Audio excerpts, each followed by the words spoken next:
The extraction this time was far less complicated than the one conducted on the Thousand-Eyed Devil. The insect remained asleep throughout the process, obviously not possessing the strong will to survive. This was hardly surprising, though. Although the Thousand-Eyed Devil had been captured by Liora shortly after her advancement, he was an archdevil after all and wielded overwhelming power. On the other hand, besides the characteristic of seamlessly blending into the surrounding landscape, the insect seemed to possess no other extraordinary strengths. Before long, Liora stood silently in front of two orbs, the items that had been stripped away from her opponent. One of them was crimson and looked quite familiar, as Liora had already seen in the past. It represented the demonic energy that the insect had accumulated during its life. The volume was quite a lot to her surprise, nearly equal to that of the Thousand-Eyed Devil. But upon further thought, she realized the reason. The structure of these insects is quite peculiar. If I'm not wrong, they exist solely as forms of pure demonic energy. This is somewhat familiar with the elementals living in the four forbidden areas. It's just that the elementals are made out of elements, while these insects are composed of demonic energy. This explained why the insect's accumulation of demonic energy was so much. However, Liora only briefly mulled over this matter. The next moment, her eyes landed on the orb floating next to it, which was the only other extractable item in the insect's possessions. Unlike the previous one, this one was pitch black. It was not a type of energy, and of course it would not be some kind of devil technique. To her delight, it was a concept she was actually very familiar with, devouring. Upon seeing it, Liora realized that her gamble had paid off and she had made the right decision. She didn't hesitate. Due to the large difference in strength between them, she could extract 5 items from her opponent. With only 2 of them in its possession, she didn't have to use up all her slots nor make any choice. Reaching out, Liora first grabbed the red orb. It dissolved instantly, helping the portion of demonic energy she had consumed recover. However, this was barely better than nothing. It was only when she grabbed the black orb that Liora's eyes lit up. The moment it entered her body, the devouring orb quickly flowed towards her soul space. It appeared at the edge of this world and rushed towards her throne, pouring into its body and fusing with it at an astonishing speed. Liora had experienced this process before and shouldn't have been surprised by the result. Yet, the moment the concept of devouring fused with her throne, she sensed a great difference from last time. Unlike when she combined the concept of gaze, the changes now were far more incredible. The orb did not merely fuse with her throne, but integrated with the concept of devouring she already understood. Countless insights immediately arose within Liora's heart. For a moment, she seemed to have transformed into an underground insect, whose sole purpose was to devour everything along its path. The experience was fleeting. However, the insights she gained were real and substantial. The concept of devouring she had understood became far more complete, as if transcending its original boundaries. At the same time, the throne at the center of her soul space became less illusory, seemingly ready to take a material form. Within mere moments, Liora discovered that she had taken a big step forward towards reaching the throne stage. Her eyes in the outside world opened, and her pupils seemed to have transformed into a pair of black holes, sucking the space and everything around them. This phenomenon retreated nearly instantaneously. However, a brilliant glint remained across them, evidence of Liora's inner excitement. She found it hard to keep her composure. One opponent. All it took me was devouring a single insect, and I made progress that would have otherwise taken me years to achieve. Liora clenched her fists, realizing the importance of this matter.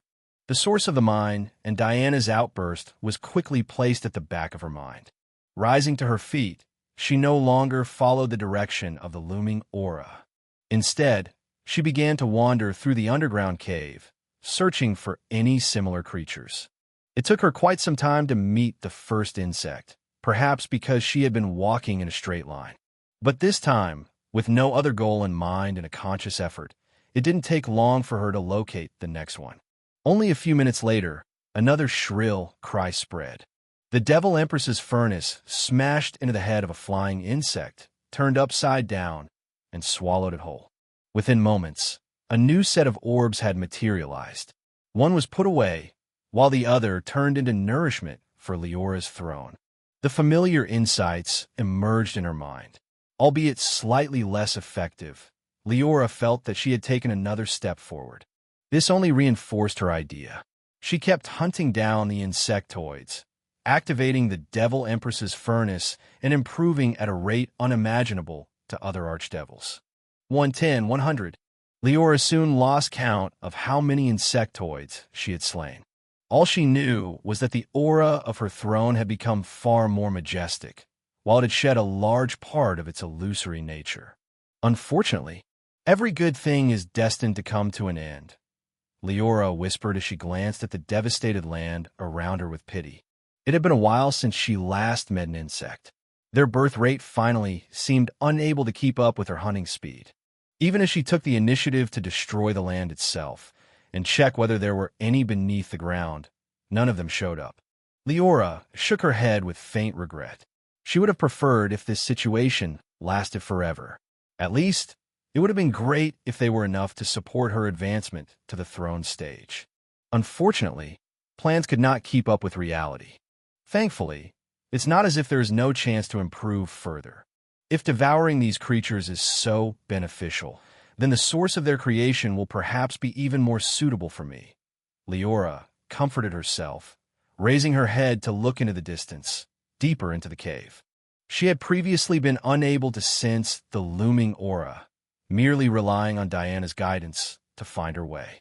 It was only after fusing several devouring concepts and her control over it growing greater that she finally sensed something. Staring at the unfathomable, nearly bottomless aura that looked like a colossal beast ready to devour the entire world in her field of vision, Liora's expression became solemn. Then, she took a step forward and rushed toward that place.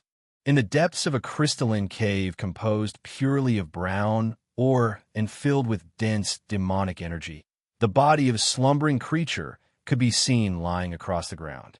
It was a naked woman, breathtakingly beautiful, with long black hair that draped behind her bare shoulders while strands of it fell on her chest. She looked more like a succubus than even a real succubus like a Syra. Or at least, that was the idea when one first gazed upon her. If they were to take a closer look, they would discover that the woman's bare feet were connected to a giant mountain of flesh. The flesh constantly squirmed as if it were alive, and parted periodically, emitting red gases that dissipated into the surrounding world. Some of these gases stayed in the cave and disappeared into the horizon, while others drilled through the ceiling and went to places unknown. This scene carried a sense of eternity, as if that was how it should have been. It seemed that no matter how many years passed, the woman would stay there sleeping, eternal and unchanging. And that was indeed the case, as long as no one disturbed this peace. However, the arrival of a sudden visitor served as the catalyst to break this otherwise beautiful scene. Liora had been wandering for hours. She followed the direction of the looming aura, constantly growing closer to her target. To her surprise, she happened to meet several insectoids while on her way. Though they had vanished completely from the rest of the cave, they remained here, as if tasked with guarding this place. This only served to further confirm Liora's guess.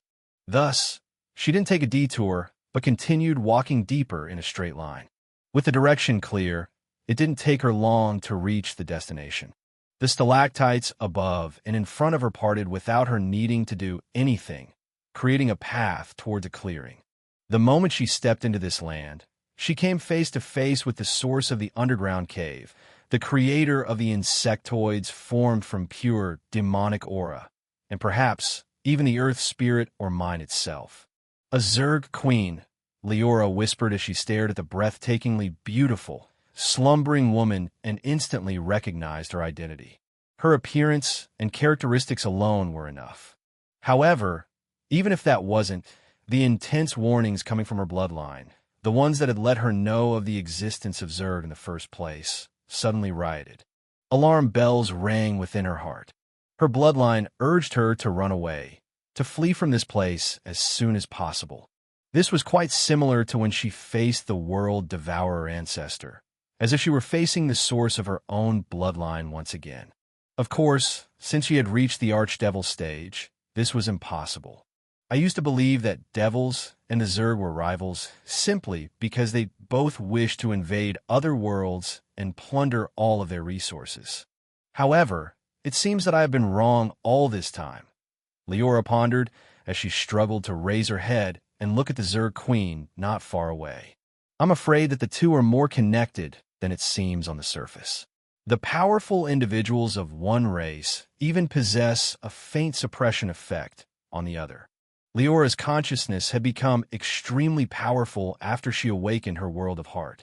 Despite the massive gap between her and the opponent, she could sense the exact power level of the Zerg Queen. Peak of the Archdevil stage, equivalent to a devil standing at the Ascension stage. Krisishun, Srun, Enkuring, Ascension. These were the 4 substages of the Archdevil stage, with each advancement through these ranks being enough for a devil to undergo a transformation. Liora's astonishment when she found a Zerg Queen at the Ascension stage could be imagined, especially when the alarm bells rang in her heart. She indeed had the idea of fleeing. Fortunately, she had already prepared herself mentally for discovering something surprising. She didn't immediately lose her composure, but forced herself to remain calm and investigate first. It was only then that she discovered that there was no need to be alarmed. The Zerg Queen was dead, possessing no signs of life at all. That's right. The Zerg Queen, who could give birth to countless insectoids and render the earth elementals helpless against her influence, was actually dead. Liora's eyes narrowed, ignoring the overwhelming pressure emanating from the corpse and pressing on her shoulders. She took a step forward and approached the corpse. She was able to withstand the pressure with relative ease at first. However, as she got closer to her target, she had to operate her demon force and later even the world of heart to form a small domain around her. Gritting her teeth, Liora got closer and closer. 1 kilometer, 500 meters, 300 meters. The gap between her and the fallen Zerg Queen constantly narrowed. Yet, just when it seemed that it was only a matter of time before the two would meet, something changed. The lower body of the Zerg Queen, the black mountain of flesh, expanded violently. A large gap opened on one of its sides, and a dense mist of demonic energy poured out, as if a dam had burst. Before Liora could react, the demonic energy had merged, taking the form of a tall, humanoid insect. Looking like a mantis, but with black mucus dripping out of its mouth, it appeared behind her and brandished its front limbs as if they were weapons. They transformed into 2 swords whose edges shone brightly as the mantis swung them down, aiming at her head. Its strikes were ruthless, yet ordinary. But secretly, they integrated several concepts, enhancing its attacking power and locking Liora in place. Its appearance was sudden. Most importantly, the mantis' strength far surpassed that of the insects Liora had met in the past. At first glance, she realized that the enemy's power had reached the Archdevil stage. Coupled with the pressure of the Zerg Queen's corpse and Liora having to deploy her demon force and world of heart, other Archdevils would find themselves at a disadvantage immediately. Fortunately, Liora had always been on guard, as every devil would have been in her shoes. The moment the mantis emerged behind her and looked about to cleave her in two, her head turned abruptly, and a third eye materialized at the center of her forehead. A golden eye glanced indifferently at the opponent before its pupil was split into 2. The next moment, 2 black beams shot out. They fused together in the air and transformed into a revolving black hole that smashed onto her opponent. The mantis attacks had yet to land before the black hole had engulfed it. Its body immediately shattered upon contact, turning back into pure demonic energy. The latter shook and wished to rejoin to form its body again. Unfortunately, Liora was not going to give a chance. Part of her demon force stopped confronting the impact of the Zerg Queen's pressure and worked to empower one of her abilities. Within a moment, a giant weapon could be seen hovering above the mantis. Devil Empress's furnace. Countless colorful flames fired out of its mouth as soon as its lid was removed, dripping down like molten lava. As if they were a waterfall, the flames wrapped around the mantis and the demonic energy and pulled them inside the furnace's world. The mantis wanted to struggle. It let out a piercing screech, and a sword force shot out of its body, spreading throughout the clearing. Unfortunately, its strength remained the same despite its desperate actions. A throne stage devil could suppress one at the creation stage with relative ease. Although Liora's strength had not completely reached that level, she was only a sliver away from it. At the same time, the mantis was not a real devil after all. It possessed no indestructible matter and could not recover in an instant. This gave Liora enough time to act. It only took a few moments before the mantis was suppressed. The Devil Empress's furnace shook violently for a brief second, as if someone was struggling inside, before it returned to calm. With a wave of Liora's hand, this weapon flew back into her palm, and the patterns on its surface lit up. Absolute extraction was activated, and the mantis was stripped away from its possessions. That's right. Although she was currently facing an Ascension Stage Zerg Queen and was far from being safe, Liora did not forget to perform absolute extraction on her opponent. Not because she had suddenly turned greedy, but because she knew that every bit of enhanced strength could mean the difference between life and death. Liora's eyes only shut for a brief moment before they opened wide again. If anyone were to take a look within her soul space, they would realize that her throne had been strengthened even more. If before 50% of it was illusory, then now the illusory part only occupied about 40%. Sure enough, devouring stronger opponents is the easiest way for me to improve. No matter how many cannon fodder I swallow, it's just that. Only by targeting equal or stronger opponents can I enhance my strength the fastest. Liora whispered, though her attention did not linger on this matter for long. She raised her head and stared at the Zerg Queen, only unfurrowing her eyebrows when she confirmed that the other party had not awakened. Yet this also made her puzzled. Logically, a person of such strength would not die completely, especially when their intact corpse was left behind. Judging by the formation of the Earth Spirit ore and the accumulation of insectoids, this Zerg Queen must have been dead for thousands of years, at least. How come she is not revived during this time? Liora could recover from death while she was still a lesser devil. Those at higher stages were even more terrifying, evidenced by how a dead world devourer ancestor was enough to threaten her life. Yet, the Zerg Queen showed no signs of recovering, only putting up a subconscious defense based on her instincts. There's only one thing that can prevent an Ascension Stage Zerg Queen from recovering: a higher level being, or to be more accurate, an ancient devil. This realization, combined with the place itself, a demi-plane attached to the 173rd demon layer, let Liora form a guess regarding the culprit's identity: Hollow Ancestor. Only this being could have killed the Zerg Queen and left her corpse here with seemingly no particular reason. Thinking that this mine and the Zerg Queen might be part of the plan of this person, Liora had the urge to turn around and flee. But soon, she gritted her teeth and took another step forward. The corpse of the Zerg Queen was extremely valuable, especially for someone like Liora. As long as she got her hands on it, she could advance several substages. Though there were accompanying risks, there was no reason not to take such a gamble. Liora had always been cautious, but she knew when to be reckless. Given sufficient benefits, there was no reason not to risk her life. With that thought, Liora stopped hesitating. She operated the world of heart and slowly approached the slumbering Zerg Queen. The influence of the Zerg Queen was vividly displayed. Though the other party had been dead for who knows how many years and possessed no consciousness, her corpse alone caused Liora enough trouble. In the end, it took her nearly an hour to arrive before the corpse, not only because of the increasingly more powerful aura emanating from it, but also because of the insectoids constantly born out of her body. Dozens of archdevils, 3 of them close to the throne stage.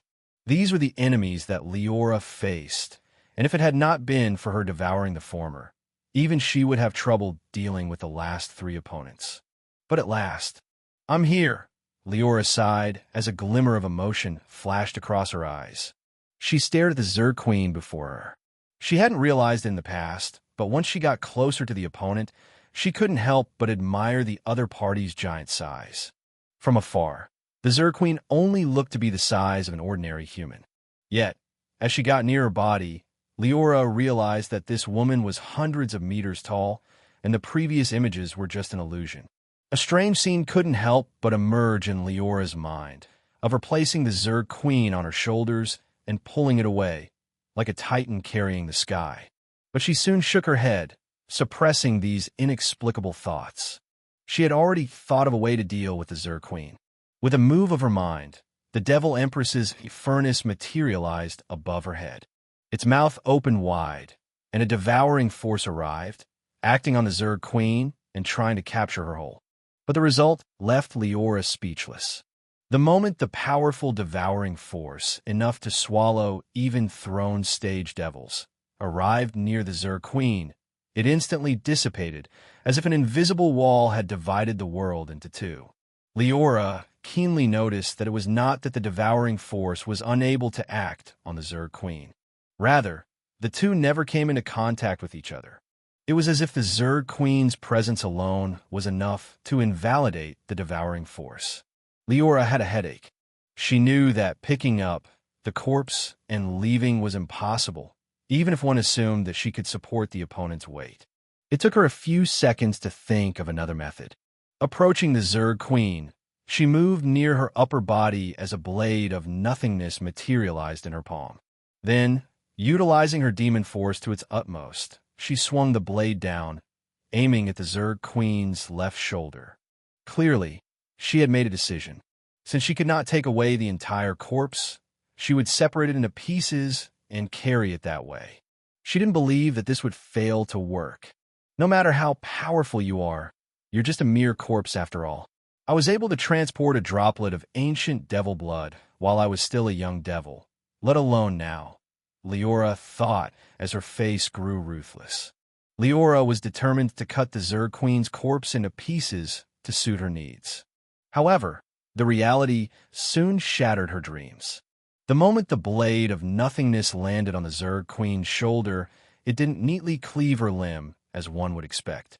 Rather, the blade of nothingness instantly shattered upon impact, transforming into its primal force and dissipating. Only a faint white mark was left on the Zerg Queen's shoulders, being the sole evidence of Leora's earlier strike. And, as if to ridicule her for overestimating herself, even that small white mark soon disappeared. Liora watched this happen and maintained a calm expression. She pretended that nothing had happened, clenched her fists, and took action again as if it were the first time. Having learned from the previous lesson, she didn't merely activate her demon force and the power of nothingness. She used her full strength, urging not only the concepts that had been fused with her throne, but even her awakened world of heart. The world transformed into an illusory glow around her sword with a move of her mind, as the blade slashed down with astonishing speed and destructive power. This time, the blade proved far tougher and did not shatter. It penetrated the Zerg Queen's skin and dug deep into her flesh, only stopping upon coming into contact with her silver, reinforced bones. Blood wove itself around the injury, seemingly wishing to reconnect the broken parts. Thankfully, Liora had expected some form of obstruction and moved quickly. She didn't allow the Zerg Queen to heal, but pushed her blade further into her body. The horrifying sound of bones grinding echoed, followed by a loud thump as the pale arm slammed onto the ground, creating a deep crater upon landing. A surprising scene occurred. The giant arm, long enough to match the colossal size of the Zerg Queen, began to shrink down. It was tens of meters in length at first, yet it turned into an ordinary, human-like hand in the blink of an eye. Liora was caught off guard but quickly regained her composure. She didn't stand there dumbfoundedly, but took action once more. She didn't attempt to move the arm into the space orb or her space ring, understanding that these utilities had no way to contain the opponent, given their life level. At best, the space itself would burst, and the space ring would explode. At worst, it might cause unexpected consequences that affect her and place her in danger. With that in mind, Liora chose to activate the Devil Empress's furnace. Its lid was thrown aside, leaving its mouth wide open. Then, the powerful devouring force emerged. Just like when it had encountered the complete Zerg Queen, this devouring force faced a large amount of resistance from the hand, which seemed to want to break free. Fortunately, given that it was only a limb and that Liora continuously poured her demonic energy into the furnace, she ultimately succeeded in collecting it. A few minutes later, the pale, strangely beautiful arm of the Zerg Queen had vanished from the clearing. On the other side, the Devil Empress's furnace trembled violently, needing Liora to work in order to suppress it. The resistance she later faced when activating absolute extraction was even more ferocious. It had only taken Liora a few minutes to extract the possessions of the Thousand-Eyed Devil, while using absolute extraction on the Archdevil Insectoid was nearly instantaneous. However, when it came to the Zerg Queen, or rather the Zerg Queen's arm, this process lasted for several hours. Thankfully, the results were enough to make Liora's efforts absolutely worth it. It took quite some time before Liora opened her eyes again. The lingering taste of being immersed in the sea of insights was still vivid within her mind, making it difficult for her to extricate herself. The items she extracted from the Zerg Queen were no different from those of the insectoids she had devoured before. Demonic energy, perhaps the one she had accumulated during her slumber, and the concept of devouring, which was a deeply ingrained instinct of all the members of the Zerg race. Of course, the concept of devouring embodied by the Zerg Queen is countless times more precious than that of the insectoids outside. After all, these things can hardly even be considered as her descendants. Not even Zerg servants. At most, they are creatures born from the energy that the Zerg Queen instinctively absorbs and emits to the outside world.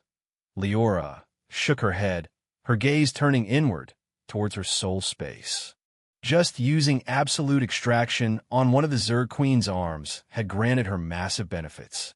The fused concept of devouring was enough for her throne to undergo another qualitative change. From 40%, it had become only 30% illusory, with the other part having taken on a substantial form. This increase, or rather decrease, was equal in percentage to the one she gained upon devouring the Archdevil Insectoids outside. However, one had to know that the difficulty of advancing increased once one got closer to the throne stage. Even if she were to devour all the insectoids again, Liora strongly doubted that her throne would have turned 35% illusory, much less reach the current point. Overall, the effect was more than double. And this is only the effect of devouring one of her 4 limbs. If I devour them all, or even the Zerg Queen's entire corpse, won't I be able to reach the throne stage directly? Liora couldn't help but wonder, her gaze towards the corpse turning fiery. If anyone did not know any better, they would mistakenly believe that she was ogling a beautiful woman with impure motives. Of course, this was not far from the truth. Liora shook her head and suppressed these inexplicable thoughts. Having already tasted the sweetness once, she no longer hesitated despite knowing of the Hollow Ancestor's possible involvement. Approaching another of the Zerg Queen's limbs, she slashed down with her blade before collecting it with the Devil Empress's furnace.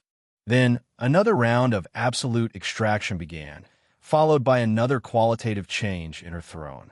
The demonic aura in the underground cave dropped significantly, and the demonic paradise began to disappear. If one were to take a look at the very edges of the Earth Spirit Mine, they would discover that the brown or had unknowingly stopped expanding. From now on, no more Earth Spirit would be born. Whenever a chunk of it was mined, it would disappear and remain that way forever. These two changes seemed unrelated, but happened because of the same reason, the gradual weakening of the dead Zerg Queen. Clearly, the mind's formation had indeed not been an accident. Rather, Liora was born from the demonic energy that the Zerg Queen absorbed subconsciously and consciously breathed out. Now that she could no longer act as a transmitter, no new Earth spirit would be born. Of course, this was a matter that the Earth elementals, and perhaps the future inhabitants of this hollow, would have to worry about. To Liora, this was none of her concern, especially when she was currently occupied with far more important matters. After taking a final look at the last body part of the Zerg Queen, her torso, she didn't hesitate to toss it into the ablaze Devil Empress's furnace.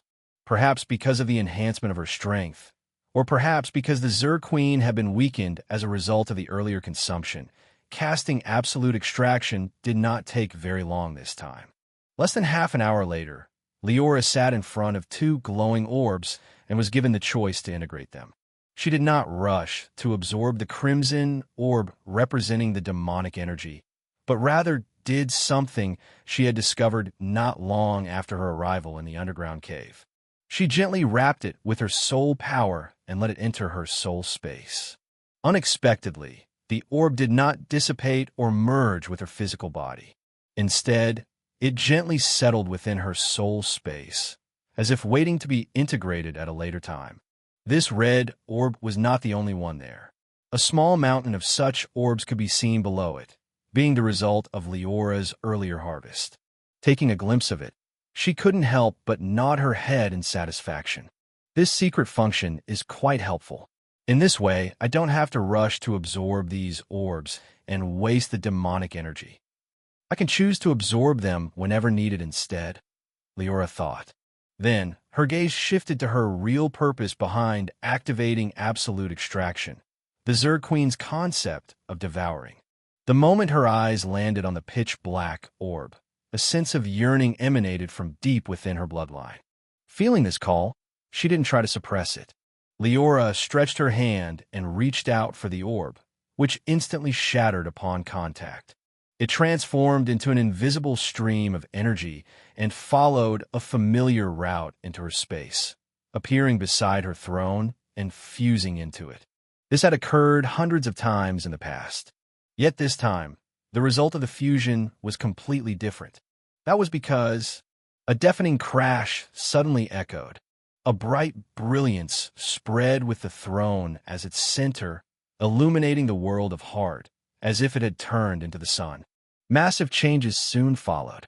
The moment her throne shed its illusory nature and truly turned 100% material, her world of Heart started to undergo another round of transformation. Its size rapidly expanded, seemingly devouring the chaos outside.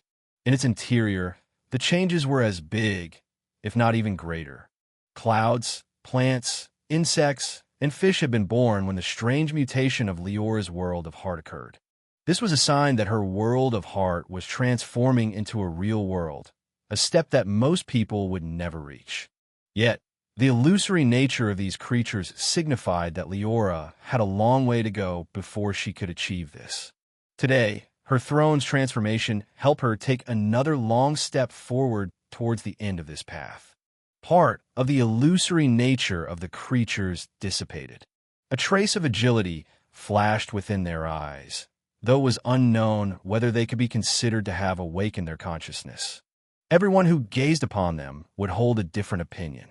Of course, the one whose opinion truly mattered was only Liora. Yet, at the moment, she had no time to pay attention to these things. Her throne taking a real form represented a deeply fundamental change. To be more accurate, it represented the start of her advancement to the throne stage. Liora aura erupted. Her power, which had not stayed at this level for long, started to improve at a terrifying rate. Liora's consciousness landed within her soul space and merged with the throne. The next moment, she seemed to have become the very concepts it represented. Destruction, natural disasters, nothingness, world, soul. Most importantly, the concept she had the most insight into, devouring. Liora's consciousness followed these concepts and merged into the surrounding world, becoming part of the rules responsible for its operation. Perhaps because of her state, she was able to sense an entity she had previously been oblivious to. Raising her head, Liora stared towards the sky. Her gaze penetrated the underground cave, the Earth's spirit mine, and even the hollow itself. Even the demon world was unable to contain her gaze, allowing it to land on the supreme laws of the Origin Sea. There, she saw a familiar yet unfamiliar river. It was said to be familiar because Liora had seen something akin to it before and had even made use of it. Unfamiliar because she, before her advancement, could not gaze upon this legendary entity. It was the River of Time, the illusory river encompassing the past history of the Origin Sea from the time it was born until now. It existed in a different dimension that only higher-level beings could access, while those who couldn't would stay forever in the sea of suffering. The illusory river would flow and continue to encompass future events until finally, bang! The moment that thought arose, Liora felt as if her head was about to burst. Her state of becoming part of the operating rules was abruptly cut off, and she was forced back to reality. By the time she regained her consciousness, she had returned to the underground mine, and her memory of the River of Time's appearance had been completely erased. Liora would have almost mistakenly thought that the previous scene and even her advancement were a mere illusion.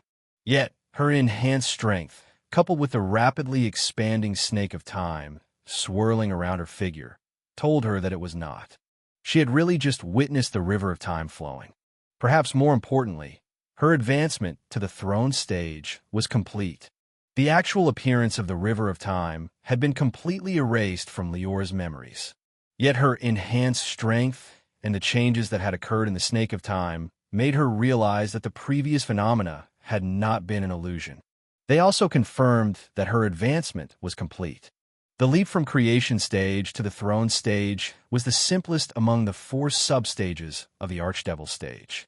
All it required was for the devil to gain a deeper understanding of their integrated concepts, transforming the throne into a material object, and thus completing a leap in life level. Of course, though, it is the easiest that is only relative to the other stages. Few people can truly take that step, only 1 in 1,000 or so archdevils. Even then, to achieve it would normally require tens of thousands of years. Liora whispered with an odd expression on her face. Indeed, for other people, taking this step would have taken a long time, with every bit of progress measured in centuries. But for her, the advancement to the throne stage was even faster than when she went from a greater devil to an archdevil. From start to finish, it had only taken her less than a month. This is surprising to say the least, Liora thought, knowing that this was the result of a series of coincidences and sufficient preparations. Her having accumulated enough evolution points to create the Devil Empress's furnace, her having grasped the concept of devouring, and most of all, her encountering the corpse of an Ascension stage Zerqueen. If just one of these conditions was missing, Liora would never have made such rapid progress. Unfortunately, an advancement to the anchoring stage is countless times more difficult. The Devil Empress's furnace cannot provide me with much help. A leap to the anchoring stage was far more complicated and abstract. It required the Archdevil to raise their now material throne into the River of Time and let it withstand the impact of time. Though Liora had no memories of it, and its very appearance had been erased from her memory, the River of Time's unfathomable power was still engraved in her instincts. Just thinking about it filled her with horror. Moreover, there was no set way for an Archdevil to achieve this goal. Each Archdevil was different. If they wished to raise their throne, they had to find their own method. This is quite troublesome, Liora softly exhaled. I'd rather brute force the advancement, just like now. Why do we have to make things so complicated? She shook her head, shifting her attention to the illusory river rapidly swirling around her. I'm afraid that I'll have to rely on this thing if I wish to maintain my rate of progress, she whispered, sensing that the Snake of Time's power had greatly increased. Although she had only managed to catch a glimpse of the River of Time, this was enough to grant her many insights. Even if they were completely forgotten after she exited that strange state, they had been instinctively fused with the Snake of Time. As such, Snake of Time, a technique that had been created through a series of coincidences in the past, had unknowingly advanced to the second level. I previously believed that I need to wait for a long time and kill countless people to collect enough evolution points to upgrade it. But now it seems that this technique may have a chance to transform on its own. Liora checked the power of the upgraded Snake of Time. She sensed that all of its previous effects were still there and had been strengthened even further. The ability to suppress enemies and manipulate the power of time had undergone a great change. Even if 3,000-eyed devils were to fall into it, the Snake of Time was now powerful enough to suppress them. Besides that, some bigger and more fundamental changes had taken place. Liora did not easily grasp what they were, but she understood that she would be able to uncover them given enough time. Knowing that now was not the right time or place to do this, Liora took the Snake of Time back in her body. Her focus then turned to her own state. She instantly realized that both her physical strength and demonic energy had undergone a quantitative change. However, these were far from the most important gains of her advancement. I can feel that the weight of my bloodline has increased, and the bloodline itself has become more in tune with the demon world. The result? The little devils selecting my bloodline have become greater in number. Moreover, their rate of improvement has increased significantly. The stronger the source of the bloodline, the easier it would be for its descendants to make progress.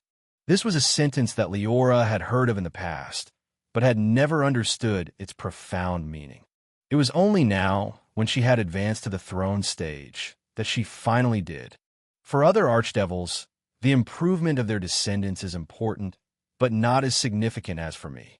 In my case, it's enough for my combat power to skyrocket. Progenitor's Edict, an ability she had recently created. By activating it, Liora could not only summon her descendants and request their help, but she could also use them as sacrifices to summon a powerful creature. In the past, that creature could be at the throne stage. With her advancement, this had turned into the anchoring stage. Seeing this, Liora couldn't help but feel emotional. It had not been long since she had to sneak out of the Hollow City, afraid that the Universe Chamber of Commerce would discover her and chase her down. Yet in just a few days, the relationship between the two had unknowingly changed. If these people dared to seek trouble with her current self, she'd be able to kill them with ease. Unfortunately, now was not the time to celebrate. The Universe Chamber of Commerce was indeed not a threat anymore, but there was still something threatening. Perhaps even more. Liora surveyed the now empty clearing around her. Looking at the place where the Zerg Queen was previously lying, she found that there was nothing there. With the last part of this creature collected, everything about her existence had been erased. Though the opponent had reached the ascension stage and possessed countless means, there was no way she could revive. However, this didn't serve to help Liora calm down. The Zerg Queen had never been the main danger in this underground cave. The true source of trouble was the being who had killed her. And, more importantly, why they had left her here. Upon that thought, Leora's eyes narrowed. Countless thoughts raced through her mind before she reached into the space orb and pulled out a small blue token. The token was engraved with shining golden stars, while the signature of a person could be seen at the bottom right corner. Liora poured her demonic energy into this object. It instantly lit up. Immediately, a connection was established with a person in a faraway place. Then, Leora's voice rang out. "I have some information that may interest you." Back in Hollow City, the Astral Pavilion did business as usual. Hundreds of different spaces existed within its building, with different employees servicing different customers in each of them. Above these spaces, a person, or rather a woman, was observing everything indifferently, with blue stars flashing in her eyes. It was Asira. With her archdevil strength, she was able to take in everything that happened in Astral Pavilion. She sifted through countless pieces of information, forming a web of intelligence inside her mind. Her aura would surge every time a new line was formed in this intricate web, albeit the increase in her power was minimal, barely any better than her taking a single breath. Still, this increase was enough to make a difference given enough time. Asira had been in this state for a long time. Apart from sending her clone to venture into the Origin Sea, she did nothing else besides this. Until suddenly, a vast blue star flickered within her eyes, overwhelming the brilliance of the others. The outline of the web in her pupils shattered, and the starry sky in them was destroyed like glass. Asira showed no displeasure. Instead, a faint smile appeared on her lips as she took out a star-filled token. She stared at it silently, as if waiting for something. A few seconds later, what she had been waiting for finally arrived. The token suddenly lit up, and a consciousness attempted to communicate with her. Asira did not refuse. She also poured her consciousness into the token and was about to give a greeting. But before she could even speak, a sentence rang out from the other side. "I have some information that might interest you in the Astral Pavilion. Are you interested in a deal?" Liora listened to the silence from the other side of the phone line and knew that she had attracted the other person's attention. This surely had something to do with her identity and the relationship between the two women. After all, the news that even an archdevil like her had brought out was bound to be impressive. Having captured her attention, Liora didn't mince her words. "I've recently made a great discovery, one that is enough to shake the entire 173rd layer. Dozens of archdevils and even ancient devils are involved in this conspiracy. I don't know if I'm the first person to learn of it, but I can be certain that there are few people aware of it at the moment." Saying this, Liora paused. A moment later, Asira's calm voice echoed. "How certain are you of your discovery? You have to know that ancient devil beings seldom appear, much less get involved with the demon layer's affairs. Only the recent birth of the catastrophe devil caused some chaos. Before that, the last time the Hollow Ancestor showed up was hundreds of thousands of years ago." Her disbelief did not dampen Leora's mood. If anything, it made her happier. It was clear that Asira and the Astral Pavilion had yet to learn of the Earth Elementals, and perhaps the other Elementals' escape. And, judging from the tone of the other party, it was clear that she was interested. A smile appeared on Leora's lips before she continued. Hollow City had stood unchanged for countless years. With the Hollow Ancestor nominally in charge, the major organizations below him, and dozens of archdevils in the city, there were only a few things that could affect it besides the opening of the dimensional battlefield. Even when the catastrophe devil was born and left the demon layer in ruins, slaughtering millions of devils, few people in Hollow City cared. The city stayed silent, like a slumbering beast waiting for the opportune time. In the eyes of the greater devils living in the city, this situation was bound to last for a while. Yet, unbeknownst to them, undercurrents were surging secretly through the city. No greater devil was involved. All of those in the know were at least archdevils, most of them being the strongest among their peers. The information has been confirmed. The targets have been spotted near the Inferno Valley. The same has occurred in the Starfall Mountains. Wind Domain. Frozen Sea. Countless messages were passed from archdevil to archdevil in an instant. As all the contents of these messages were pieced together, the leaders of Hollow City came to a shocking realization. Unknowingly, the elementals of the 4 forbidden areas had broken out of their seal. These creatures had already secretly spread through the 173rd layer of the demon world and were clearly plotting something. Panic instantly spread through the higher-ups of Hollow City. The leaders of the major organizations sent their subordinates down to the demon layer, with some of them even sending their own clones. In a secret place, Liora put the astral token away, breathing a sigh of relief. It seems that these guys are not stupid. As long as the initial message of the elemental's escape was passed on and the doubt formed in their minds, they do everything in their power to investigate. The results are as expected. Asira's information let Liora know that, just as expected, the elementals had only recently escaped from the forbidden areas. Otherwise, they would have been discovered long ago, and she wouldn't have needed to be the one to spread the news. That's right. The source of the panic in Hollow City was none other than Liora. She was the one who had instructed Asira to spread the news in exchange for selling her some hidden information. As for Liora's purpose in doing so, the four forbidden areas are directly related to the catastrophe devil, whom the Hollow Ancestor is currently chasing. I refuse to believe that the other party won't be interested when they get this news. Even if he had any other plans for that Zur Queen, it would have to wait for later. During this time, I can find a way to resolve any hidden dangers.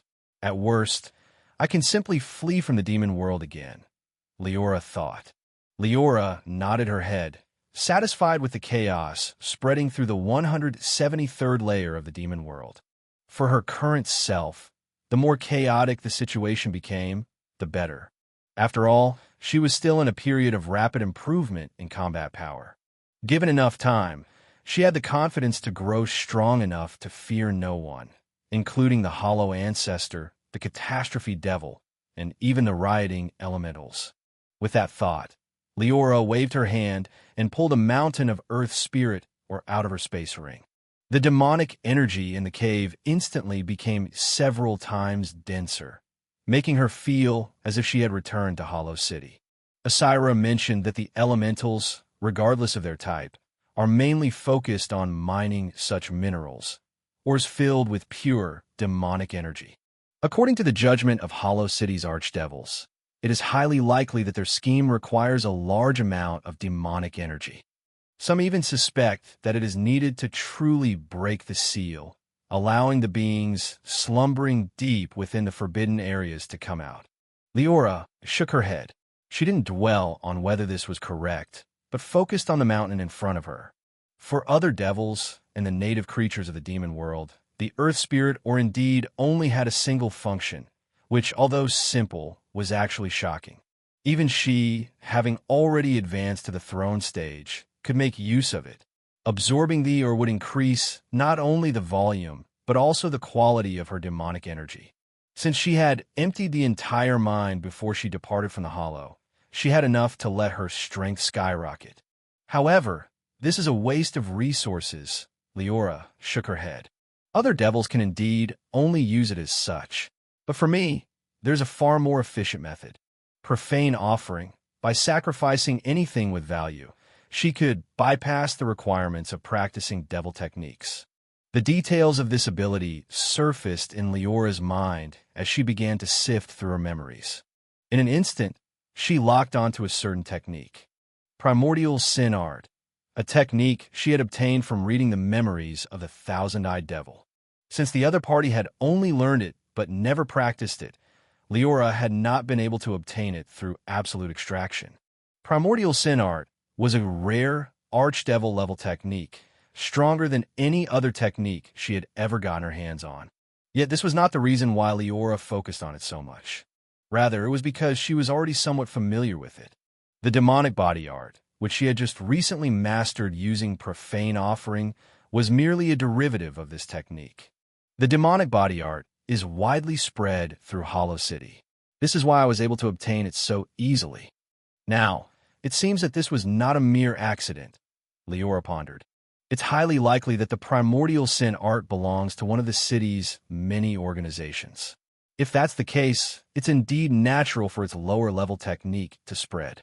Though this made sense, Liora had another, more likely suspicion. Purchasing devil techniques was quite common, especially when one reached the Archdevil stage. Because of their rarity, however, such techniques were extremely precious, requiring materials of equal or even higher value in exchange. With that in mind, Liora strongly suspected that the demonic body art was spread on purpose. Once a greater devil who had practiced it advanced to an archdevil, they'd surely wish to practice its higher-level technique and seek to purchase the Primordial Sin Art. Take Liora, for example. If she were to learn of the Primordial Sin Art's existence and were in Hollow City, she would have gritted her teeth and paid a high price to obtain it. After all, having practiced the demonic body art and already comprehended its principles, she'd be able to make rapid progress, far surpassing other techniques of a similar level. I'm afraid that this is not the only technique with such an issue. Perhaps all the widely spread techniques in Hollow City are the same. The many organizations are just waiting for people to advance before reaping a wave of benefits in exchange for the higher-level techniques. Liora pinched her chin, looking thoughtful. Having already obtained the primordial sin art in an alternative way, this didn't matter to her at the moment. However, it fully demonstrated the scheming of archdevils. Something as simple and ordinary as that was used to enrich themselves. Was this the only trap? Shaking her head, Liora suppressed her thoughts and turned her attention back to the primordial sin art.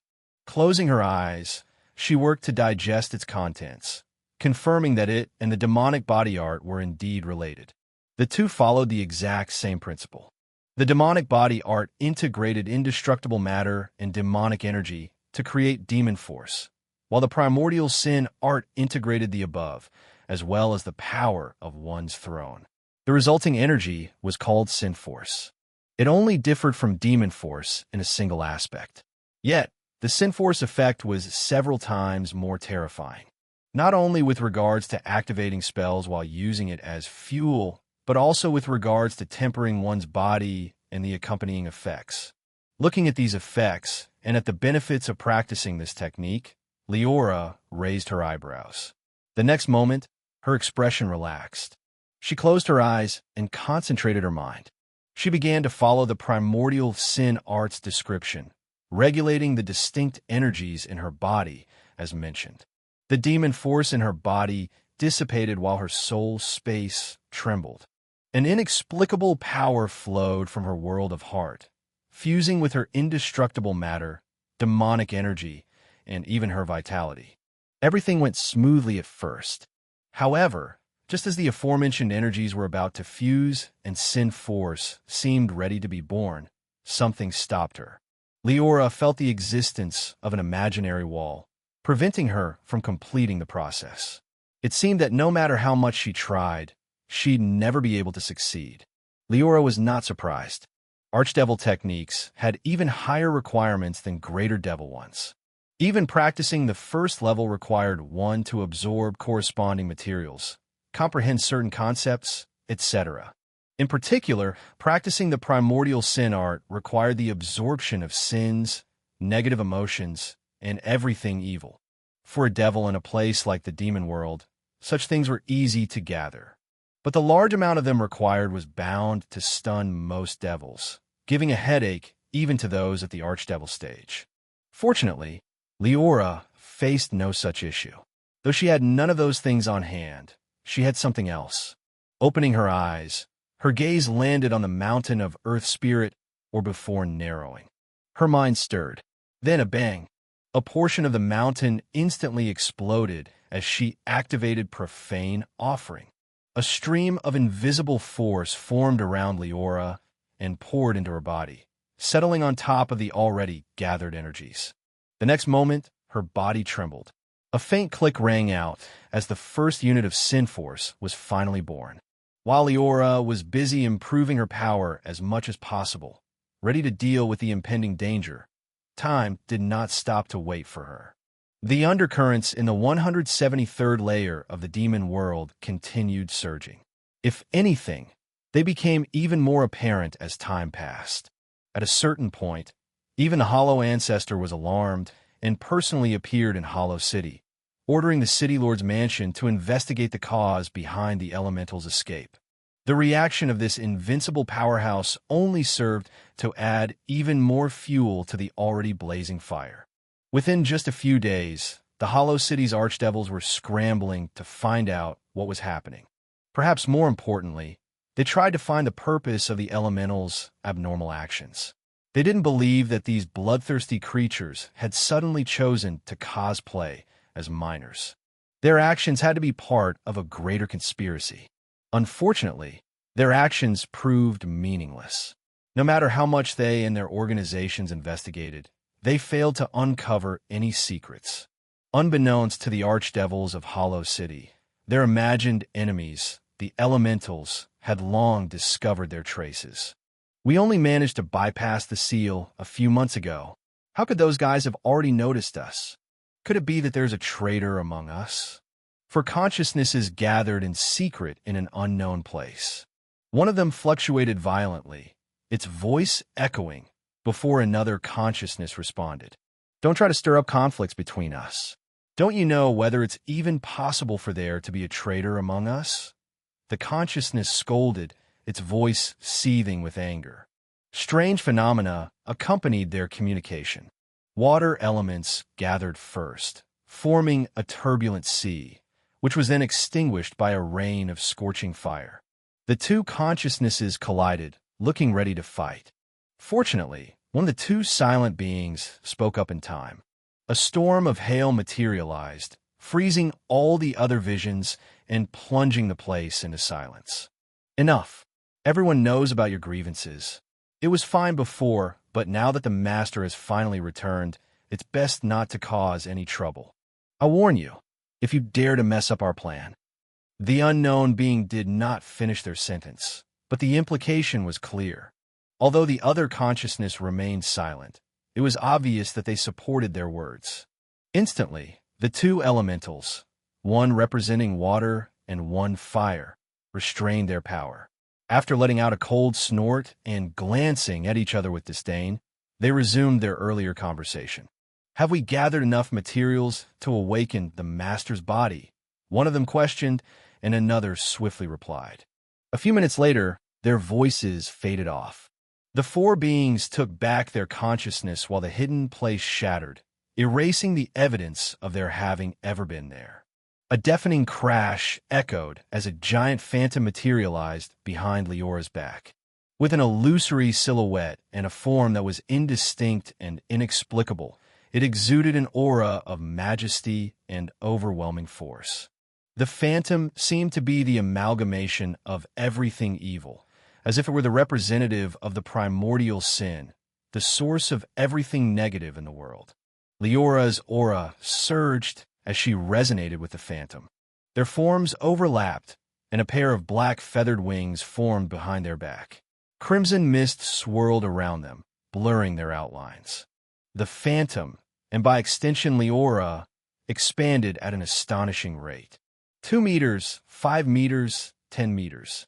Just as it seemed that they would break through the cave and demolish the hiding place, Liora woke up. Her aura returned to normal. Sensing the various phenomena around her, she immediately worked to suppress them. Her consciousness moved and integrated with her body, smoothing the turbulent sin force raging within her. As a result, the phantom grew smaller.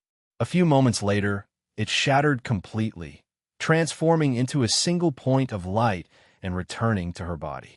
Liora softly exhaled.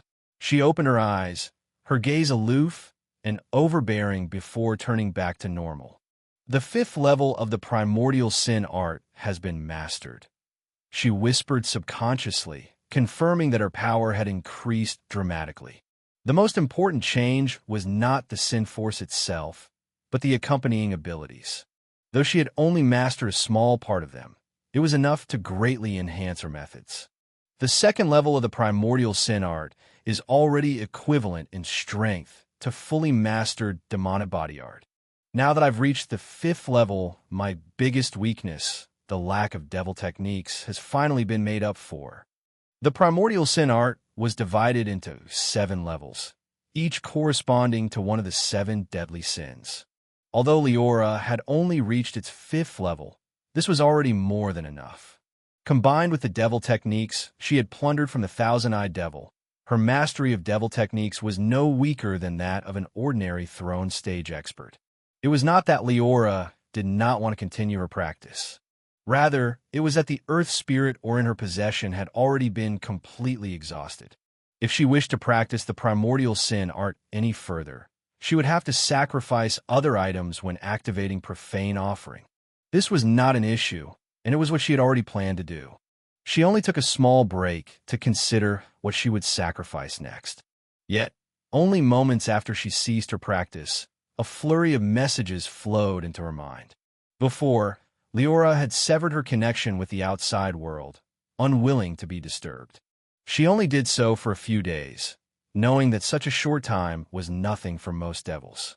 However, the moment Liora re-established the connection, a flood of messages poured into her mind. Some came from Alpha, others from Asira, and there were even some messages passed down from Scurry. Liora was caught off guard first. Yet, she quickly understood the reason as she digested their contents. Her face couldn't help but grow solemn. Though she had anticipated it, she had never expected that trouble would arrive so soon. There's never a calm moment in the demon world. As if to mirror that thought, the ground beneath her feet began to shake the moment it crossed her mind. No, it was not only Leora's hiding place. If someone were to look at the 173rd layer of the demon world from above, they would come to discover that the entire demon layer was shaking, as if attacked by an earthquake. And the source of that earthquake, the 4 forbidden areas, for beings had unknowingly assembled once again. Unlike last time, where only their consciousnesses had briefly met, and the 4 were afar, they were actually here in person this time. For beings, all possessing the aura of a peak archdevil, extremely close to the ancient devil stage. 2 of them were made out of pure fire and water, looking like a walking, erupting volcano in a turbulent ocean. Besides them stood a golem-looking creature that carried a mountain on its shoulders, as well as what seemed to be a living tornado. For beings, for elements, each representing one of the native elemental races. Now all 4 of these beings had gathered together. They stood in front of a statue, staring at it with piety. It depicted a large humanoid figure, though its appearance was indistinct, making it impossible to capture its true identity. The majesty in this figure could be imagined. The 4 elementals, which were usually arrogant and had their own grievances, were now silent, as if meeting the deity they worshipped. Each of them reached into their body and dove into their core, pulling out a mountain of precious ores and other rare resources. The demonic energy in the area surged. In the blink of an eye, it had become denser than even the core area of Hollow City. Just taking a breath here was enough to elevate a devil's strength. A single breath could turn a young devil into a lesser devil, and a lesser devil into a true devil. Yet, none of the 4 elementals even blinked their eyes. They held the materials and glanced at each other until they finally spoke up. "It's time." They let out a low shout in unison, throwing all the materials towards the statue. The statue, which seemed to be made out of stone and was a mere ordinary thing, actually showed a reaction. Opening its mouth, it transformed into a black hole and began devouring those resources. A glimmer of light shone across its surface. As more resources were swallowed, the light deepened, until suddenly a thunderous crash rang out. Not from the stone statue or from the elementals, but from the demon world itself. For a moment, it was as if something had broken, ruining the delicate balance of the 173rd demon layer. The entire world, composed of countless continents, demi-planes, and even worlds, began to shake. The entire 173rd layer of the demon world was affected. In another place, Liora did not know the true cause of this change, though she could, of course, guess something. At the moment, she had unknowingly soared into the sky and lowered her head, staring down. The skin on her forehead had parted, and a golden eye had materialized between her eyebrows, maintaining an aloof gaze. The eye, coupled with her own strength and the concept of gaze she had fused, allowed Liora to take a glimpse of the entire demon layer. As such, it didn't take her long to realize the source behind the demon layer's shaking. The 4 forbidden areas had awakened. Or to be more accurate, Liora noticed that something had awakened in their depths. It caused both the forbidden areas and even the demon layer to shake. Liora was originally unable to pinpoint exactly what that something was. But as a powerful demonic aura surged towards the sky and various phenomena formed, she soon realized. These seemed to be 4 limbs. Liora couldn't help but whisper. The golden eye on her forehead reflected the awakened beings. Upon a closer look, one would discover that they looked exactly like 4 limbs, though giant enough to cover a continent. 2 arms and 2 legs. Although they were only torn apart body parts, they seemed extremely majestic, as if each of them could shatter entire worlds. The moment Liora recognized them, the four limbs moved. Their muscles tensed, and demonic energy erupted as they struck towards the sky. The legs kicked, while the arms turned into claws and attacked like beasts. There was little obstruction. Following a thunderous crash, the four formations, which had trapped the elementals for an unknown number of years, were destroyed. Upon contact, they were erased from existence. Freed of their constraints, the four limbs did not linger. The legs fled into the distance, while the hands crawled along the ground, crossing the demon lair. Their escape routes seemed random, but if one paid closer attention, they would realize that they overlapped. From start to finish, the entire process lasted only a few moments. Yet, the entire demon lair had been plunged into chaos in this short amount of time. Elementals poured out of the forbidden areas and raided the nearby cities, while the surging demonic energy alone was enough to annihilate anyone below the true devil stage. Liora also sensed that outcome. Just as she was pondering what to do, she suddenly lifted her head and looked towards the sky. For ordinary devils, there was nothing above, but for greater devils, there was a majestic city floating there, being the true central hub of the 173rd demon lair. Hollow City had remained unchanged for countless years. Yet, today, just like the demon lair, it also started to shake. It was not because of the earlier impact, but because several archdevil beings had been alerted by the changes outside. They appeared in the sky, their gazes piercing through space and landing on the four limbs. They seemingly guessed something and moved at once. Soaring into the air, their auras gathered as they prepared to rush down and stop the four limbs. But just then, another change occurred. Not in the demon lair, but in Hollow City. Unfathomable auras emerged from the residences of lone devils and even famous organizations. They struck at the archdevils in the sky, catching them by surprise. Black mist began to spread at the same time, devouring thousands of building blocks within moments. The archdevils had little time to react. By the time they recovered, part of Hollow City was destroyed. How dare you? How dare you betray Hollow City? One of them couldn't help but shout in fury, but their voice was soon overrun by the battle sounds. Soon, the events taking place in Hollow City became an unknown mystery. A cloud of demonic energy and black mist engulfed the entire city. Unless someone went there in person, it was impossible to discover what was happening inside. This included Liora. Though her vision was enhanced by Heaven's eye and the concept of gaze, she was no longer able to peek into the city. However, she roughly knew what was going on based on the final scene she had witnessed. Is it the destruction cult? Have they actually betrayed Hollow City?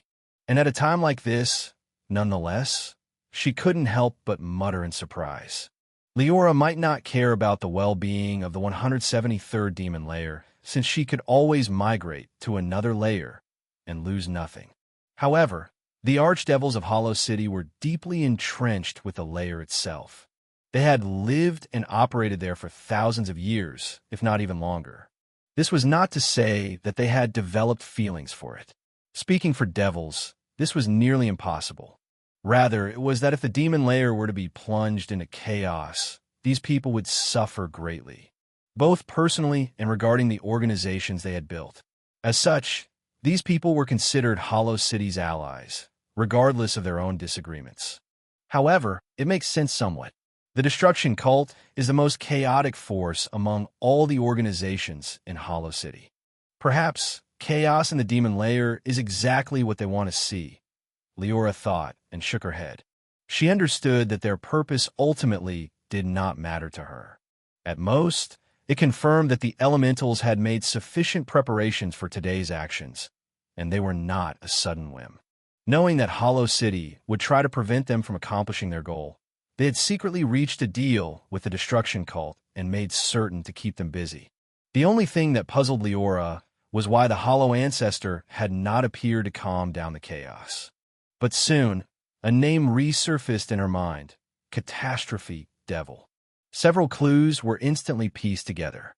Catastrophe Devil, Destruction Cult, and the 4 forbidden areas. Liora felt as if she had realized something.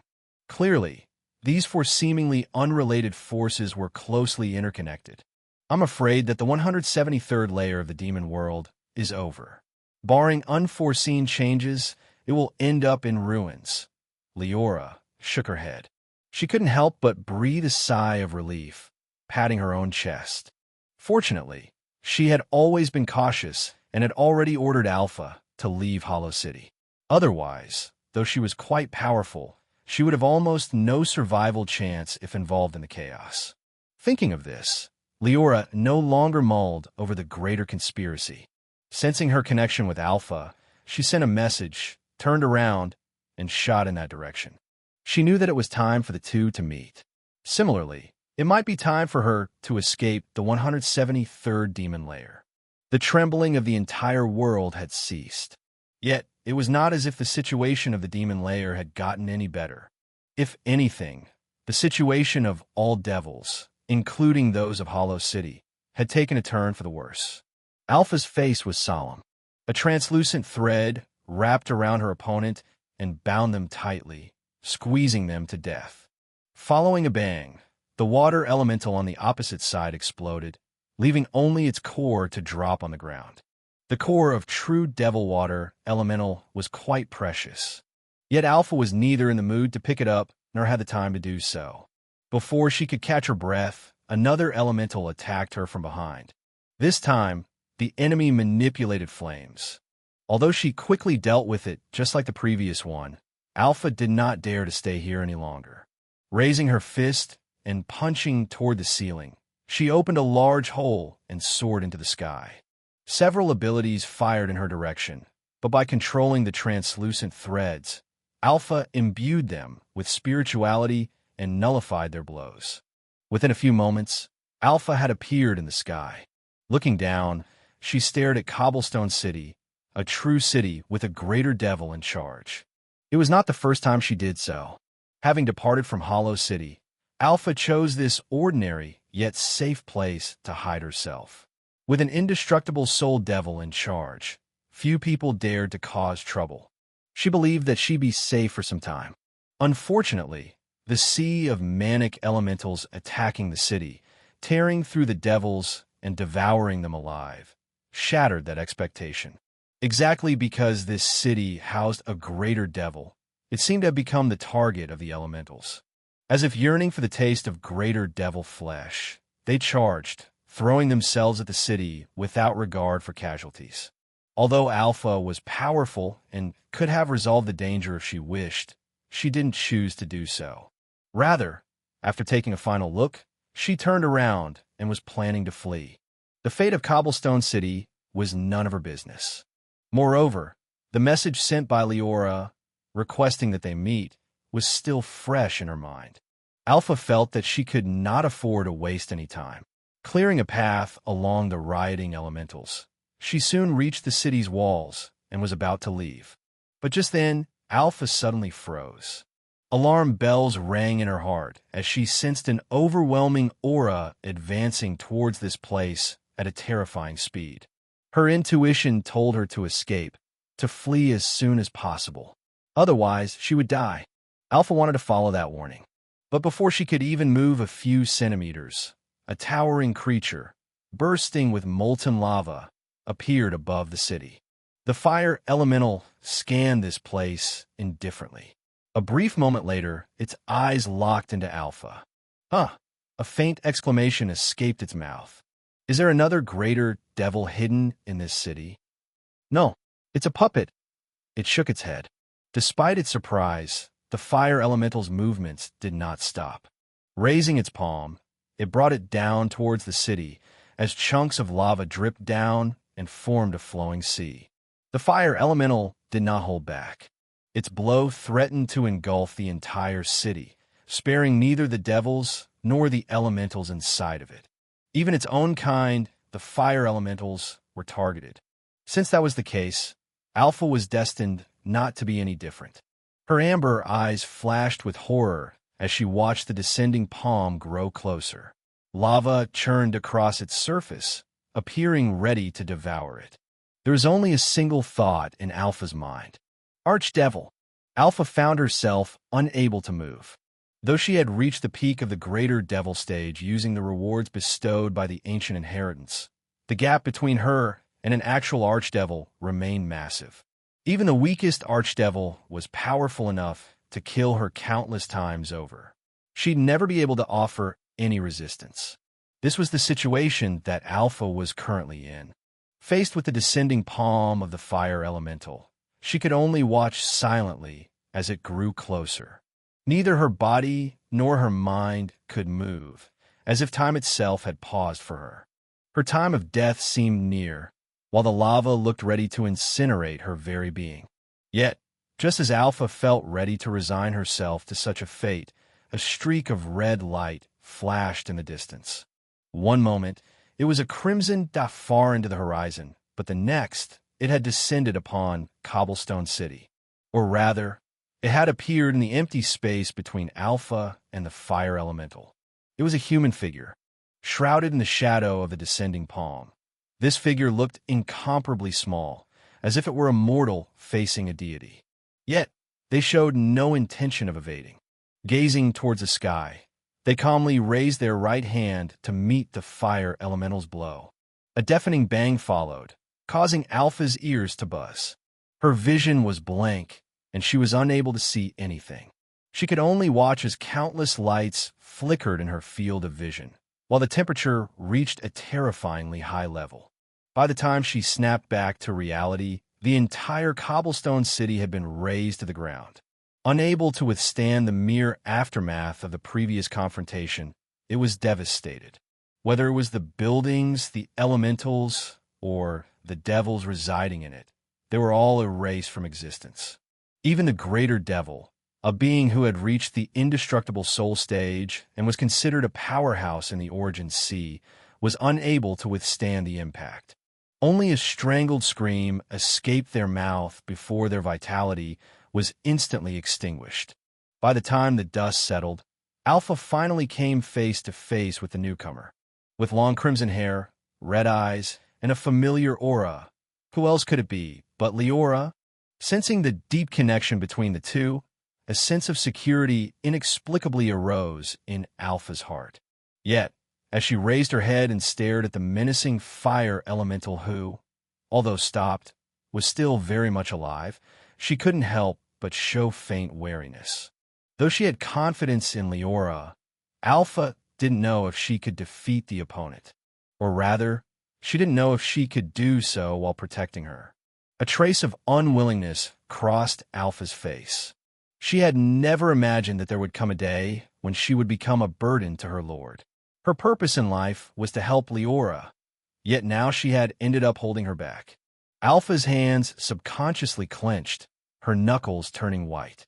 Liora did not know Alpha's thoughts, nor that she was blaming herself not only for being here, but also for holding her back. Liora looked silently at her opponent.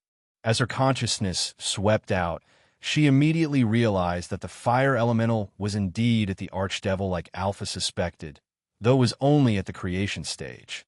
The opponent sensed her gaze and also sized her up. Although it was unable to pinpoint her exact level of strength, the unfathomable power lurking inside her unassuming body left it wary. The fact that she was able to easily nullify its earlier blow only further solidified that suspicion. The fire elemental took a deeper, closer look at her. Then, it snorted arrogantly and turned to leave. It had already accomplished its goal. Killing one greater devil more was nothing. Destroying Cobblestone City was already enough. It was unwilling to confront an equal opponent at a time like this. Yet, as soon as the fire elemental showed the intention of leaving, Liora moved. Synforce emerged from her body and attached to her right arm, creating a sheen of evil energy. It gathered into her palm, and she struck out. The two were far apart, but her hand ignored space and time, bypassing the distance and landing straight on its torso. The flames surrounding the elemental were quickly extinguished. Liora's palm struck at its molten body. A deafening bang echoed as the lava churned and the body of the fire elemental stumbled. Its towering body was sent flying, its aura fluctuating violently. It took a lot of effort for it to regain its balance. By the time it did, its face was a mixture of several emotions: apprehension, fear, and fury. Still, it forced itself to calm down and stared at its opponent. "What do you want?" it questioned loudly. "You must have already sensed the changes in the demon lair. Do you really want to be entangled with me at a time like this? I'm warning you. My companions are already near this place. They'll be able to provide support in just a few moments." Moreover, pausing, the fire elemental turned to Alpha, who was trying to escape from the battle scene, and shook its head. This woman clearly underestimated the power of archdevils. It only required a thought to incinerate her, regardless of the distance between the two. "This should be your companion. You don't want her to die, right? Let me go. There's no benefit to the two of us clashing." Elementals were rational after a certain level of strength, with their rationality improving every time they got stronger. By the time they became archdevils, their intelligence was already higher than that of an ordinary devil. Because of this, the fire elemental did not have much fear despite facing a stronger opponent. Whether it was rationally because of the lack of benefits and the accompanying danger, or emotionally because of the fleeing puppet, its enemy would surely choose to retreat. Unfortunately, it severely underestimated Liora, both in regard to her strength as well as her determination to kill it. Before it could even finish its last sentence, she had already moved to attack it. Liora did not hold back in the slightest. Showing no intention of replying, she attacked before the fire elemental could finish its words. The Devil Empress's furnace materialized above her head. With sin force coursing through it, its aura grew ever more majestic, filling the air with the smell of sulfur. This time, she didn't urge it to devour the fire elemental. Lava and colorful flames spewed out of its mouth, making it seem more like a fire elemental than its enemy. At the same time, Liora activated the upgraded Snake of Time. The illusory river transformed into a dragon, letting out a roar and lunging at its opponent.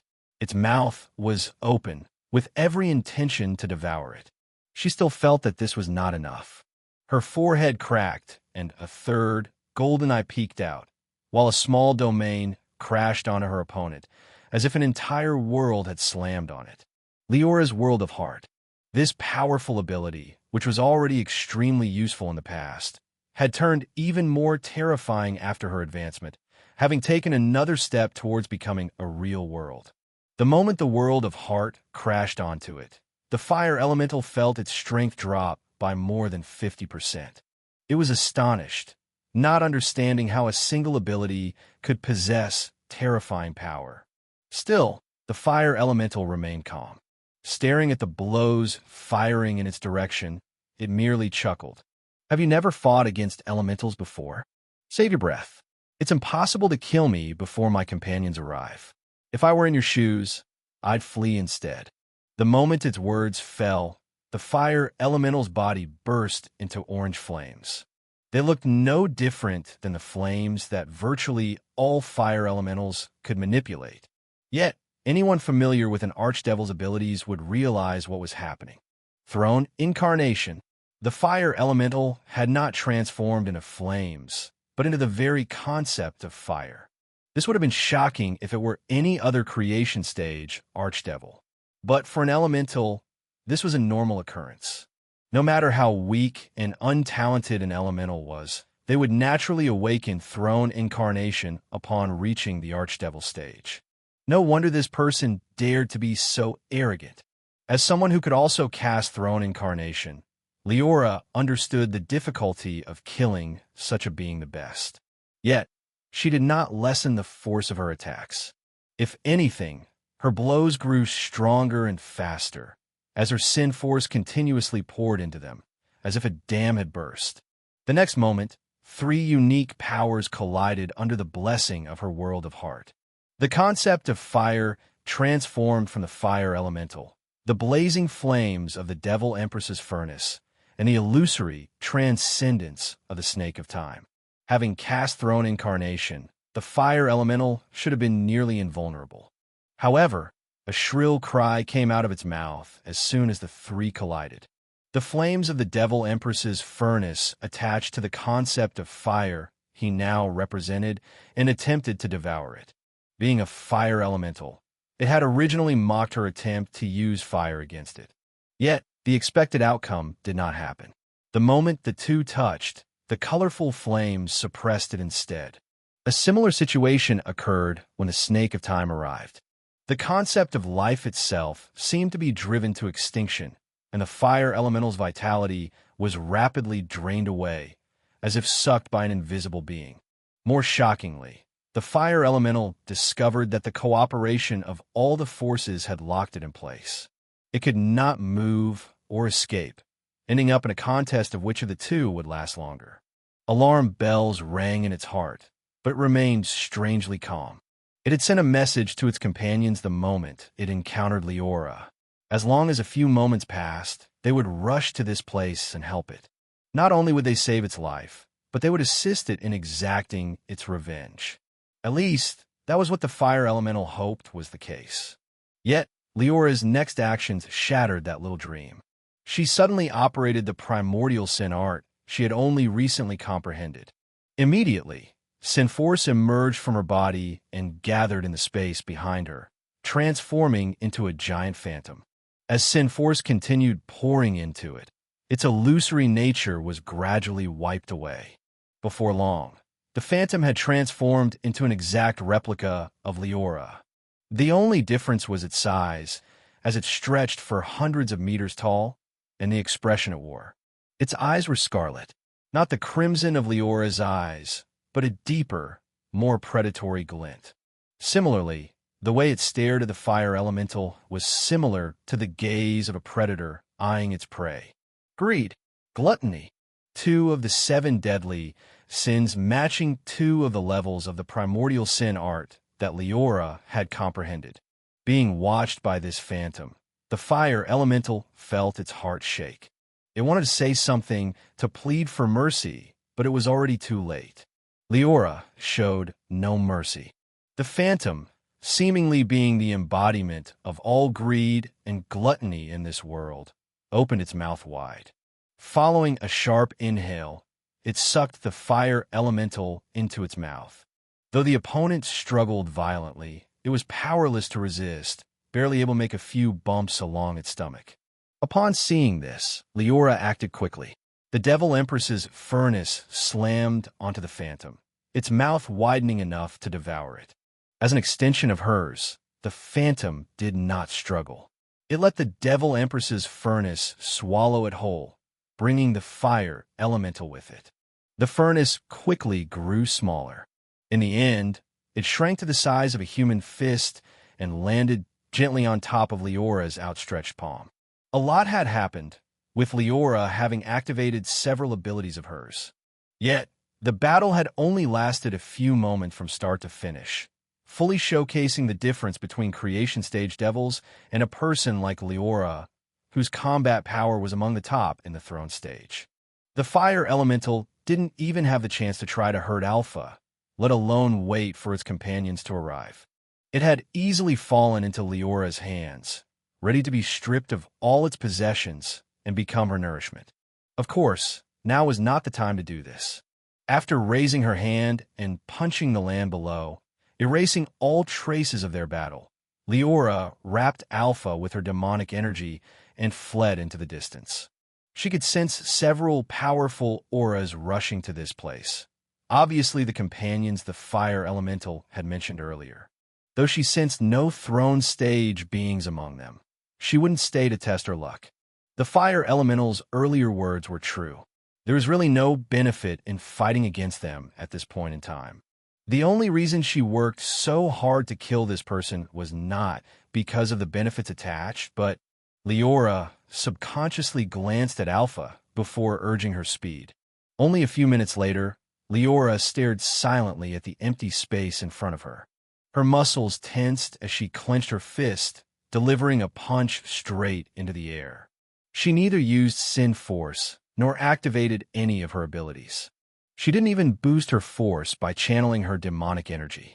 Yet, as the punch landed, the space began to crack before finally exploding. colorful fragments scattered everywhere, like pieces of glass. They started to merge under an inexplicable power beyond Liora's control, transforming into a miniature black hole. Liora showed no surprise at this strange phenomenon. She already witnessed something similar in her bloodline memories. The demon world did not exist as a whole, but was subdivided into different layers, each of them unique. No one knew exactly how many such layers there were. All devils knew was that each of them was ruled by a powerful devil who held certain authority over them. The lower the number behind the demon layer's name, the more powerful its ruler would be. Traveling among these demon layers was troublesome for most devils. It required the use of special teleportation arrays, most of which were in the hands of the rulers. That meant that if a devil wished to leave the 173rd layer of the demon world, they would have to obtain the permission of the Hollow Ancestor. Or rather, they would have to negotiate with the City Lord's mansion. Teleportation was allowed in most cases, only requiring the devil to pay a certain price, as well as to personally visit the city hub. Liora had no issue with the former, but the latter was a big issue. Raising her head, Liora stared at the mist-covered hollow city that was trembling violently. Though she could not peek into the city itself, she could sense several powerful auras colliding fiercely. Clearly, a war was currently taking place, one involving dozens of archdevils, some of them strong enough to shake the entire Origin Sea. Liora breathed a sigh of relief upon seeing this. Fortunately, I was lucky enough to become an archdevil before the chaos began. Otherwise, my only option would have been to go through the Origin Sea, she whispered, turning her attention to the black hole floating in front of her. This black hole was an innate ability bestowed upon all archdevils by the will of the demon world. Using it, an archdevil no longer needed to use teleportation arrays. They had the choice to travel through the demon layers independently. After taking a deeper look at the black hole and marveling at its unfathomable power, Liora no longer hesitated. She had a hunch that she would deeply regret it if she were to waste any more time. After glimpsing into her space orb and confirming that Alpha, Scurry, and everything she needed were already there, she finally moved. Taking a step forward, she walked straight into the black hole. An overwhelming power emerged from this peculiar structure, attempting to tear apart both her body and soul. Thankfully, Liora's strength had long reached the archdevil level. A sheen of demonic energy attached to her skin on its own, protecting her from this force. Perhaps because the black hole realized it could not do anything to her, the tearing force retreated. The black hole expanded and swallowed her entire figure, causing Liora's figure to disappear. By the time she recovered, Liora had appeared in a dark void, surrounded by countless white stars. She needed no explanation, knowing full well that these stars represented the many demon layers. There were tens of thousands of them in total. Yet, she didn't try to study them further, but selected one star at random. For her, all the demon layers were foreign. With her level of strength, she'd be able to prosper no matter the destination. There was no need to be overly picky at a time like this. Stretching her consciousness, Liora communicated with the stars. The power of the will of the demon world responded to her call. Its power descended, shattering the dark void. Its remaining power wrapped around Liora's body and began to transfer her away. The sensation Liora experienced was quite similar to when she activated the world descending array, making her wonder if the two things were related. Yet, there was also an obvious difference. Perhaps because she had reached the archdevil stage, or perhaps because of the peculiarity of this ability, Liora was fully awake during her journey. She saw herself blending into the surrounding world and rising into the sky, soon appearing in the sky above the 173rd demon layer before going beyond that. From this point of view, Liora could take a glimpse of the demon layer structure. It was the first time she had done so, and the result left her stunned. Though she had experienced several world invasions and had toured the Origin Sea, it was the first time she saw such a structure. An infinite number of massive continents, all fused together to create a colossal unified landmass. Millions of demi-planes were connected to each of these continents, making the 173rd demon layer look like a honeycomb. If that was it, Liora would have been surprised, but not astonished. What shocked her, however, was the fact that she was able to peek into the other demon layers. They were stacked on top of each other in a pyramid-like shape, with only a stretch of empty space dividing them. The higher one went, the vaster the demon layer would be, while those below would grow smaller. The gap was huge. The 172nd demon layer was nearly double the size of the 173rd layer, and the same was true for the 171st layer. By the time one reached the first 10 demon layers, I'm afraid that each of these layers is vaster than all the worlds in the Origin Sea combined. Liora couldn't help but whisper in shock, ignoring the sensation of dropping down. Clearly, her destination was one of the demon layers below, and the power of the demon world was guiding her accordingly. Gradually, the 173rd demon layer grew smaller and smaller in her vision, becoming far more distant. Within seconds, she had almost completely left it behind. But just then, the 173rd demon layer started to tremble violently once more, causing her to turn around and take another look. From this angle, Liora had a panoramic view of everything that was taking place. She saw a towering being rise up and let out a powerful roar, full of anger and hatred. Its mere voice destroyed countless continents. Time goes back for a few seconds. Although Liora's actions were nearly instantaneous, it still took a few minutes to complete everything. Her initial escape, her shattering the membrane of the demon world, and her choosing which demon layer to depart to. All these only lasted for a period of time. The time wasted would not have been a big deal at any other time. Yet under the current situation, it amounted to a massive difference. The rioting in Hollow City continued, and the archdevils were contained. The four limbs that had emerged from the four forbidden areas were free to do as they wished. And they did. Not long after their successful escape, they gathered at the very center of the 173rd demon layer.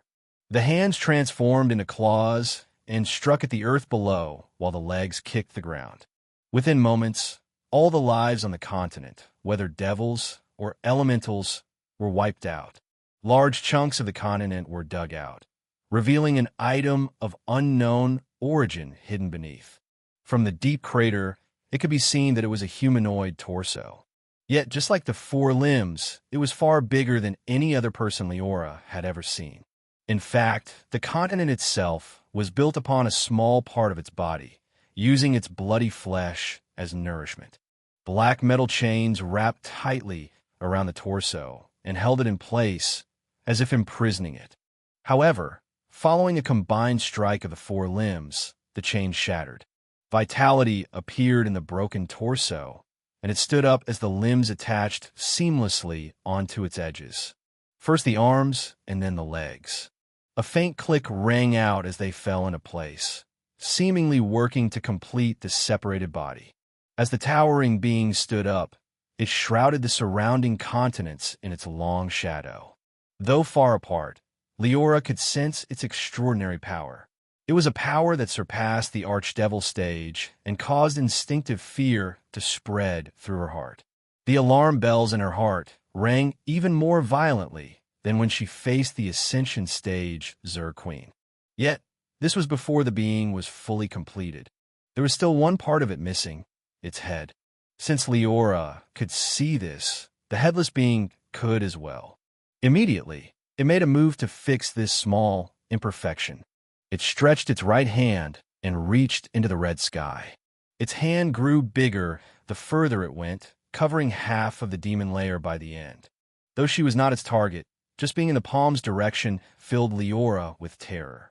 She could be certain that if that palm fell on her, she would instantly die, and any backup she had would be invalidated. Fortunately, her current location was outside the demon layer. The towering being ignored her, merely grabbing the thousands of crimson suns revolving in the sky before bringing them back to it. It clenched its fist, fusing the stars together, and placed the resulting object onto the clean cut at its neck. Just like the four limbs, the oval object seamlessly merged with it. With a clang, it transformed into its head. Only two of the crimson suns remained, serving as the eyes of this being. The other party stayed motionless for a brief moment, as if adjusting to its new body. Then, it raised its head and howled maniacally towards the sky. "Hollow ancestor!" It screamed, its voice booming throughout the demon layer and spreading beyond it. The world shook even more violently, not only because of the being's overwhelming power, but also because something deeper had been shattered. It was as if the very balance of the 173rd demon layer had been broken. Space rifts formed and swallowed a large portion of its surface, raising cities, devouring devils, and expanding continuously. At the same time, countless natural disasters broke out. The suppressed four elements rioted. A rain of flames descended from the sky. A sudden hailstorm formed and froze everything in its path. Gusts of wind brushed past, annihilating a fleeing greater devil. The earth itself shattered, swallowing an entire city. At once, several apocalyptic disasters broke out. Coupled with the spreading space rifts, the demon layer was plunged into chaos. No, it was not only the 173rd demon layer that was impacted. Even the world beyond it became chaotic, evidenced by the fact that Liora sensed her connection with the will of the demon world had been abruptly severed. The power controlling her escape vanished, leaving her frozen in place and giving her a full view of everything that was taking place. Her heart fluttered, yet the scene below allowed her to piece together all the pieces of the puzzle that had been in her mind. The relationship between the hollow ancestor, the four elements devil, and the catastrophe devil finally clicked into place. The description of the four elements devil given by the astral pavilion resurfaced in her mind. Four elements devil. Strength, archdevil ascension. Description, went missing 2 million years ago. Current whereabouts, unknown. Suspected of having been imprisoned. Powers, fire, wind, water, earth. With the scene in front of her and the final, hateful roar of this towering figure, Liora had an idea regarding the fate of this person. Was the four elements devil killed by the hollow ancestor, who then went on to use his remains to support the entire demon layer? This was an outlandish conclusion, yet it perfectly explained the current situation. The moment the suspected four elements devil escaped his shackles, the demon layer itself started to break. No longer having the four forbidden areas to suppress them, the four elements began to riot. What a grand undertaking, using the remains of an ancient devil to support the demon layer. Such ambition, such power. I'm afraid that few ancient devils can do so. Liora couldn't help but whisper. That's right. Although the Astral Pavilion's information claimed that the four elements devil was merely at the ascension stage, Liora instantly realized that the other party had unknowingly reached the ancient devil stage. However, this also left her somewhat puzzled. What was the purpose of the hollow ancestor doing all of this? Wouldn't leaving the four elements devil alive be a hidden danger? Had he never expected that the four elements devil would one day break free? More importantly, where is he right now? Several questions arose in Liora's mind.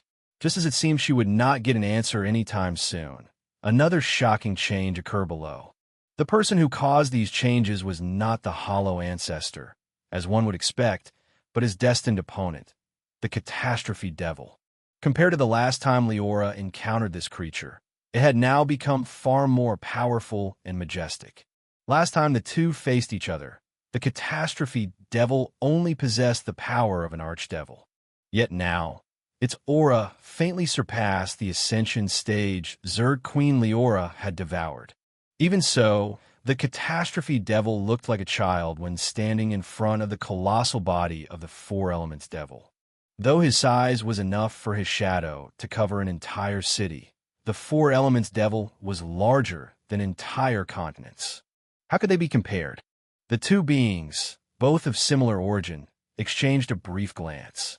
Then, a faintly surprised exclamation escaped the four elements devil's lips. So many different powers. Who was it that created this thing? He couldn't help but mutter his gaze locking onto the catastrophe devil. The amalgamation of his own remnant will and the consciousness of two other ancient devils, the Blood God Ancestor and the Hydra Ancestor, fell into his gaze. As for Duke Bloodflower, he didn't spare a single glance towards such a weakling. The fury in the four elements devil's eyes gradually subsided. He didn't take any action, but rather attempted to peer into destiny. His eyes flashed, and a rune flickered within his pupils as he raised his head to look at the sky. If Liora were in the earlier state, fused with the world around her, she would have discovered that the four elements devil was staring straight at the River of Time. Or rather, he was looking upstream through the river, peering into the past. Ancient, the name chosen for the ancient devil stage, was not random. It reflected their control over the power of time. The four elements devil continued looking into the illusory river, trying to reach the point when the catastrophe devil had been born. Scenes of the catastrophe devil's journey flashed in his eyes. He saw how this clone of his had been chased down by the hollow ancestor and his subordinates, while making plans and taking actions to help him break free. Yet, as he neared the source of everything, the four elements devil's vision suddenly became blank. He could see no more, as if the past had been erased. Is there another ancient devil involved? Has my clone unknowingly been tampered with? Countless thoughts raced through the four elements devil's mind, and he suspected that the catastrophe devil's birth was not a coincidence. Glancing at the catastrophe devil, an amalgamation of his own will, but whose body was filled with several other impure things, the four elements devil hesitated. Keeping such a clone would benefit him greatly, increasing his chances of survival even if he would perish. However, keeping the catastrophe devil alive represented hidden dangers. Soon, the four elements devil made a shocking decision. Stretching his hand, he grabbed onto the catastrophe devil and tossed him into his mouth. Chewing sounds echoed as he swallowed him whole. The four elements devil's demonic energy surged. Using his authority over his split consciousness, he devoured the catastrophe devil, inheriting everything he possessed. The split consciousness itself returned and enhanced his soul. But more importantly, the authority of the two ancient devils benefited him greatly. In the sky above his head, his throne, resting on the banks of the River of Time, trembled. The large fractures on its surface healed as it moved further back, as if traveling into the past.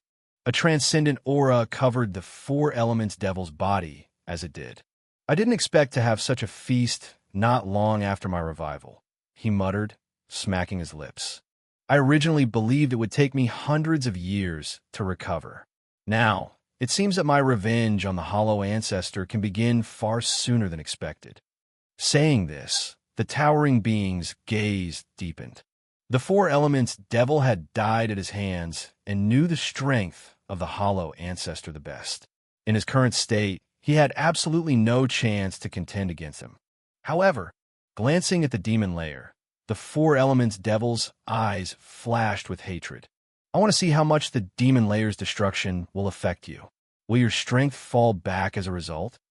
He chuckled eerily, raising his hand before bringing it down. Upon contact, everything it was touching evaporated.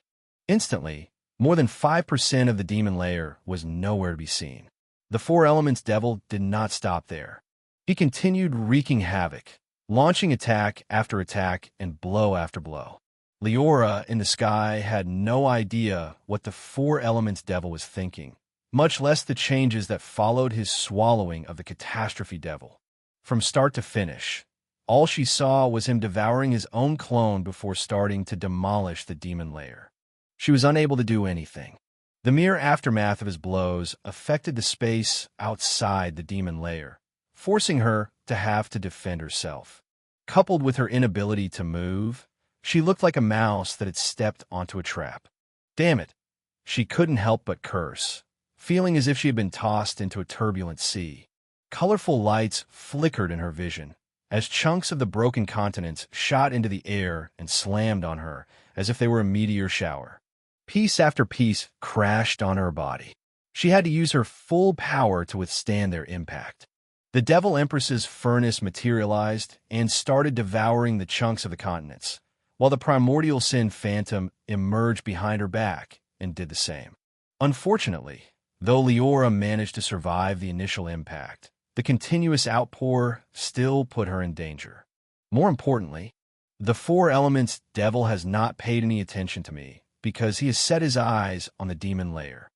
Once the demon layer is destroyed completely, he will surely shift his focus on me, a lone devil floating in the sky. Even if he had no curiosity towards her purpose and did not know of her previous actions, he wouldn't hesitate to slap her to death. Thinking of this, alarm bells rang out in Liora's heart. She had several plans to escape, even without the need to flee to other demon layers. However, most of her preparations were located in the large landmass below. Judging from the fact that more than half of the demon layer had already been destroyed, it would be wishful thinking to believe that those could still work. Liora grumbled. It had only been a few minutes since the initial changes happened. Yet in such a short amount of time, she found herself in a terrible predicament. It was the first time she had ever faced such a threat, mostly as a result of the giant gap between her and the opponent. Had Liora experienced any dangers in the past? Of course. Her journey so far had been plagued with desperate situations, constantly being under the threat of higher-level beings. Yet, no matter how grave the situation in the past seemed to be, she always had a backup plan. When she perished in the world of nights, she had already made preparations for her revival and could be certain she would be reborn. When she faced the world devourer ancestor, she had made sufficient preparations to survive even if she were to fail in her counterattack. At most, she would lose part of her strength. But now, Liora found herself in danger with no insurance for her safety. Not because she had forgotten to be cautious, but because of the massive gap between her and the opponent. In front of an ancient devil, every backup plan she had made and every trump card she possessed proved meaningless. Even her preparations and backups in other worlds would be rendered invalid if targeted by an ancient devil. For the first time in her life, Liora faced an existential crisis. If things continued on like this, she would surely perish, and her death would be final. Even if recovery were possible, it would take countless years and a large number of coincidences. Upon that thought, Liora's mind began to race. Her eyes reflected the towering figure of the rioting Four Elements Devil, who was doing his best to destroy the demon layer below, while she attempted to find ways to save herself. Her first thought was on the system. Unfortunately, when she looked at her depleted evolution points, which had hardly recovered since her last splurge, she soon shook her head. The world descending array, her current abilities, her status as an archdevil, and being the source of a bloodline. Idea after idea rushed through Liora's mind. But no matter how hard she tried, she found nothing that could help her situation. Just when she was starting to feel desperate, an odd expression crossed her face. Liora noticed something strange. An inexplicable energy suddenly flowed into her body and poured into her soul space before settling into her world of heart. The energy and the world of heart fused seamlessly. The energy was split apart and flowed into everything, whether it was the land, the creatures, or even the sun. There was even a portion of it that helped the world and the soul space expand. The progress was not particularly obvious at first and could be regarded as a mere coincidence. But as the phenomenon lasted for a few moments, it finally came to Liora's attention.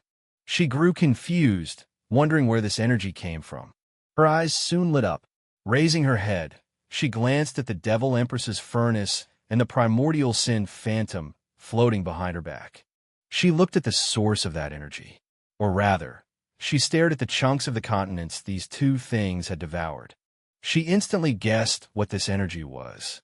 Is it the essence of the demon layer, akin to the world origin of worlds in the Origin Sea?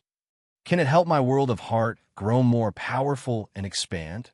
She couldn't help but whisper. Already having an answer, she didn't hesitate. She urged all her abilities to frantically devour as many of the demon layer pieces as possible. The transformation of her world of heart accelerated. 2 times, 10 times, 100 times. In the blink of an eye, it was growing stronger at a rate of more than 1,000 times compared to before. This improvement was all around.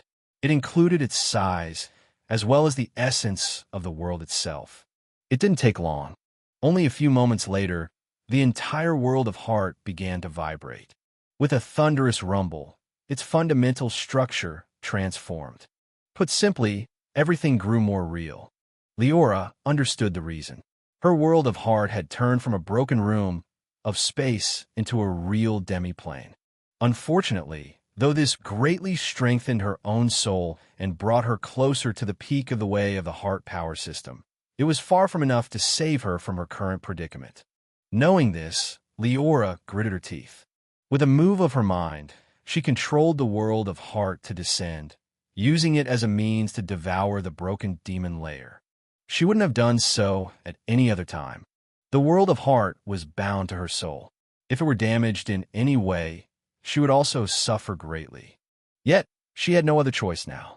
She could only bet that a further transformation of the world of Heart would give her the ability to escape.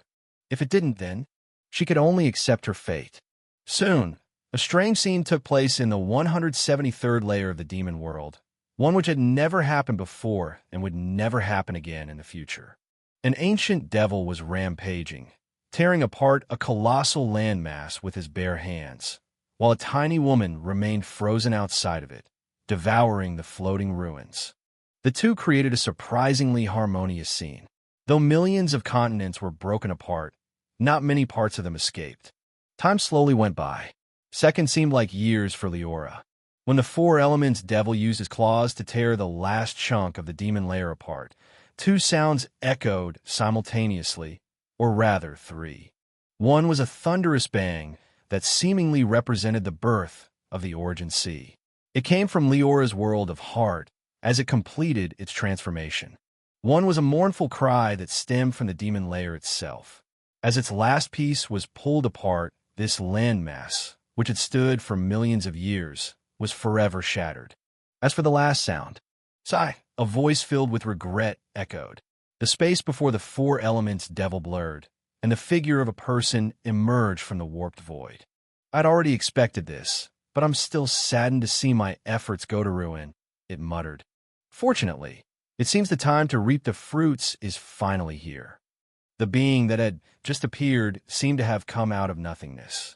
It was a man with an ordinary human appearance, looking even smaller and more fragile before the towering 4 elements devil than the catastrophe devil had. Yet in the eyes of any observer, this man looked even bigger than his opponent. His existence itself seemed to defy the boundaries of logic, as if he were a high-dimensional being. The moment he appeared, the only 2 people remaining in the 173rd layer, Liora and the 4 elements devil, recognized him. The former recognized him because of his fearsome reputation, while the latter, "Hollow Ancestor," the 4 elements devil shouted, standing amidst the chunks of shattered continents and staring at the newcomer with murderous intent. Despite his fury, though, he didn't try to attack the opponent. Liora watched as the 2 beings faced each other for a few moments before the Hollow Ancestor finally spoke up. "You're just as reckless as before." He shook his head in regret. "Shouldn't you have fled the moment you woke up? Really, should I say that you're arrogant, or should I label you as simply being dumb?" The Hollow Ancestor sighed. His words seemed to have driven the 4 elements devil into a fury. He was already angered to have died once at the opponent's hands, and having been used as material to support the demon lair for millions of years. Now that he heard the culprit behind his troubles mock him, he could no longer contain his fury. Raising his arm, the giant palm transformed into a 4-fingered claw once more. The 4 elements revolved around these fingers, bursting with an unfathomable power as they struck at the Hollow Ancestor. His momentum was even stronger than when he tore apart the continents with his bare hands. 1 finger alone was thousands of times bigger than the Hollow Ancestor. However, the man showed neither surprise nor fear. He didn't even move, allowing the claw to land on him. The expected collision did not happen. The claw caused no damage. The two seemed to exist in different dimensions. Before the four elements devil could even touch the hollow ancestor, his blow was wiped out by an inexplicable power. The hollow ancestor seemed to have transcended the concept of life itself, existing outside reality and being unreachable by ordinary forces. How is this possible? The four elements devil muttered, stunned. How could you not have suffered any backlash? Did you give up your status as a ruler? The four elements devil had not gone mad to dare to attack the hollow ancestor. Rather, it was the destruction of a demon lair that gave him the confidence to do so. To his knowledge, the destruction of a demon lair would significantly impact its ruler, greatly reducing their strength until they recovered. In the four elements devil's mind, only a single fact could explain why the hollow ancestor had remained so strong. Have you advanced further? He asked in terror. Halfway through the sentence, his body burst like a bubble. He teleported far away and was already fleeing. His body split into four clones, one for each element, and they all rushed in different directions. Their speed was terrifying, as they could traverse giant distances within moments. Yet, the speed he was proud of was extremely slow in the hollow ancestor's eyes. He let out a sigh and didn't move. However, his throne, settled on the banks of the River of Time, quivered. Immediately, the space in front of the four elements devil's fire body opened. An unassuming hand stretched from within the gap, slapping him and erasing his existence. The space around the wind body shattered and devoured him whole. Similarly, the water body was attacked by several space rifts and torn apart. Within just a few moments, only one body remained, the earth body. Perhaps a coincidence, but the four elements devil's route happened to go right past Liora. Or at least, this was how it seemed on the surface. Liora knew it was far from a coincidence, for no other reason than that the four elements devil transmitted a message to her. Don't stand there. Come help me. As if afraid that Liora would not understand, the four elements devil rushed to explain. Do you believe it's a coincidence that you're here? That you just got lucky to escape the demon layer's destruction just in time? Don't be stupid. This is all the hollow ancestor's plan. His target this time is not only me, but also you, he said, adding, I don't know what you possess that can make the hollow ancestor scheme against you. However, your appearance here is evidence that you're his target too. The four elements devil's voice rang directly in Liora's mind as he scrambled to escape. A trace of surprise crossed Liora's face, not because of the content of his words, but because of the rationality and intelligence he displayed. Indeed, she had by now realized that everything that had happened was not a mere coincidence. Most likely, it was the plan of a higher-level being, and the most likely mastermind was the hollow ancestor. However, though that much was obvious to her, Liora was caught off guard by the fact that the four elements devil could also realize this. Based on his previous actions, it seemed that only the words rash, reckless, and easily angered could be used to describe him. But it seemed this was not the whole picture. Indeed, how could a person who has reached this stage possibly be unintelligent? At worst, he is arrogant. At best, everything is a disguise, Liora thought, shaking her head. Her gaze turned solemn. Glancing into her soul space, she concentrated on her transformed world of heart. Already having a guess regarding the cooperation the four elements devil suggested, her consciousness swept out, and the two secretly communicated. With the threat of the hollow ancestor looming over both of their heads, the two reached a deal within moments. Immediately, the four elements devil accelerated. In the blink of an eye, his remaining body appeared before Liora, dissipating before fusing with her. The next moment, her soul space lit up as her world of heart descended. Devouring the broken parts of the demon layer had granted Liora great benefits. Above all, her world of heart, which had already turned into a demi-plane, experienced a further transformation. Following another thunderous rumble, it grew completely material, turning into an actual lower-level world. This transformation triggered a surge of power within Liora. The way of the heart power system reached a level equivalent to the ascension stage. while even her devil strength increased dramatically. Yet ultimately, these changes were nothing. No matter what, contending against an ancient devil was impossible for her. The opponent could swat her away like a fly. Or at least, that was the case until she and the Four Elements devil signed the devil contract. The moment the other party fused with her, his body transformed into the concept of four elements and merged with her world of heart. Instantly, this world was strengthened. From a lower-level world, it was quickly upgraded to a medium-level one. Though the improvement was only temporary and the world was unstable, it provided Liora with unimaginable power. For one, she could finally move. Her world of heart descended to the outside world, spanning several kilometers around her. Liora felt a sense of omnipotence within that space, as if she had turned into its will. With a flicker, her figure teleported to the edge of the world before that world shifted positions. Its edge moved further away. Then, Liora teleported again. Teleportation after teleportation, again and again. Before long, Liora had left the transitional space between the demon layers behind her, appearing outside the demon world and preparing to flee. Unfortunately, her opponent would not let her. Though the cooperation between her and the Four Elements devil was sudden, the Hollow Ancestor reacted quickly. This time, he didn't display a casual attitude. Instead, his gaze sharpened as he chose to take action in person. Stretching his hand, a thin blade materialized in his palm, which he swung towards the space before him. One moment, it was thousands of kilometers away.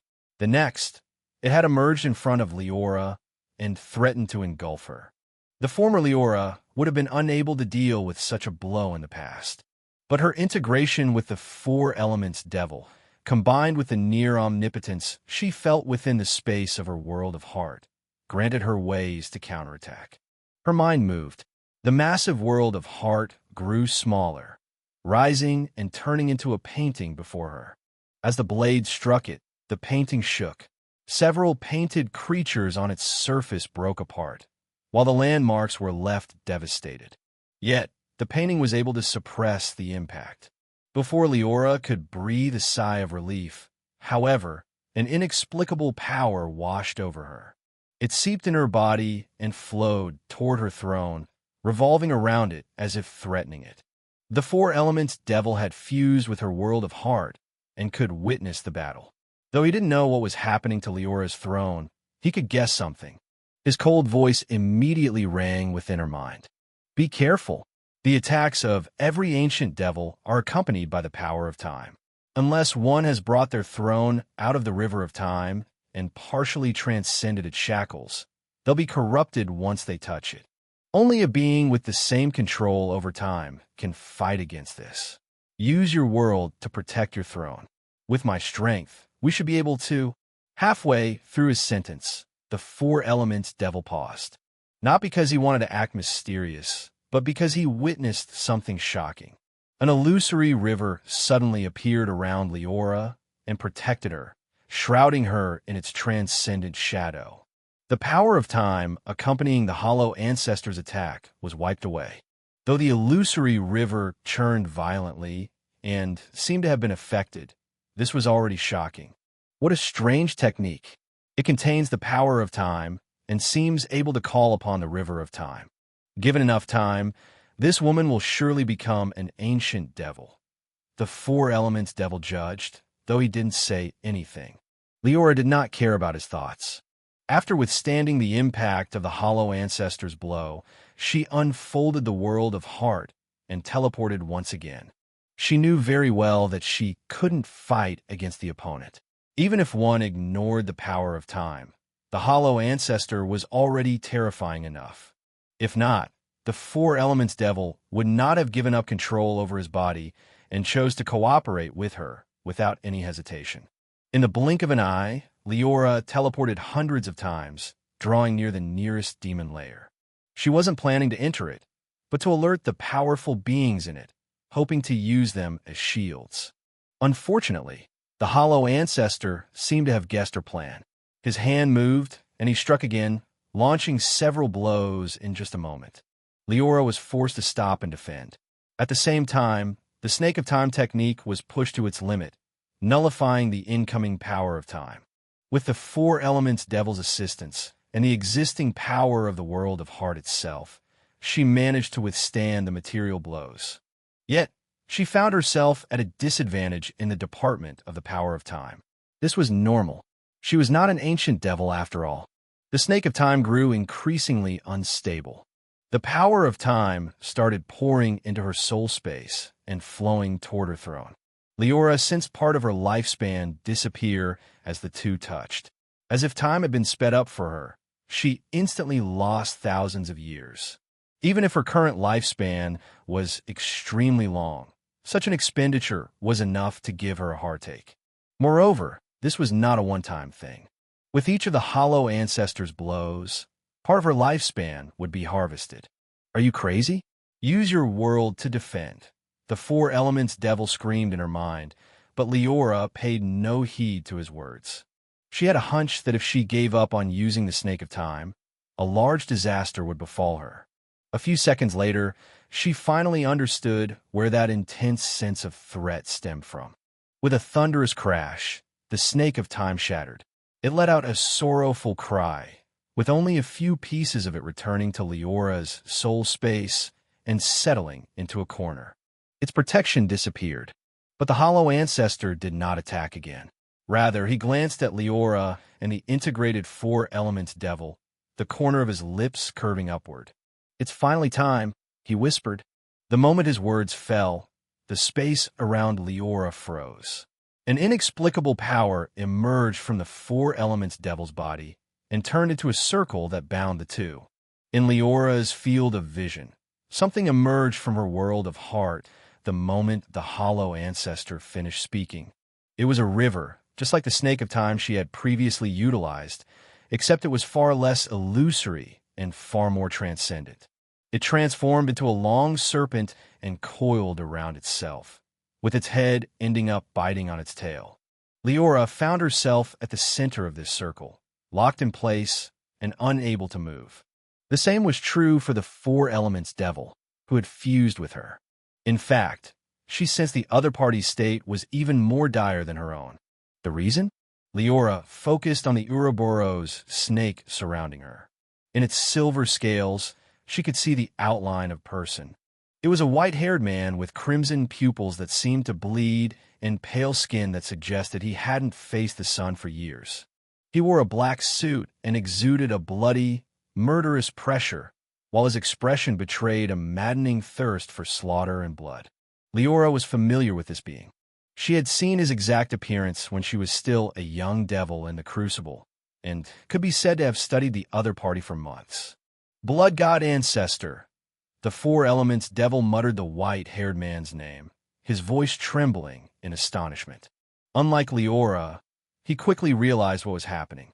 The mist clouding his cognition was lifted like a curtain being pulled back, allowing him to understand everything. "Is the Blood God Ancestor your clone? Did you do all this just to have me devour him?" He addressed the hollow ancestor, his voice filled with terror. However, he was unable to finish that sentence.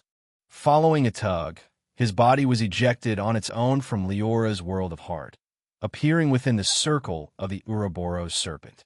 At the same time, his throne, settled at the banks of the River of Time, started to shake violently. Before, devouring the catastrophe devil had allowed it to recover and walk a certain distance into the past. But now, that past appeared to have been overwritten by a bloody crimson color. It was the influence of the Blood God Ancestor, or, according to his own admission, the influence of the Hollow Ancestor. The Hollow Ancestor did not take any further action to attack his two enemies. He watched as the Ouroboros serpent bound them ever more tightly before reaching into the space in front of him and taking out an inexplicable scale. As he weighed it in his hands, he suddenly became quite talkative, taking the initiative to speak up. "You've only been an ancient devil for a short time. You don't fully understand the intricacies of this stage. Which ancient devil dares to devour the timeline of other ancient devils so easily?" The Hollow Ancestor clicked his tongue, shaking his head with feigned disappointment. If things were that easy, why would so many ancient devils be stuck at this stage forever? Integrating the timeline of other beings is indeed beneficial and can help you trace back into history. However, the Hollow Ancestor briefly paused. Doing so leaves you vulnerable to the influence of those beings. You've integrated my past, so are you the Four Elements Devil or the Blood God Ancestor? While he was speaking, the Four Elements Devil did not say a word. Not because he was shocked by the contents of his speech, but because he was struggling. His appearance was constantly alternating. Sometimes he maintained his original appearance, while at others, he would turn into a white-haired vampire lord. He gritted his teeth. His throne rumbled as he attempted to expel the outside influence. Given enough time, he would indeed be able to accomplish this. Unfortunately, the Hollow Ancestor would not give him a chance. He continued on with his earlier words. If you wish to devour other ancient devils, simple methods are no longer useful. You either need to completely overwhelm the opponent's consciousness and spend time slowly integrating their timeline, or you need to rely on external powers. The moment his words fell, the Hollow Ancestor tossed the scale he was holding into the air in front of him. The scale instantly grew bigger. At first, it was only the size of a human palm, but very quickly, it had turned larger than even the previous demon layer. Its structure was odd, however. Rather than having two weights, one on each side like most scales, this one had hundreds of them. The Hollow Ancestor spat out a mouthful of blood. It squirmed midair, turning into countless devil runes and weaving into an intricate symbol that fell onto the scale. "Oh, will of the demon world, I call upon thee." He muttered an inexplicable incantation in a solemn tone, his voice spreading throughout the ruins and going further beyond. His call appeared to have worked. In Liora's perception, a familiar, ancient, and chaotic will arrived nearly instantaneously. Unlike the previous time she had seen it, though it did not take action, it seemed as if it were here just to become a witness. The Hollow Ancestor showed no surprise at this. He merely pointed his finger towards the struggling Four Elements Devil, and the will of the demon world wrapped around him, moving him towards one of the scale's weights. This ancient devil, powerful enough to shake the entire Origin Sea, could not raise any resistance.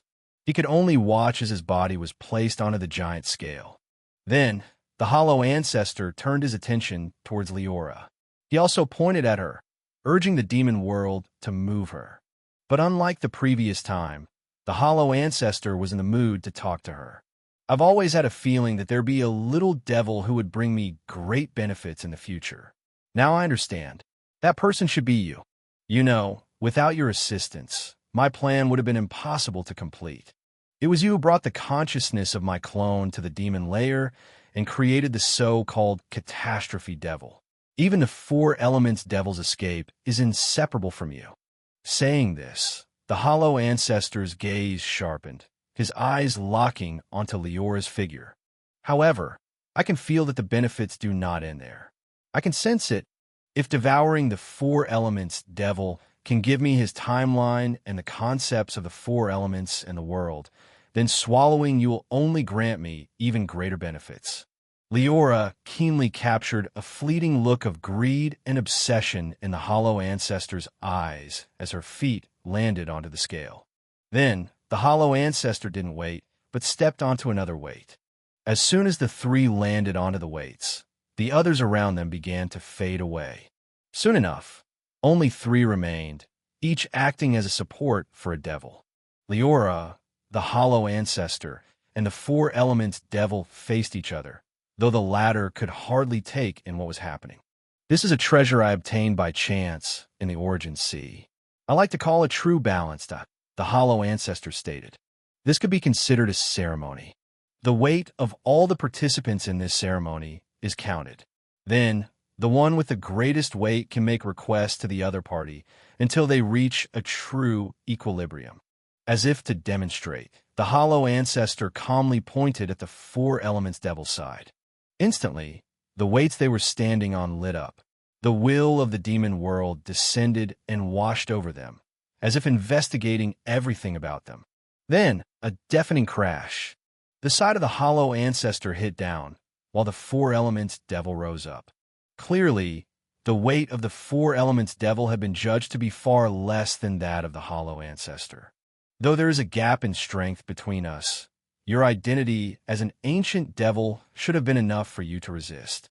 Unfortunately, the hollow ancestor shook his head with pity. You're stupid enough to devour my clone. In a certain sense, I'm now a part of you. Your weight is my weight, but my weight is not yours. The moment his words fell, Liora saw him point at the four elements devil once more. I request the concept of the four elements, he stated, and his opponent instantly trembled. The four elements devil's face grew pale as if he were experiencing a soul-tearing pain, while a four-colored light emerged from his body. It shot toward the hollow ancestor and settled onto his side, combining with his part of the weight. The scale slightly tilted. However, this was far from enough for the two to reach a true equilibrium. Thus, Liora witnessed the hollow ancestor point again. I request the concept of the world, your timeline, your status as the source of your bloodline. Liora watched as item after item was stripped away from the four elements devil and was guided towards the hollow ancestor. The scale's function seemed quite similar to her own Devil Empress's furnace, except its power was far more overbearing. Liora understood that the Devil Empress's furnace lacked the status to extract items from an ancient devil. Even if it did, she would have to defeat and suppress the opponent first. On the other hand, the hollow ancestor's true balance required no such thing. As long as one stepped onto it, they would have to fight using its rules. Of course, this power is not necessarily of the scale itself. Rather, this treasure simply has a way to communicate with the will of the demon world. It is the demon world that holds such overwhelming power. Liora remained strangely calm despite the danger of the situation. A flicker of emotion flashed in her eyes as she watched the hollow ancestor obtain item after item from the four elements devil. By the time the two seemed close to reaching an equilibrium, the four elements devil's throne was shaking violently. Countless cracks could be seen on its surface, making his situation far more severe than when he had just woken up. The pressure he emanated dropped dramatically. His aura now barely reached the threshold of the Archdevil stage. The next moment, bang! The four elements devil exploded, his existence wiped out by an inexplicable power. Unable to raise any resistance, he lost everything he possessed. He died this time for good. No matter how many backups he had or how much he had prepared for his eventual revival, he was now completely dead. He indirectly died at the hands of the demon world. Although an ancient devil was powerful indeed, they were nothing in front of this apex-level world, let alone ancient devil. Even if the four elements devil was a prince of the demon world, he would have met the same fate. As the opponent disintegrated, the hollow ancestor's aura surged. He fused with everything he had plundered from the four elements devil, growing even more unfathomable. However, he wasn't satisfied with just that. His gaze immediately fell toward Liora, and a faint smile appeared on his lips. Haven't you wondered why I went through all this trouble just to explain the process to you? I forgot to tell you, but true balance also takes causality connections into account. You brought my clone into the demon lair and helped me release the four elements devil. Thus, I owed you a debt. My explanation, including my current words, is merely to offset that debt. The hollow ancestor seemed to have sensed something, and his smile deepened. This is a sign that we're even, he said and stretched his hand. The hollow ancestor pointed once more, this time not at the four elements devil, but at Liora. Instantly, the will of the demon world descended upon her. Liora sensed it drill into her body and scan everything about her. Her abilities, concepts, devil techniques, and her bloodline, even something deeper, seemed to have been discovered by the demon world and taken into account. The sound of turning gears immediately rang out. Metal creaked as the scale began to tilt slowly. The weights of one woman and one man were measured. One was a mere archdevil, while the other had reached the ancient devil stage, having traced a large part of past history. The result went as expected. One side indeed held an overwhelming advantage over the other. The gap was even more obvious than when the Hollow Ancestor and the Four Elements Devil were pitted against each other. One weight of the scale slammed down, nearly breaking from the immense weight. Yet, the side emerging victorious went against everyone's expectations. Shockingly, the one with the greatest weight was not the mastermind behind everything, the Hollow Ancestor, but Liora. Impossible! A gasp escaped the Hollow Ancestor's lips, his tone full of disbelief. Much to the Hollow Ancestor's shock and to Liora's faint surprise, her side of the scale nearly broke apart by her own weight. It was obvious that the true balance, and by extension, the demon world, had judged her weight to be far greater than that of the Hollow Ancestor. Liora was able to guess the reason, especially as she recalled the earlier force that had washed over her body. However, the Hollow Ancestor could not. He nearly flew into a panic. Damn it! Is this person the clone of a princess of the demon world? This was the first thought that came to mind. But quickly he shook his head. If Liora were truly that powerful, he would not be standing here alive. Moreover, he would have never been able to accomplish his plans through her. Whether it was rationally or emotionally, the Hollow Ancestor believed there was some other, more plausible reason. Maybe true balance had malfunctioned, or maybe... The Hollow Ancestor's eyes lit up upon that thought. Liora did not know what he was thinking, though she could roughly guess his suspicions. She didn't attempt to communicate with him, let alone give him an explanation. Her mind drifted to the real reason why the demon world had judged her weight, or more accurately, her worth, to be higher than that of an ancient devil. The bloodline I created is powerful, but not so valuable. The same is true for the concepts I've comprehended. Although the Snake of Time is a precious technique and can briefly give me the ability to contend against ancient devils, its usefulness will grow smaller once I advance and become an actual ancient devil. Soon, an answer appeared in Liora's mind. It was the evolution system. Only this thing could tilt the scale so dramatically.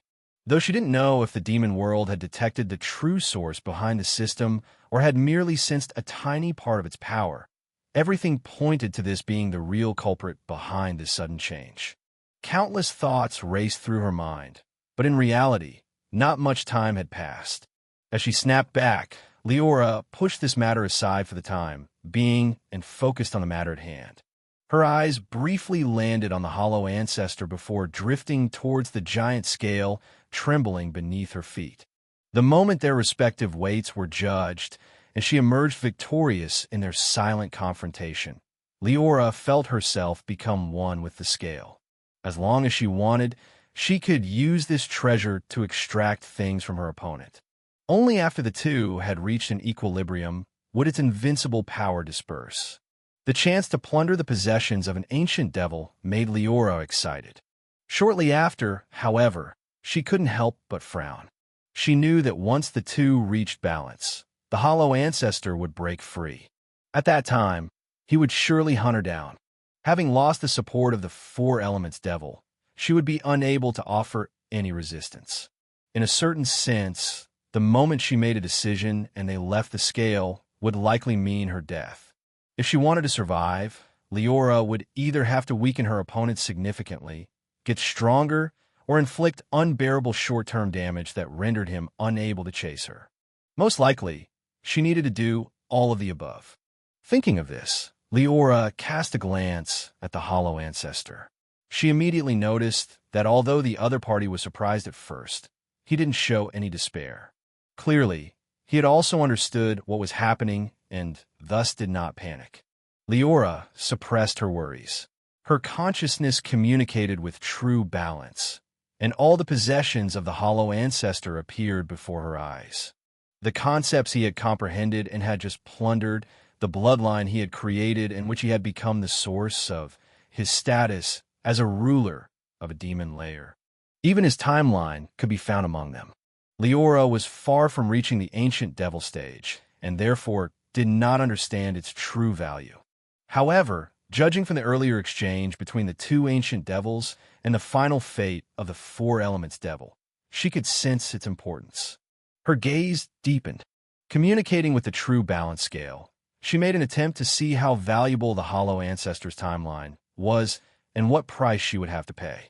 An image immediately emerged in her mind. She learned that if she were to plunder this item, the gap between the two would be significantly shortened. More than 90% of the imbalance between them would be bridged, and it would not take long to reach a true equilibrium. Is it because of the preciousness of the timeline, or because of our difference in strength? Liora couldn't help but wonder and made another attempt. Soon, she focused on a concept, that of the four elements which the opponent had just plundered. Information followed. She sensed that plundering it would bridge 10% of the gap between them. The concept of world, 15%. The concept of hollow, 25%.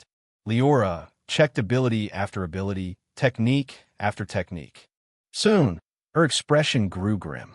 Have you realized? As if to taunt her, a voice rang in her ears.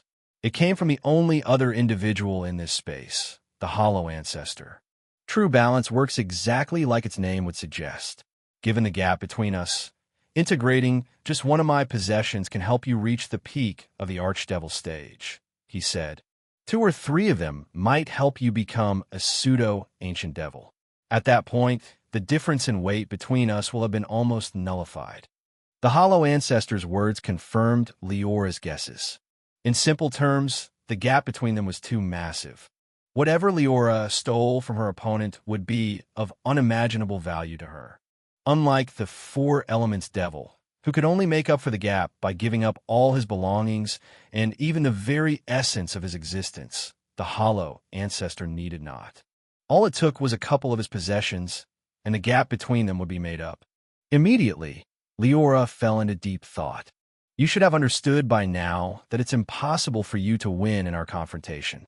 I don't know what you possess to make the demon world judge your weight to be so heavy, but I can be certain you're unable to make use of whatever it is. The Hollow Ancestor spoke up. Let's make a deal. As long as you give it up, I will let you go. In fact, I'm even willing to let you take the concepts I plundered from the Four Elements Devil. Saying this, the Hollow Ancestor stared at Liora, his gaze seemingly able to penetrate her outer shell and peer into her true nature. I saw the world you displayed earlier. As long as you fuse the concepts of 4 elements and world with it, you should be able to become a pseudo-ancient devil. With the assistance of that time technique, you could be considered invincible in the Archdevil stage. The offer the Hollow Ancestor made was sound, and he did not simply use his power to force Liora to make a choice, giving her substantial benefits instead. As long as she agreed to his proposal, she would be able to leap forward in strength, quickly becoming a nearly apex creature within the Origin Sea. With the Snake of Time, she would even have a chance of becoming an ancient devil in the near future. Any other Archdevil would have immediately agreed to those terms, especially given the gap in strength between the two. However, Liora didn't. Not because she didn't want to grow stronger or because she didn't trust the Hollow Ancestor. After all, the two could always sign a devil contract. The reason she didn't agree was that she knew what she would have to give up. The evolution system.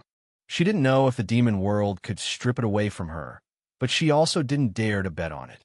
As such, the offer the Hollow Ancestor made was meaningless for her, let alone a pseudo-ancient devil. Even if the Hollow Ancestor promised to help her become a true ancient devil, she would not agree. Of course, giving up and simply dying is also impossible, Liora whispered softly, understanding her current predicament. A few moments later, her eyes lit up as she had an idea.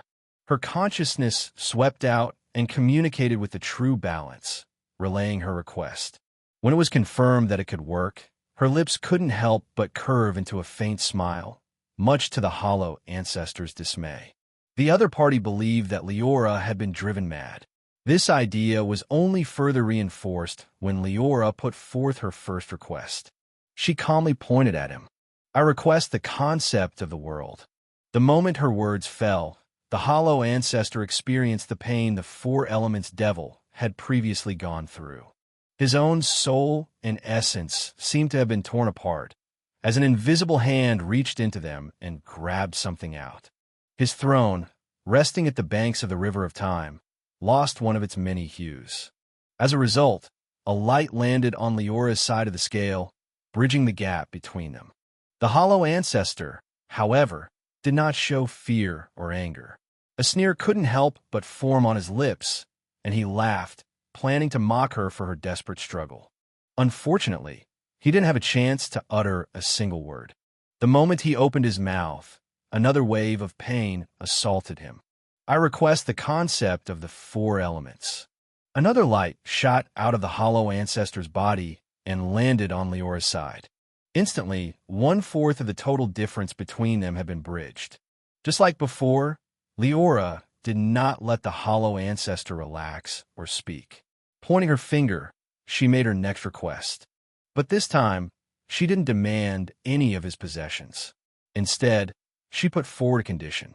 Under the witness of the will of the demon world, I request to make a gamble. Before she could even finish that sentence, the demon world, having always paid attention to this place, locked its gaze onto her figure. It displayed an anthropomorphic curiosity, as if waiting for her next words. Liora felt intense pressure standing under its oppressive gaze. Yet, knowing the gravity of the situation and that she only had a chance, she did not choose to back down. She continued with her earlier words. As she voiced her idea out loud, the will of the demon world trembled, as if entertained by her line of thinking. On the other hand, the hollow ancestor stared at her without saying a word, his expression darkening. Liora did not heed his gaze. I wish to be reborn 1,000,000 years before the hollow ancestor. She followed up on her request. Unfortunately, the will of the demon world trembled violently, expressing its refusal. Clearly, Liora was no longer communicating with true balance by now, but was directly speaking to the will of the demon world. She knew this was because her idea greatly satisfied the demon world's chaotic and predatory nature. However, the demon world would obviously not give her any overwhelming advantage in the negotiation. Knowing this, Liora shook her head and made another attempt.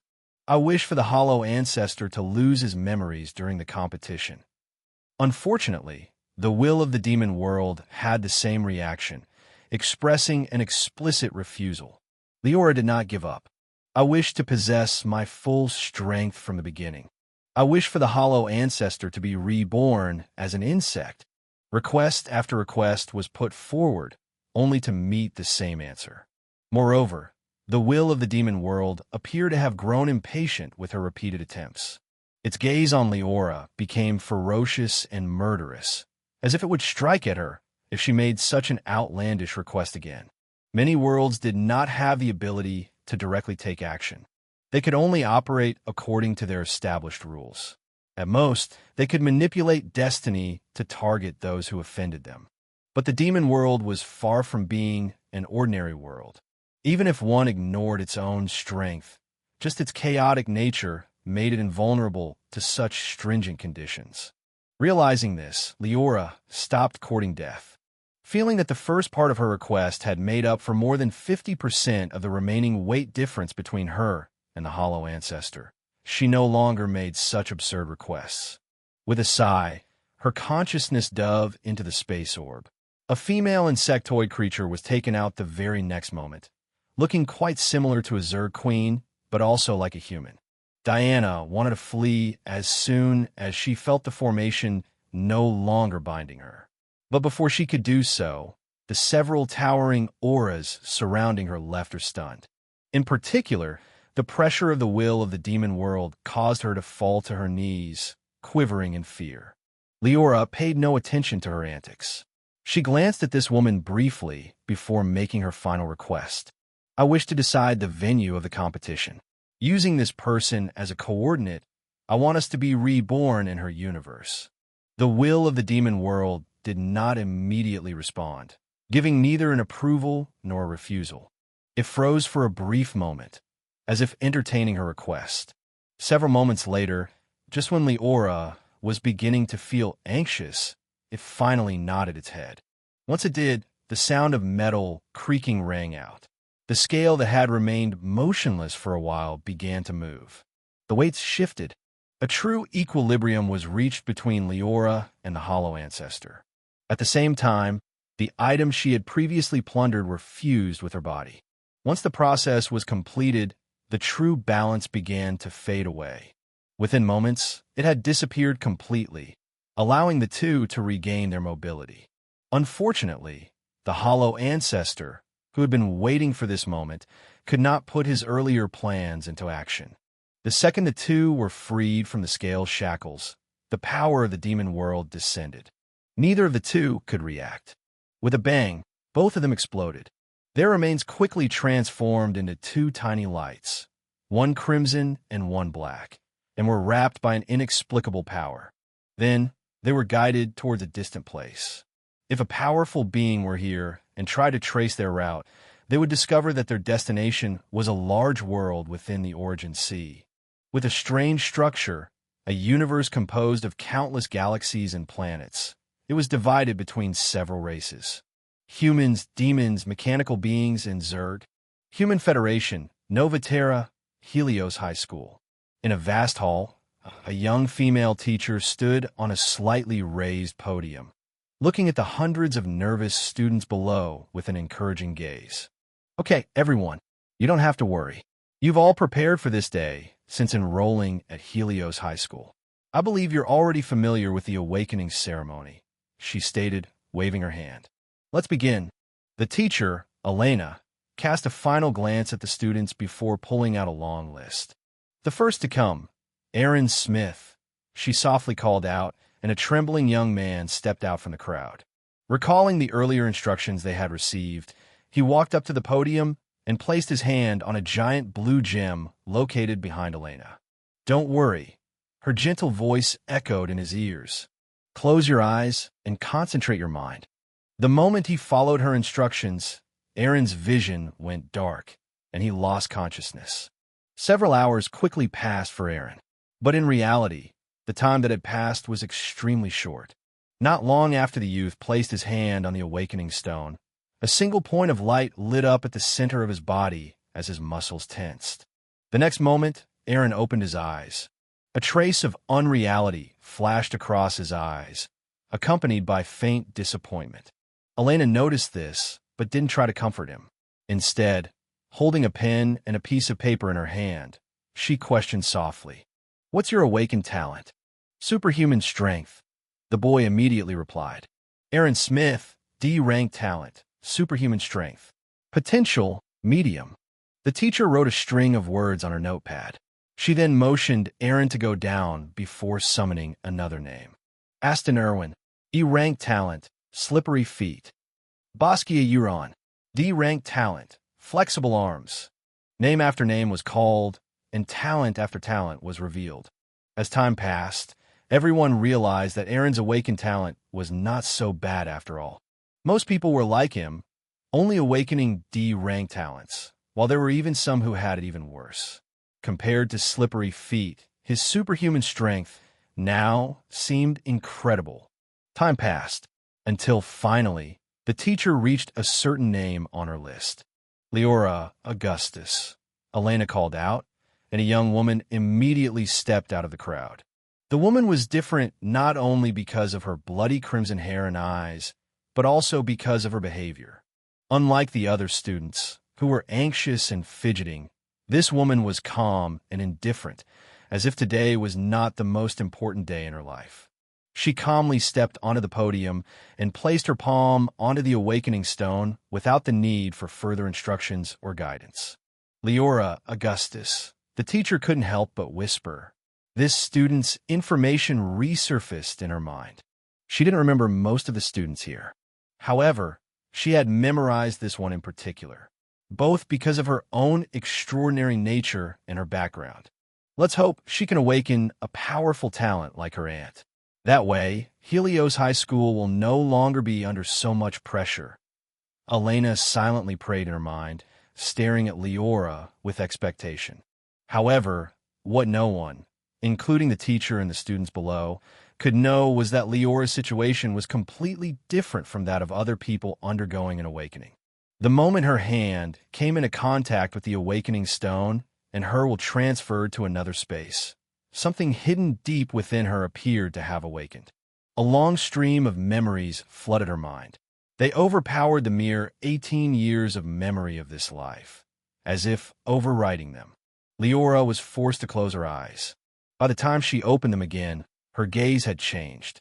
If she were only calm and indifferent before, then she now looked truly unfathomable, like a being who had truly seen through everything. It was as if even the very end of the universe would not cause the slightest change in her expression.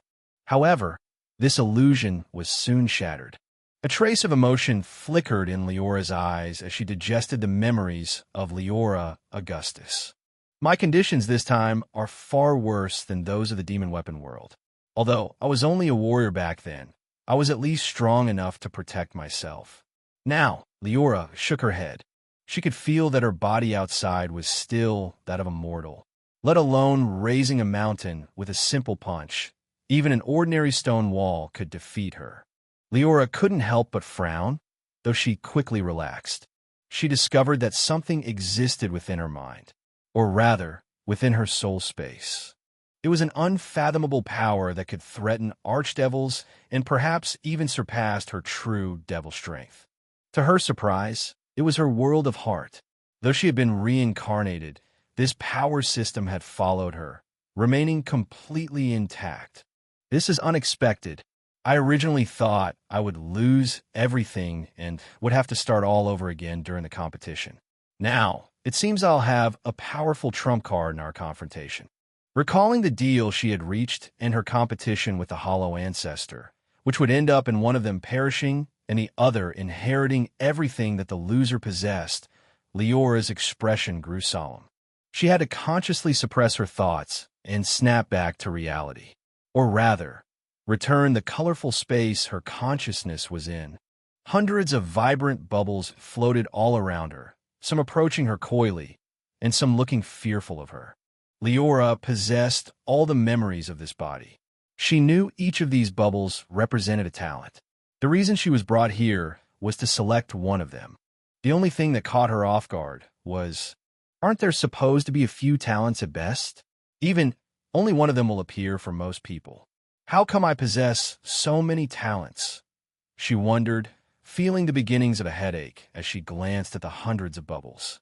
Her awakening would only be completed once she had chosen one of them.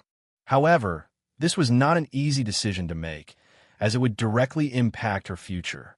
More importantly, it would greatly influence the ending of her confrontation against the Hollow Ancestor. Just as Liora sighed and prepared to investigate the bubbles one by one, she suddenly had an idea. Glancing at her own soul space and looking at the world of heart settled inside, she couldn't help but urge it secretly. Immediately, the skin on her forehead split apart and a golden pupil emerged.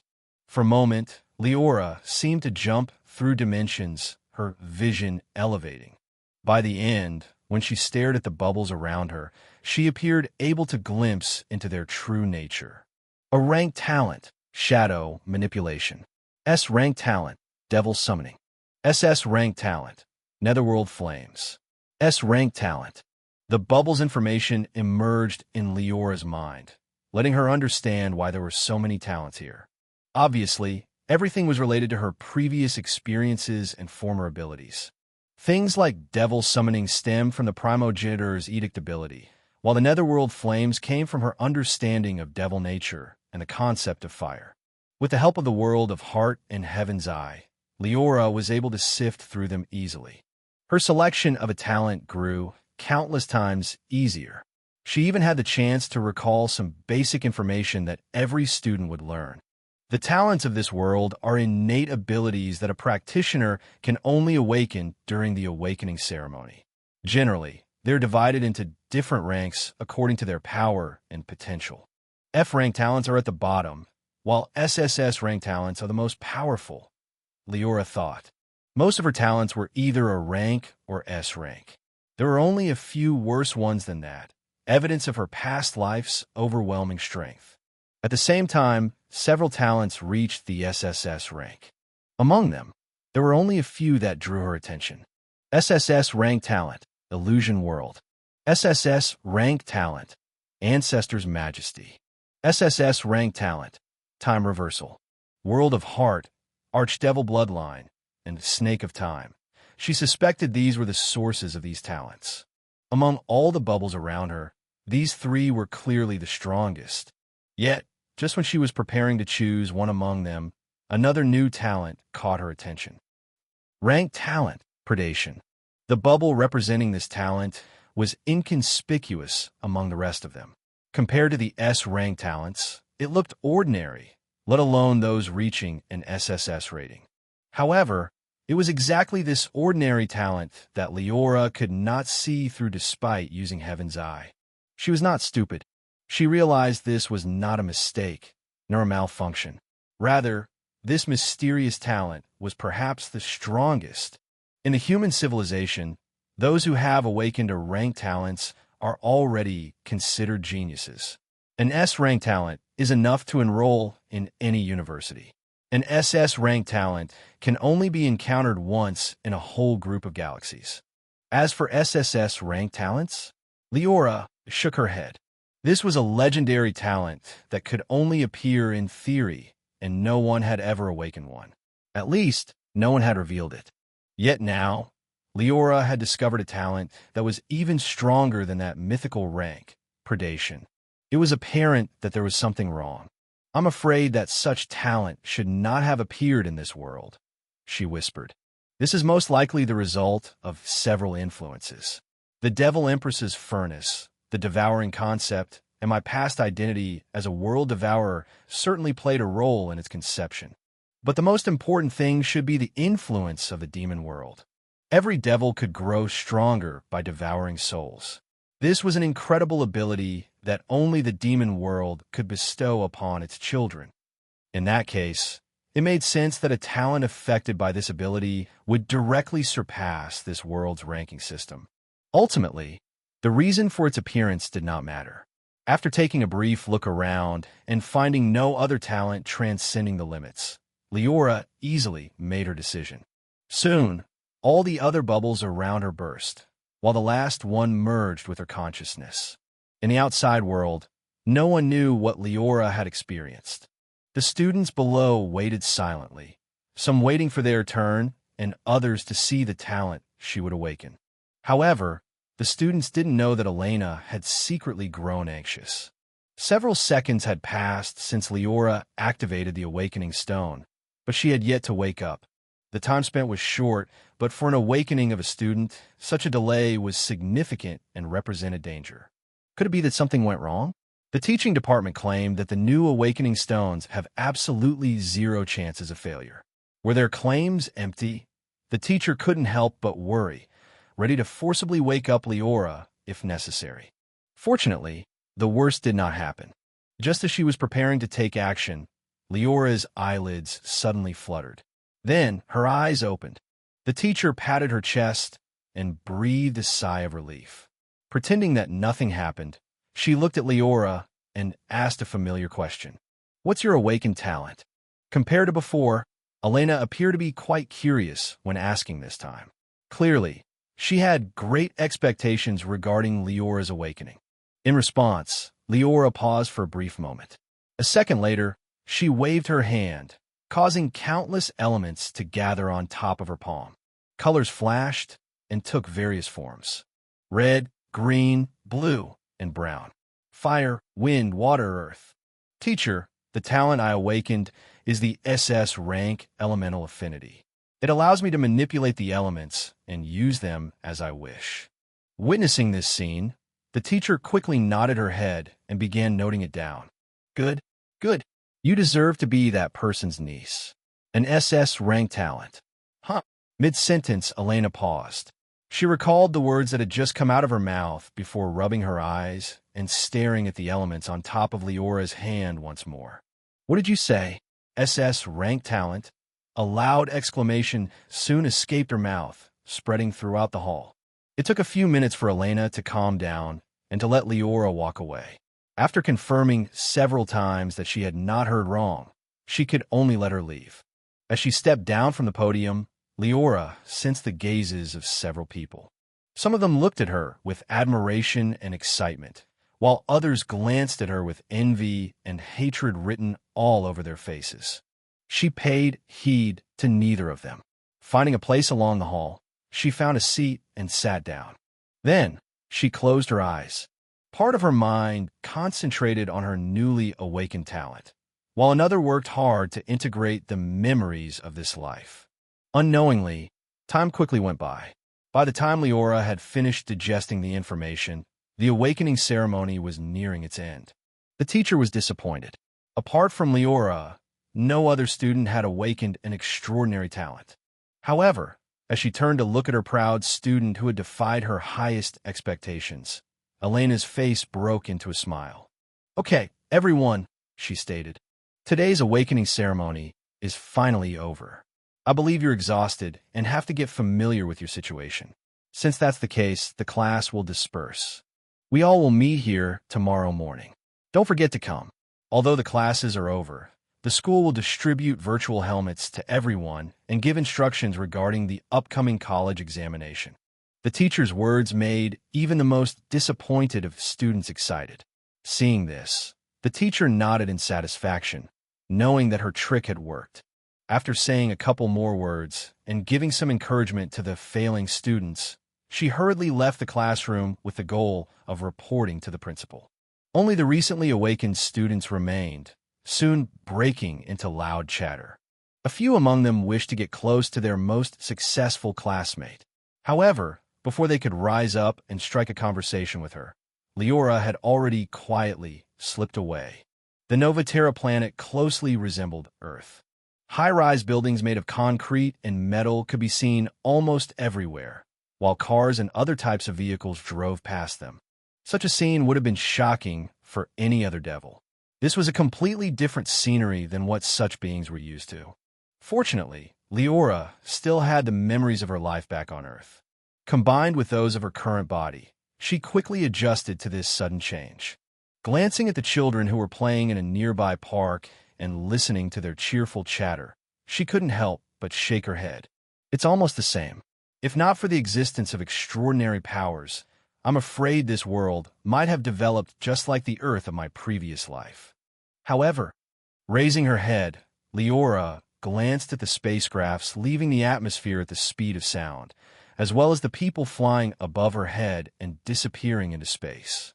With such powers, she knew full well that the human civilization couldn't focus solely on technology. This body's residence was only a few blocks away from Helios High School. It didn't take Liora long to reach her destination, a large 2-story mansion left by her deceased parents.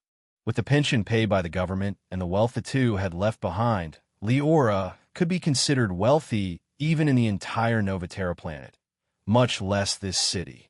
Shaking her head, Liora used her fingerprint to open the gate and stepped into the mansion. After wandering around for a few minutes and confirming there was nothing wrong, she rushed to her room following her memories. Closing the door, she sat cross-legged on her bed and fell into deep thought. Now that people were no longer surrounding her, it was time to think about her current situation and make plans for the future. I can sense that the demon world is still watching me closely. It appears that my gamble with the Hollow Ancestor is not negotiable. Even if I have the system to shield me, it's impossible to survive its punishment now that it has targeted me. Liora shook her head. Clearly, the system could only make her undetectable. Once the demon world had paid special attention to her, there was nothing it could do to save her. This means I must grow stronger as soon as possible. The Hollow Ancestor must be in the same situation as me. Most likely, he has just awakened and is working to regain his strength. Although I possess the world of heart and can exert formidable combat power if need be, it's impossible to be certain that he doesn't possess something similar. Liora's gaze sharpened. I must focus on improving my strength. I should aim to surpass my previous peak before attempting to deal with the Hollow Ancestor and completing the gamble. Liora knew there was only one way to achieve this. Just like in the world she had visited before, it would require her to practice the native power system. Information instantly appeared in her mind. Most of it was passed down by the school, while some came from her own experiences. Humans in this world practice what they call gene awakening. Awakeners can awaken their abilities and evolve their genes, unleashing the hidden potential within their mortal bodies. Such a description did not seem much different from the night power system she was familiar with. But aside from the completeness of the power system itself and the sense of perfection it gave, there was something else that attracted Liora's attention. I'm afraid this power system is the strongest I've ever come into contact with. She clicked her tongue. Although they're just rumors, I've heard people say that there are beings that can easily shatter clusters of galaxies with just a wave of their hand. Such a power should be equivalent to an archdevil. Moreover, there are likely even stronger beings, she whispered, the enthusiasm in her eyes apparent. Liora had known this was a powerful world. After all, it was the birthplace of Diana, or rather, the Zerg Queen who had fused with her. Yet, she had never expected there would be such immediate benefits. She was already determined to practice the native power system. Now that she understood its value and potential, her determination grew even stronger. As always, Liora wouldn't hesitate after making a decision, especially now when every minute mattered. Sifting through the memories of this body, she soon focused on a piece of information. Cosmic energy refinement technique, the elementary technique that all awakeners practiced. My parents in this life were both rank 2 awakeners, equivalent to lesser devils. Otherwise, even if the cosmic energy refinement technique is quite common, they would have never passed it down to me so easily. Just like its name suggested, this technique guided an awakener to refine cosmic energy. Only those who had awakened their talents could do so, which was why the former Liora had not practiced in the past. Of course, having experienced the awakening ceremony, this was no longer an issue for her. The efficiency of refining cosmic energy is said to be related to one's awakened talent. An A-rank talent can refine cosmic energy hundreds of times faster than an F-rank one. I wonder how efficient my talent is. Liora did not have to mull this over. After a few seconds, she had finished comprehending the technique and could put it to the test. She closed her eyes. As she concentrated, she sensed an invisible energy floating all around her, akin to the demonic energy of the demon world. Of course, there were also major differences. Unlike the cold, chaotic, and corrosive demonic energy, this one was cool and docile. Liora's current state was the first step in practicing the cosmic energy refinement technique, sensing the cosmic energy. As for the second, I need to channel my talent to attract this energy into my body. Upon that thought, a black light shimmered at the center of Liora's body. It was the representation of the predation talent, being the gene in the term gene awakening. As soon as the black light appeared, the cosmic energy rioted. Without Liora needing to take any action, it moved on its own and began pouring into her body. It flowed towards her cells and fused with them. As if her body had finally received the nourishment it always lacked, her cells began to evolve, and her genes changed. Liora could feel her physical body growing stronger and her mind sharper with every passing second. Shockingly, Liora had managed to complete her first practice of the cosmic energy refinement technique on her very first attempt. It had only taken her a few seconds. Yet, she had completed a process that would have taken other people days, if not weeks. Despite this, Liora was not happy. Though she could feel herself growing stronger and giving birth to another power within her body, she felt that the process was too slow. Yes, this speed, which would have shocked even rank 9 awakeners, was considered slow for Liora. I'm currently only a rank 0 awakener, barely better than an ordinary mortal. If I want to advance to rank 1, it will take me hours. Reaching rank 2 will take days. Rank 3 weeks. With such a slow speed of progress, wouldn't it take me months to become a rank 9 awakener? If anyone were to hear her outrageous claims, they would think she had been driven insane. For other people, even the most talented, it would take months, if not years, to reach rank 2. Just like Liora previously said, a rank 2 awakener was equivalent to a lesser devil. How could one possibly gain such strength in just a few days? It was a long-term process requiring hard work, talent, and resources. As for rank 9, most people would never have that chance. Unfortunately, despite truly believing her own claims, Liora was far from satisfied. Practicing slowly would have been fine if I were alone, but with the threat of the hollow ancestor looming over my head, it's impossible for me to practice like this. She shook her head. Her eyes narrowed. I can feel that the major weak link in my current practice is the cosmic energy refinement technique. My predation talent appears to be limited by its slow efficiency. This made sense. The cosmic energy refinement technique was a common technique practiced by pretty much everyone. It was only after students enrolled in an awakening university or college that they would obtain more powerful and specialized techniques. Of course, Liora wouldn't wait that long. With her eyes still closed and the technique operating, she began to make some small adjustments. This way of absorbing cosmic energy is too inefficient. It relies entirely on one's talent, attracting the cosmic energy rather than truly absorbing it. In a certain sense, it is the cosmic energy that's doing all the work. Recalling the devil techniques she had comprehended and the other power systems she had practiced, Liora subtly changed the operation route of the cosmic energy refinement technique. Immediately, a small, invisible vortex appeared on her body, with the gene representing predation as its center. The vortex took the initiative to swallow the energy around it. The cosmic energy could not and did not resist. It poured into the vortex and then flowed into Liora's body. Instantly, her power began to increase once again. Moreover, the refinement rate had nearly doubled compared to before. But to Liora, this was still not enough. I'm currently only using my talent as the source of this swallowing force. For other awakeners, this is the only thing they have at rank 0. But for me, it's only my weakest power. The moment that thought finished forming, Liora's world of heart descended into the outside world. It transformed into a point of light and landed inside the rotating vortex, settling beside the predation talent. The vortex immediately grew larger. The cosmic energy rioted, pouring into her body as if she had become the center of the universe. In an instant, the absorption efficiency had increased by more than 10 times.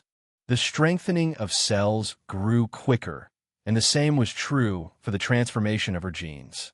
Her physical and mental strength rapidly advanced, while signs of newborn power appeared within her body. A few moments later, a deafening explosion échoued. Liora's bones creaked and trembled violently, while her skin pulsed in a strange and eerie rhythm. It took a few moments for the process to be completed and for everything to return to normal. When she opened her eyes again, a sharp light flashed within her pupils. For a moment, she no longer appeared to be an ordinary human, but a prehistoric beast. Though she quickly restrained her momentum, this phenomenon was enough to cause the entire room and even the mansion to shake. She paid no attention to the broken ceramics around her. Her entire focus remained on her body. Finally reached rank 1, she whispered, utterly calm, neither excited nor disappointed. Rank 1. This was nothing for Liora, only equivalent to the strength of a young devil. However, the speed with which she achieved this was earth-shattering. Nearly immersed in the rapid transformation of her body, Liora had the urge to immediately resume her practice. But ultimately, she restrained herself. She needed to check on something first. With a thought, she summoned the system panel for the very first time since her arrival in this world. True name: Liora Vathalis Dranthra Vexra. Rank: Archdevil, Throne, World of Heart. Anchoring: Rank 1.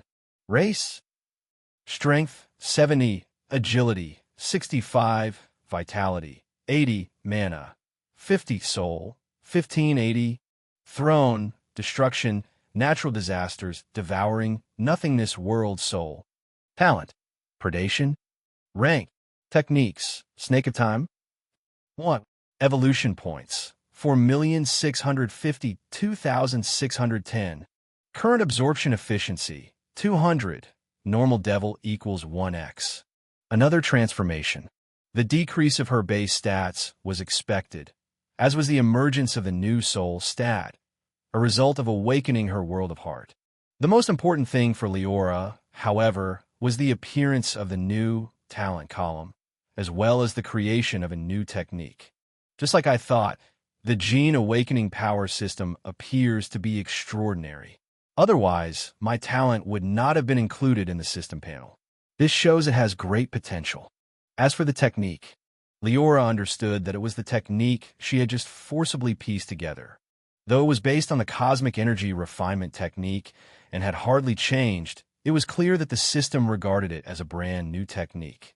Not only that, but a small plus button could be seen beside it.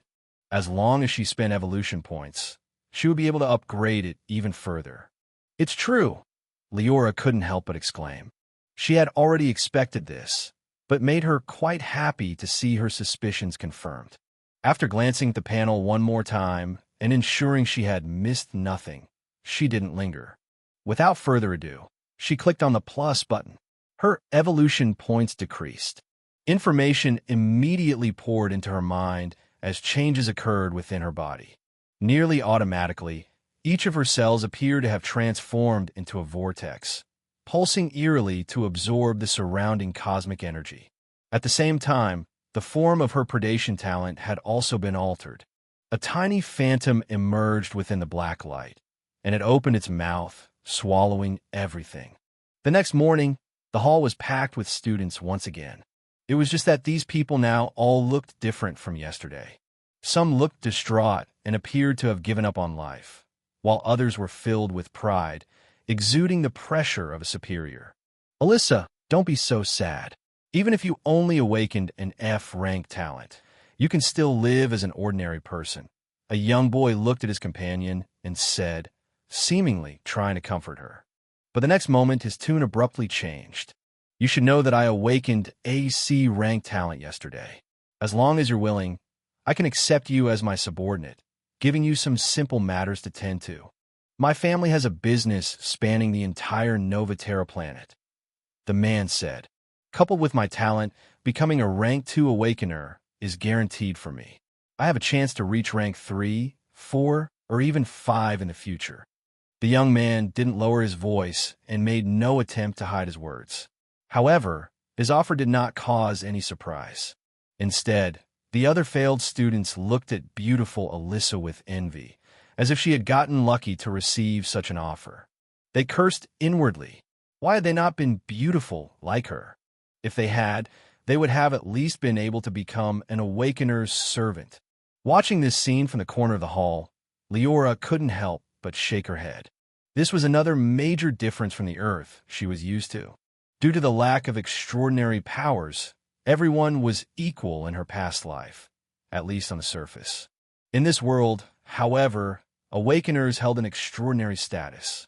Taking in servants, concubines, and even forming harems was commonplace among powerhouses and geniuses. Just as Liora was thinking and observing her classmates' reactions, the door of the room swung open, and a person walked in. It was Elena, the young-looking teacher responsible for supervising yesterday's awakening ceremony. After she stepped onto the podium, she swept her gaze across the students below. Ignoring the difference in their attitudes and moods, she spoke up. I'm happy to see you all here today. Even if some of you are disappointed, no one has given up on their dreams just yet.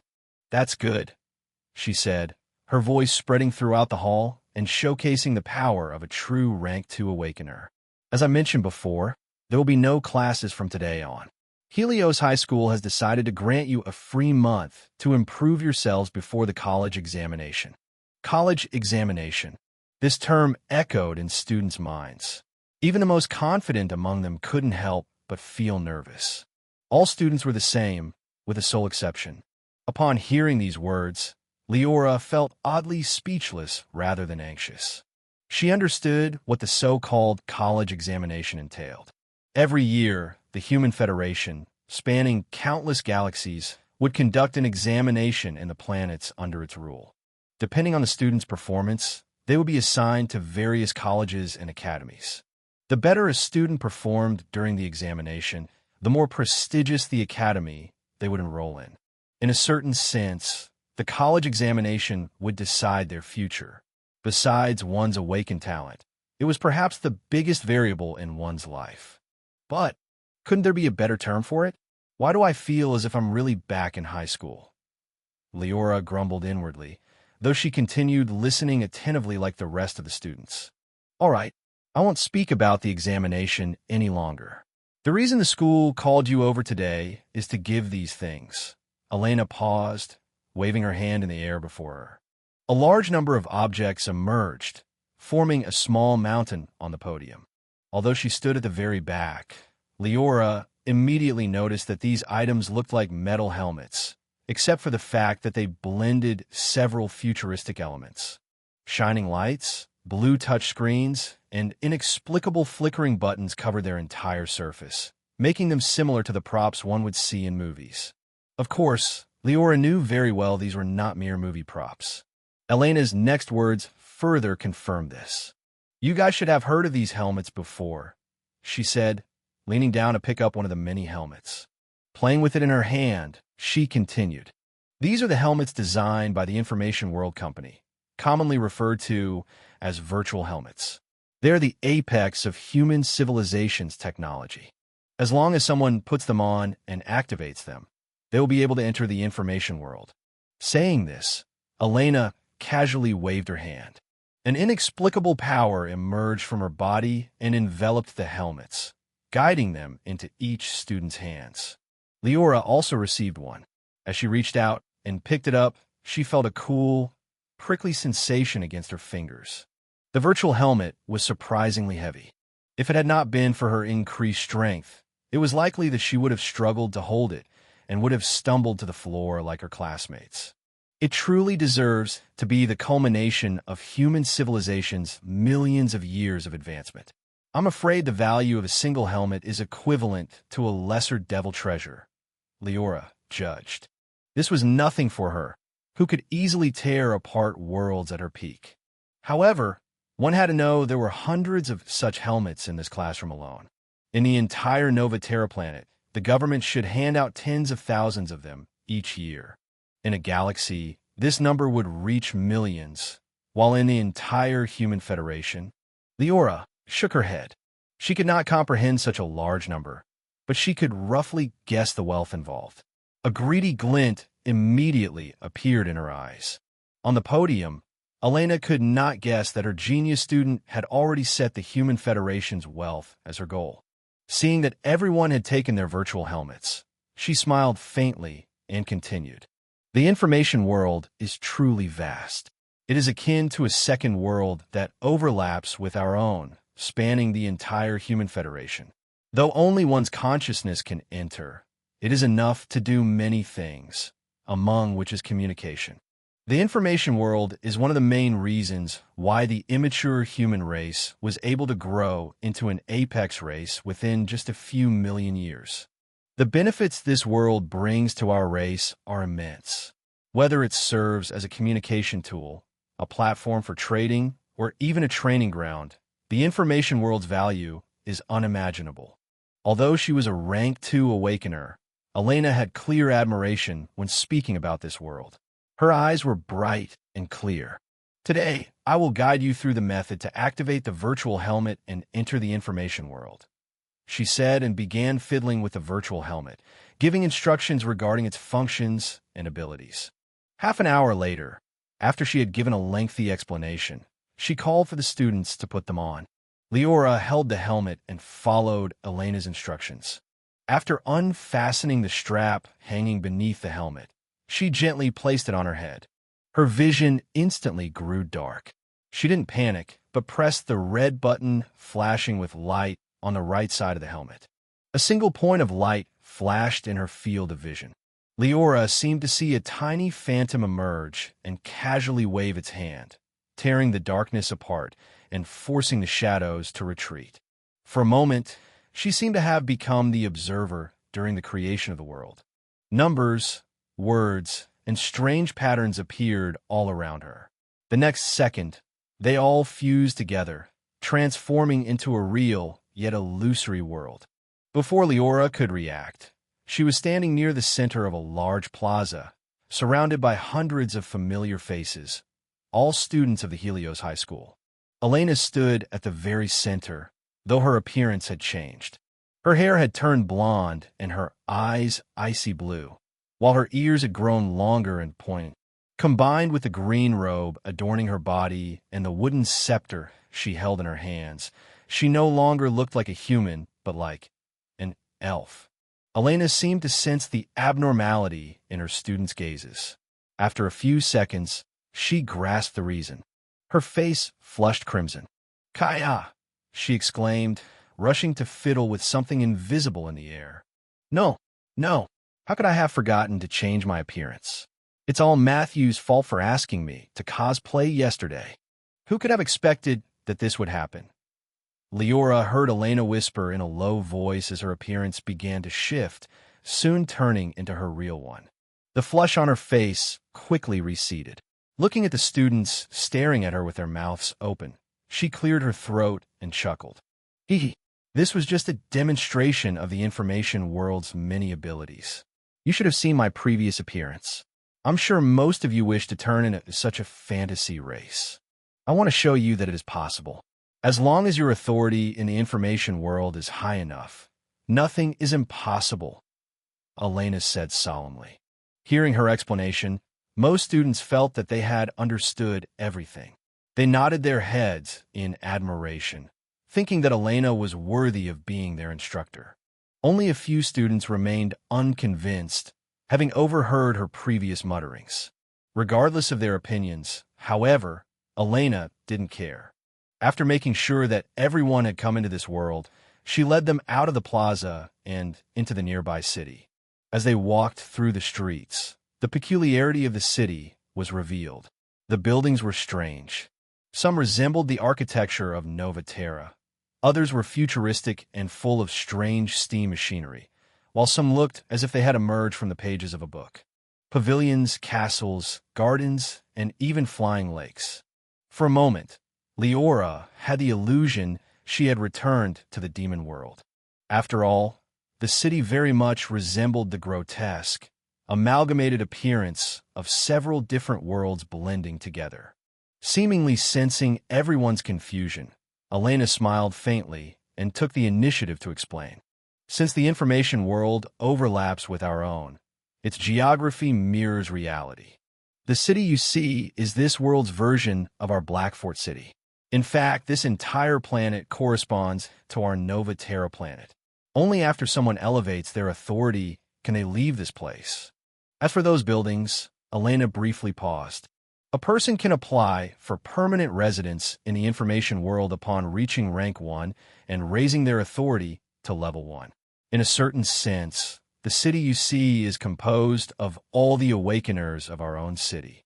Saying this, Elena used this as a bridge to introduce what authority meant. In simple terms, it was the status an awakener held within the information world. It depended on their strength, as well as the contributions they had made to human civilization. In return, awakeners would unlock certain benefits. You guys are just rank 0 awakeners at the moment, and your authority is at level 0. Your main focus should be on reaching rank 1 as quickly as possible. Only then will the battle arena become accessible. I wish to remind you, the battle arena is one of the few things that can greatly improve your chances in the upcoming college examination. Though Elena's earlier gaffe made her look irresponsible, she was quite reliable when she started giving advice. Most students nodded their heads upon hearing her words, their eyes shining with expectation for their future. They vowed to reach rank 1 as soon as possible and obtain a residence in the information world. At the same time, they would unlock the mysterious battle arena and improve themselves. Seeing their determined expressions, Elena smiled with satisfaction on the surface. But inwardly, she couldn't help but let out a sigh. She knew very well that most of these students would fail. Only those who awakened C-rank talents had a chance of being admitted to a relatively well-off university. As for those with worse talents, they'd most likely remain as civilian awakeners. Thankfully, There's a genius amongst students this year. As long as everything goes well, she has a chance to be admitted to a first-grade university. Elena thought excitedly, glancing at Liora from the corner of her eye. The latter appeared to have sensed her gaze. She turned to look at her, and their eyes met in the air. For some reason, a cold shiver ran down Elena's spine. Her intuition warned her of danger. It was as if the girl she was facing was not an ordinary student, but a terrifying demon. Though this was the information world, Elena felt her body in the outside world tremble violently. Although the feeling soon disappeared, the sensation of being a step away from her death remained fresh in her mind. She looked at Liora and opened her mouth to say something, but she quickly swallowed her words. No, it must have been an illusion. I'm a high-grade rank 2 awakener. How could I possibly feel threatened by a girl who had just awakened? Elena shook her head, denying that notion. Did I have too much fun last night, leading me to hallucinate? She began to doubt herself, not even daring to think that her earlier feelings were true. Moments later, she suppressed her thoughts. She forced a faint smile on her face and looked at the students. Then, she continued giving a tour of the information world. The students listened attentively as she revealed the abilities of this world, as well as gave some hints related to the upcoming college examination. The students learned a lot. Even those who had given up on themselves now had bright eyes, as if they could foresee themselves growing into powerhouses. Of course, it was only a matter of time before their dreams were crushed. If one had to say, the only one who truly gained something from their little tour was none other than the person who had remained silent throughout this time, Liora. As she observed the world around her and sensed the illusory yet real nature, her eyes narrowed. It's quite similar to my own world of heart, except it's millions of times more perfect, she concluded. Countless thoughts raced through her mind. Without her doing anything, the predation talent she had awakened stirred on its own, as if wishing to activate. Fortunately, Liora recovered in time and suppressed it. Now is not the time. Maybe in the future, she whispered. In a small forest outside the city, the howl of wolves and numerous other animals could be heard clearly. The Novaterra planet was located at the heart of the Human Federation and thus could be considered extremely safe. However, this didn't mean that humans were the only creatures living on this planet. Aside from them, there were several other races, most of all demons, animals that had evolved after coming into contact with cosmic energy. The reasons these demons existed were twofold. It was partly because their large numbers and high birth rate made it impossible for humans to kill them all, and partly because of the need for suitable training grounds. Just like other power systems, Awakeners also needed to experience life and death battles in order to improve. The stronger among them were fine, as they could always participate in extraterrestrial battles. But there were many who could not. Granted, only veteran Awakeners would engage in such training. They had to at least reach rank 1 before leaving the city. Yet now, in a forest packed with bloodthirsty demons, a girl who had just awakened could be seen wandering alone. She walked casually through the forest, completely ignoring the stains of blood beneath her feet and the humongous plants that looked ready to devour her. The woman continued going deeper, heading toward the territories of more dangerous demons. A few minutes later, her footsteps suddenly halted. Not because she had realized the gravity of the situation and regretted her actions, but because she found herself surrounded by demons. It was a pack of wolves. Their front limbs were surrounded by a green glow, while they bared their teeth at her, encircling her from all directions. The largest and most powerful wolf growled violently. It stared at its powerless prey with human-like greed and desire in its eyes. It had been a long time since it had eaten a human.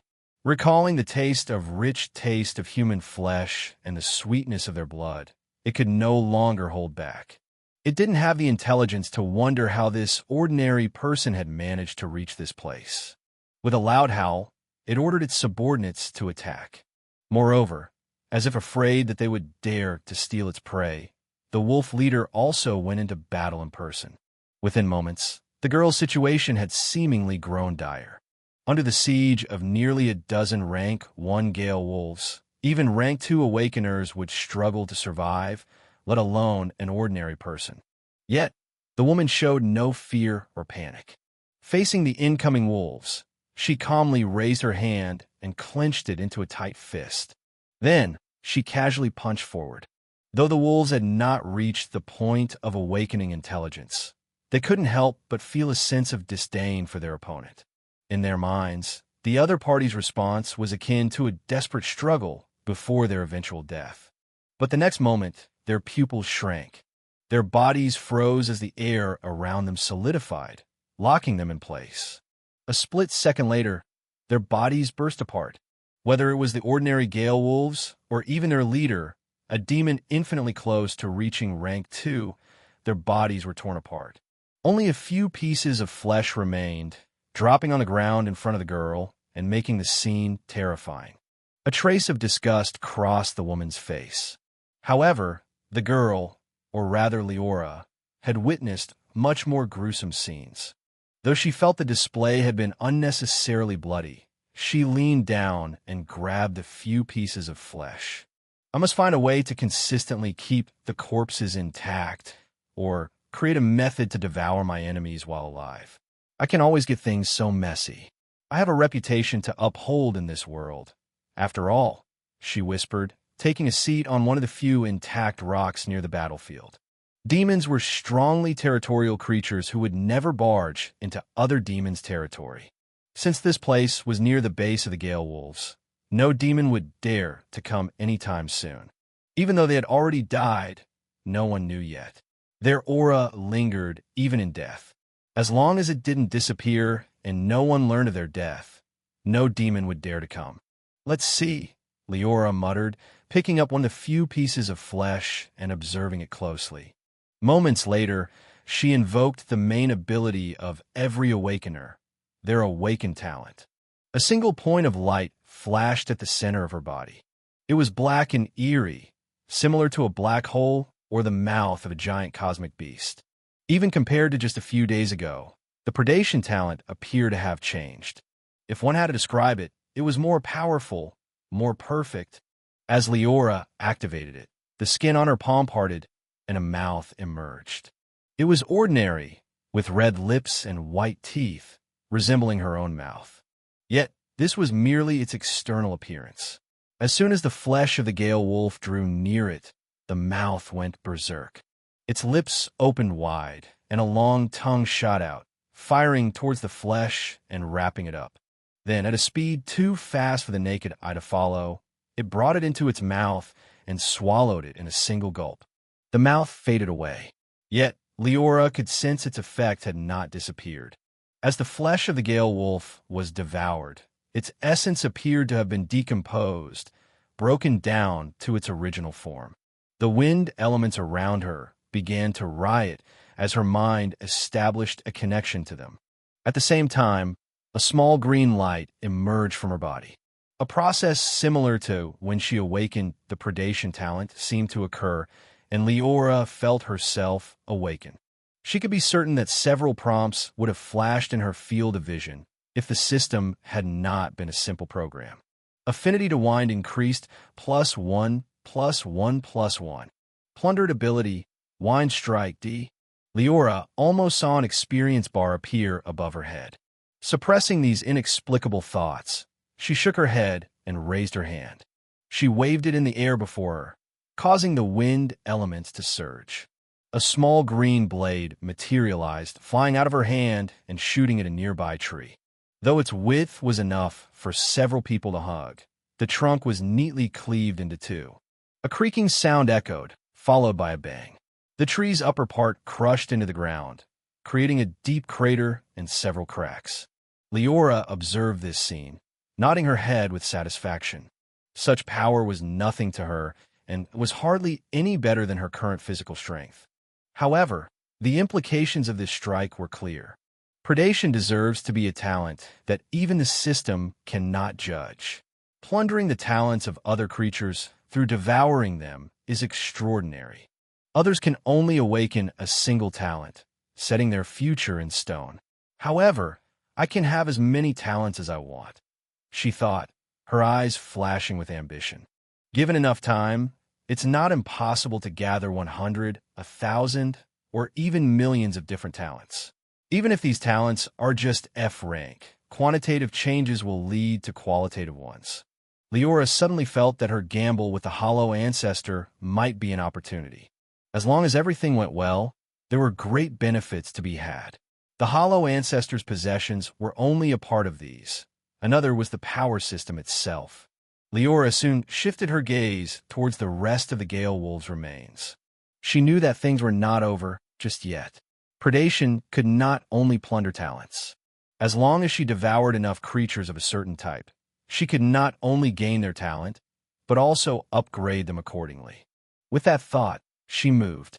The same mouth materialized in both of her palms as she activated predation and urged them to swallow what little remained of the Gale Wolves. True name: Liora Vathalis Dranthra Vexra. Rank: Archdevil, Throne, World of Heart. Anchoring: Rank 3. Race: Strength: 470, Agility: 265, Vitality: 580, Mana: 750, Soul: 1580. Talents: Predation. Rank: Wind Blessing, B rank. Earthquake, B rank. Techniques: Snake of Time, 2. Cosmic Devouring Technique, 3. Evolution Points: 1,892,610. Current Absorption Efficiency, 200. Normal Devil equals 1x. Liora went silently through her system panel.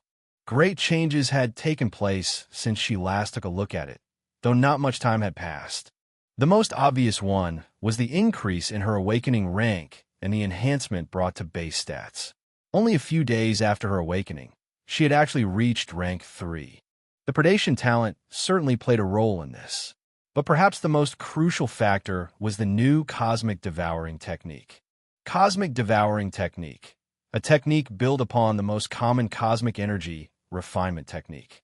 It integrates the creator's insights regarding devouring, plunder, and extraction attained through several worlds and experiences.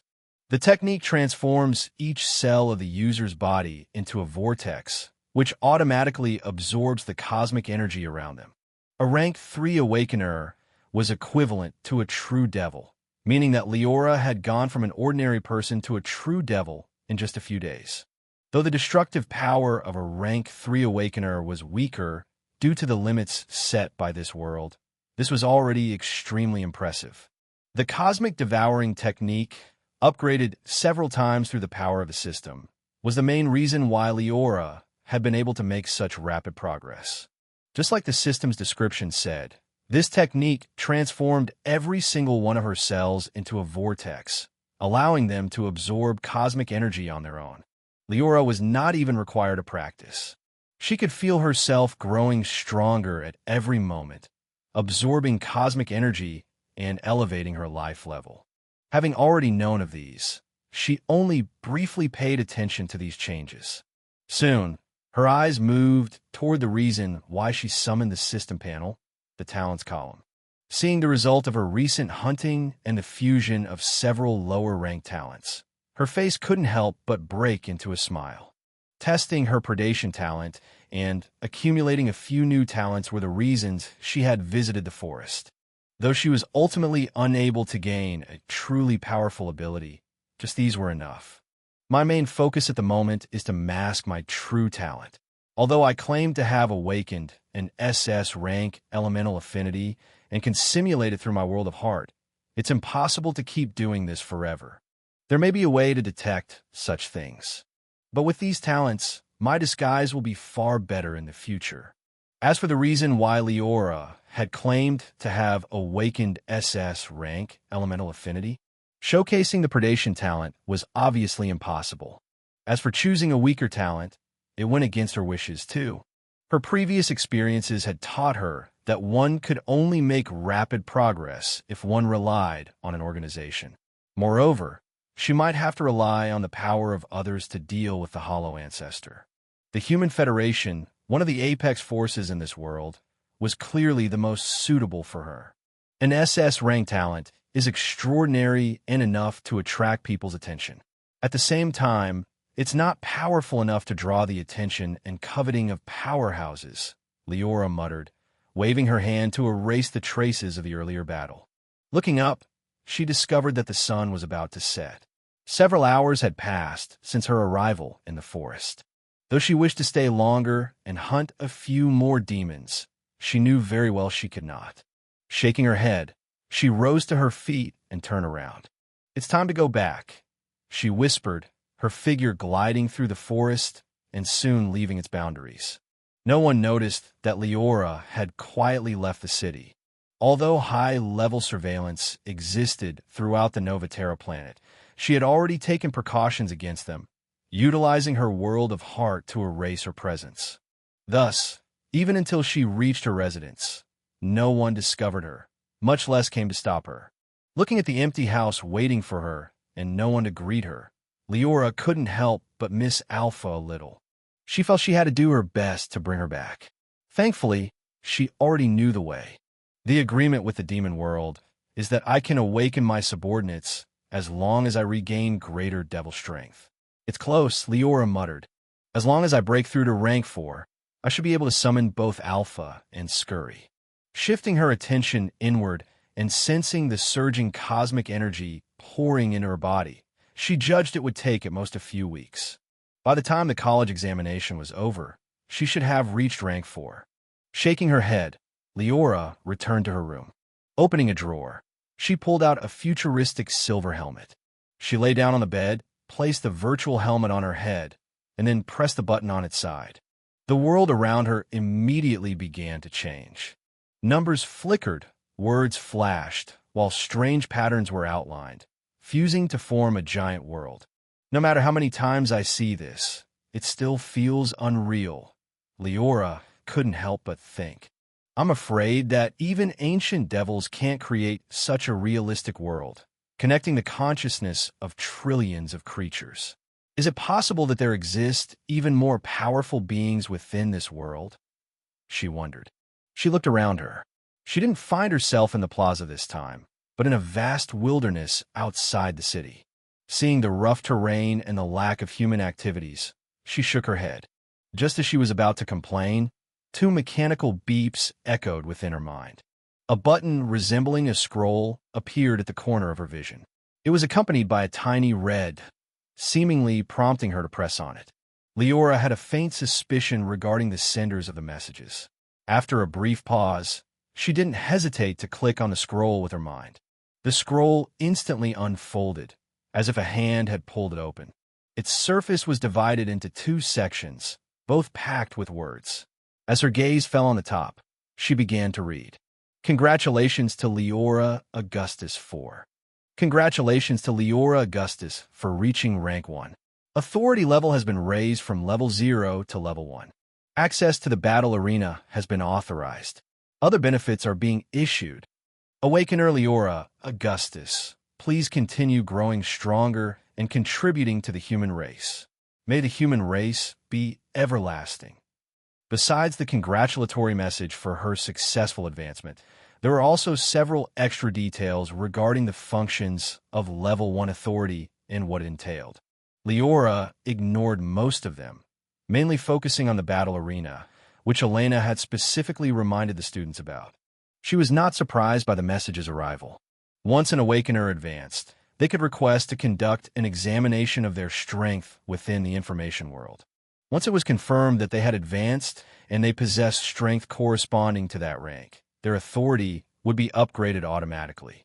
At the same time, their information in the Human Federation's database would be updated accordingly. With my rank 3 strength, I might not be able to upgrade my authority to level 3, but level 2 should be a given. Unfortunately, there's no plausible reason to explain my abrupt leap in strength. I can only wait for a suitable opportunity to expose my strength. Liora's hunch told her that this moment was not very far. It was likely she would get the opportunity she had been waiting for once the examination was over, and she successfully enrolled in an academy. With that thought, Liora moved her gaze toward the small arena symbol that had emerged at the edge of her vision. Just like the message button before it, It also had a red dot on its bottom, as if urging her to press on it. But Liora restrained herself. She first had to take a look at the second message. Dismissing the information world's prompt, the scroll unfolded even further, letting her read the message right below it. Zenda, Anna Kaspelin, recipient Liora Augustus. Liora, I heard you awakened an SS rank talent. Congratulations. I'm really sad to have not been there to witness it in person. Fortunately, I can be certain that we will meet very soon. Tink, Tink, Buzz. All right, I won't keep you busy any longer. You should focus on the upcoming college examination. Click, click. However, you should add me as a friend. Here is my Information World ID. As long as you elevate your authority to level 2, we will be able to meet in person. Okay, that's it. I've sent you a congratulatory gift for your awakening. It should arrive within the next few days. Hee, don't miss me. We will speak again soon. Luna, what are you doing? No, put down the vial. This is an awakening potion. Bad cat. Bad cat. Bang. Crash. The first part of the message was normal, though its tone was bizarre. Yet, once it reached near the end, it was cut off abruptly. As she went through the message, Liora seemed to see the image of a black-haired woman fiddling around with advanced technological equipment while leaving a message, only to be attacked by a thieving cat. As for why Anna didn't try to record the message again and send it afterward, Liora shook her head. She knew that there was something seriously wrong with her aunt's head. If she had to describe it, she would compare her to those mad scientists one would see in the movies. Liora did not know exactly what Anna's field of research was, and the latter seemed unwilling to say much. However, she knew that Anna's status in the Human Federation was quite high. Though she had left the Novaterra planet a few years ago and had left her alone, Liora's status had not diminished in the slightest during this period. If anything, from the admiring looks of the instructors and the dean, Liora knew very well that her aunt was thriving. My aunt awakened the S-rank talent mechanical alchemy a few years ago. I wonder what her strength is by now. Has she reached rank 3 yet?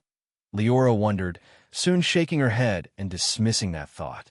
After noting down her ID and sending a friend request, she closed the messages and focused on the arena button that had been flickering all this time.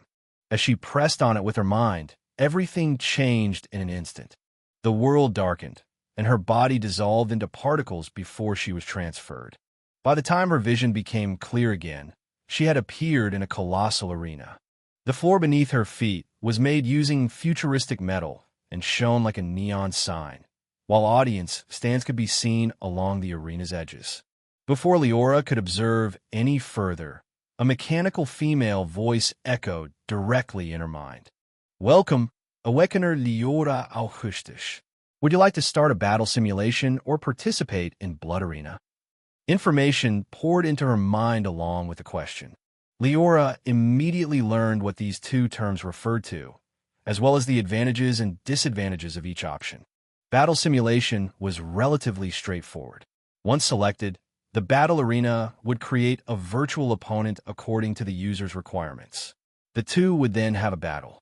Everything related to the opponent could be changed. Their talent, the number of enemies, and even their combat experience could be adjusted freely. As for Blood Arena, this didn't require the user to create opponents. Instead, they would be sent to fight against other users just like them. Though there was no risk of life and death and safety was guaranteed, the battle was said to be several times more effective than the simulation, albeit more mentally taxing. At the same time, to urge Awakeners to participate, the Human Federation had created a power ranking, rewarding users as they climbed up in ratings. If one had to describe it, this is the difference between a PvE and a PvP game. There are even additional PvP rewards on top. Liora nodded her head, figuring out everything. At the same time, she felt that the Blood Arena was quite similar to the Crucible ranking she had once experienced. However, she only briefly thought about that. Soon, her consciousness swept past the arena and communicated with the information world, requesting to start a battle simulation. She directly stated her requests. I wish to match against an opponent at the peak of rank 1. They should have an A rank talent. Its type does not matter. As for their combat experience, Liora stroked her chin. Let it be at the level of an ordinary rank 7 awakener. The moment her words fell, and she confirmed her choice, numbers and words emerged before her. Soon, they fused into a humanoid silhouette. The opponent had the appearance of an ordinary human man, one who would be lost if they appeared among crowd. The only strange trait he possessed was that his eyes were empty and devoid of human emotions. Or rather, devoid of emotions except one, boundless murderous intent. As soon as he appeared in the arena, the opponent didn't let out a single word. Shoving his foot against the ground, he rushed at Liora and attacked her with all his strength. The opponent kept on unleashing attack after attack. Using his fists, legs, and every other part of his body, he delivered blow after blow, aiming at Leora's weak points. Judging from the green glow attached to his limbs and the extreme speed he showcased, Liora judged that the opponent's talent was wind-based and played a great role in boosting his pace. Combined with the combat experience of a rank 7 powerhouse, even a rank 2 awakener would have struggled in his hands. Yet Liora didn't. Not because she employed her full strength or utilized the World of Heart. Her power always remained at rank 1. Rather, she was able to overwhelm her opponent because her combat experience was even richer. Even while using only the new talents she had just plundered, she was able to deal with the opponent with relative ease. A whistling sound echoed as the man's hand transformed into a green sword and chopped down, aiming to cleave her torso in two. Facing this blow, however, Liora casually took a step back, dodging it by a centimeter. Only a few strands of her hair were cut off. Her face remained utterly calm. Her right leg struck the ground, creating a deep crater and causing the entire arena to tremble. Earthquake, a B-rank talent she had obtained by collecting numerous Earth-related talents during her earlier trip in the forest. Caught between the trembling of the arena and the cracks created as a result of this natural disaster, the man nearly lost his footing and collapsed to the ground. Though he recovered quickly, it was already too late by then. Scorching flames coiled around Leora's arm as she stepped forward and delivered a punch to his abdomen. The flames instantly surged upon coming into contact with his body. Within moments, they devoured the opponent, reducing him to ashes. The arena stopped shaking. The cracks on the floor were repaired, and any damage it had suffered disappeared. A mechanical voice echoed in Leora's mind. Congratulations, Awakener Liora Augustus, for achieving a victory. Do you wish to continue with the battle simulation or enter the blood arena? The moment the words fell, Liora sensed a warm current wash over her body, or rather, over the separated consciousness that had entered the information world. The physical damage she had suffered was instantly healed, while even her mind became clearer and sharper. The effect was almost meaningless to her, who had easily dealt with her opponent. However, she knew very well that the warm current would have been her savior if she had been severely injured. Elena was not boasting when she claimed that the information world is the main reason why the human race has reached this point. Just the battle arena alone is an extraordinary feature.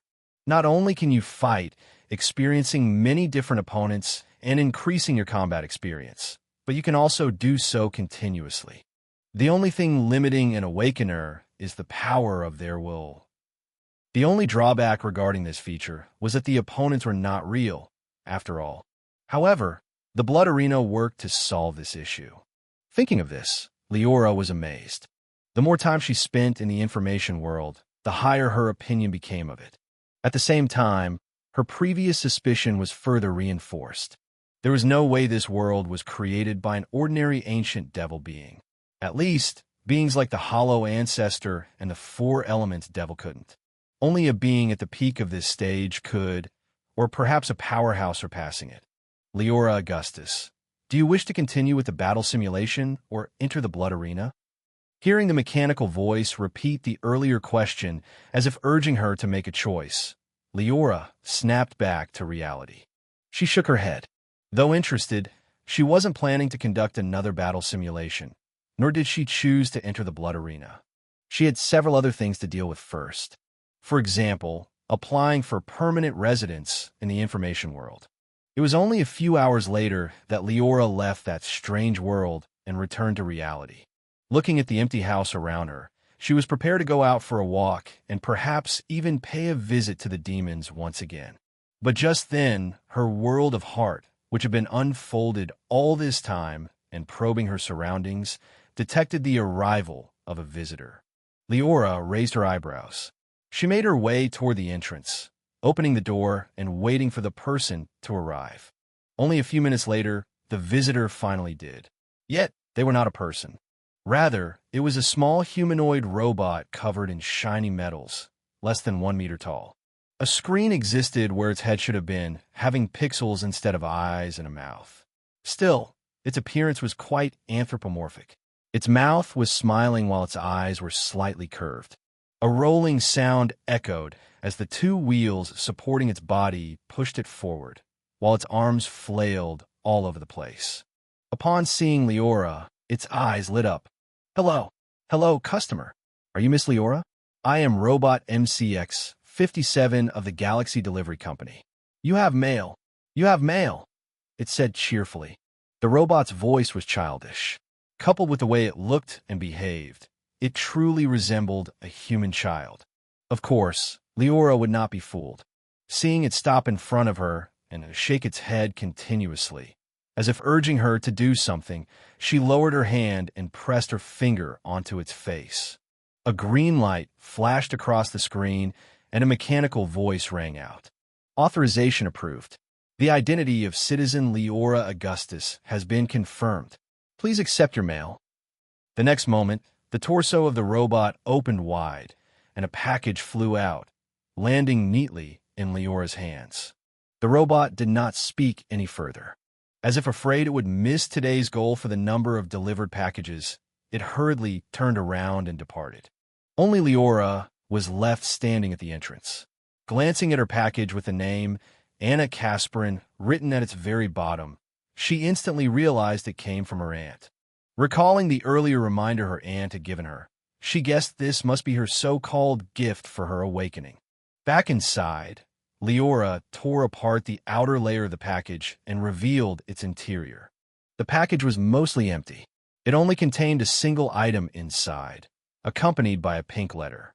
First picking up the latter, Liora put it in front of her face and noticed a familiar neat handwriting. "My niece, this is my latest invention and the gift I prepared for you. It is the culmination of years of my research. An omnipon AI, or as my subordinates like to call it, an AI assistant. I hope you make good use of it. Come on, I'll be waiting to meet you. Your aunt, Anna Kasparin." The moment Leora's gaze landed on the final word, a hidden mechanism appeared to have been activated. Flames erupted and engulfed the entire letter, burning it to ashes. Liora could stop it, but didn't. Instead, her eyes fell on the so-called AI assistant. Immediately, her gaze grew odd. The following days were mostly uneventful for Liora. Unlike her classmates, who had to work hard and practice in order to be admitted to a famous university, she didn't have as many worries. Most of her time was spent in the information world, using the battle simulation to familiarize herself with the power system of this world. After all, one could only deeply experience a power system during the course of a battle. The advantage of being able to adjust her enemy's combat experience freely made this otherwise troublesome process even easier. Aside from that, Liora spent the rest of her free time wandering outside the city, in the wilderness of the Nova Terra planet. Using her predation talent, she quickly devoured the creatures and gained their talents, not only increasing her methods, but also leading to qualitative changes in her power. Under such a bizarre routine, time passed by very quickly. In the blink of an eye, nearly a month had gone by since the awakening of this year's students. This time window signified a massive change in the lives of most of them.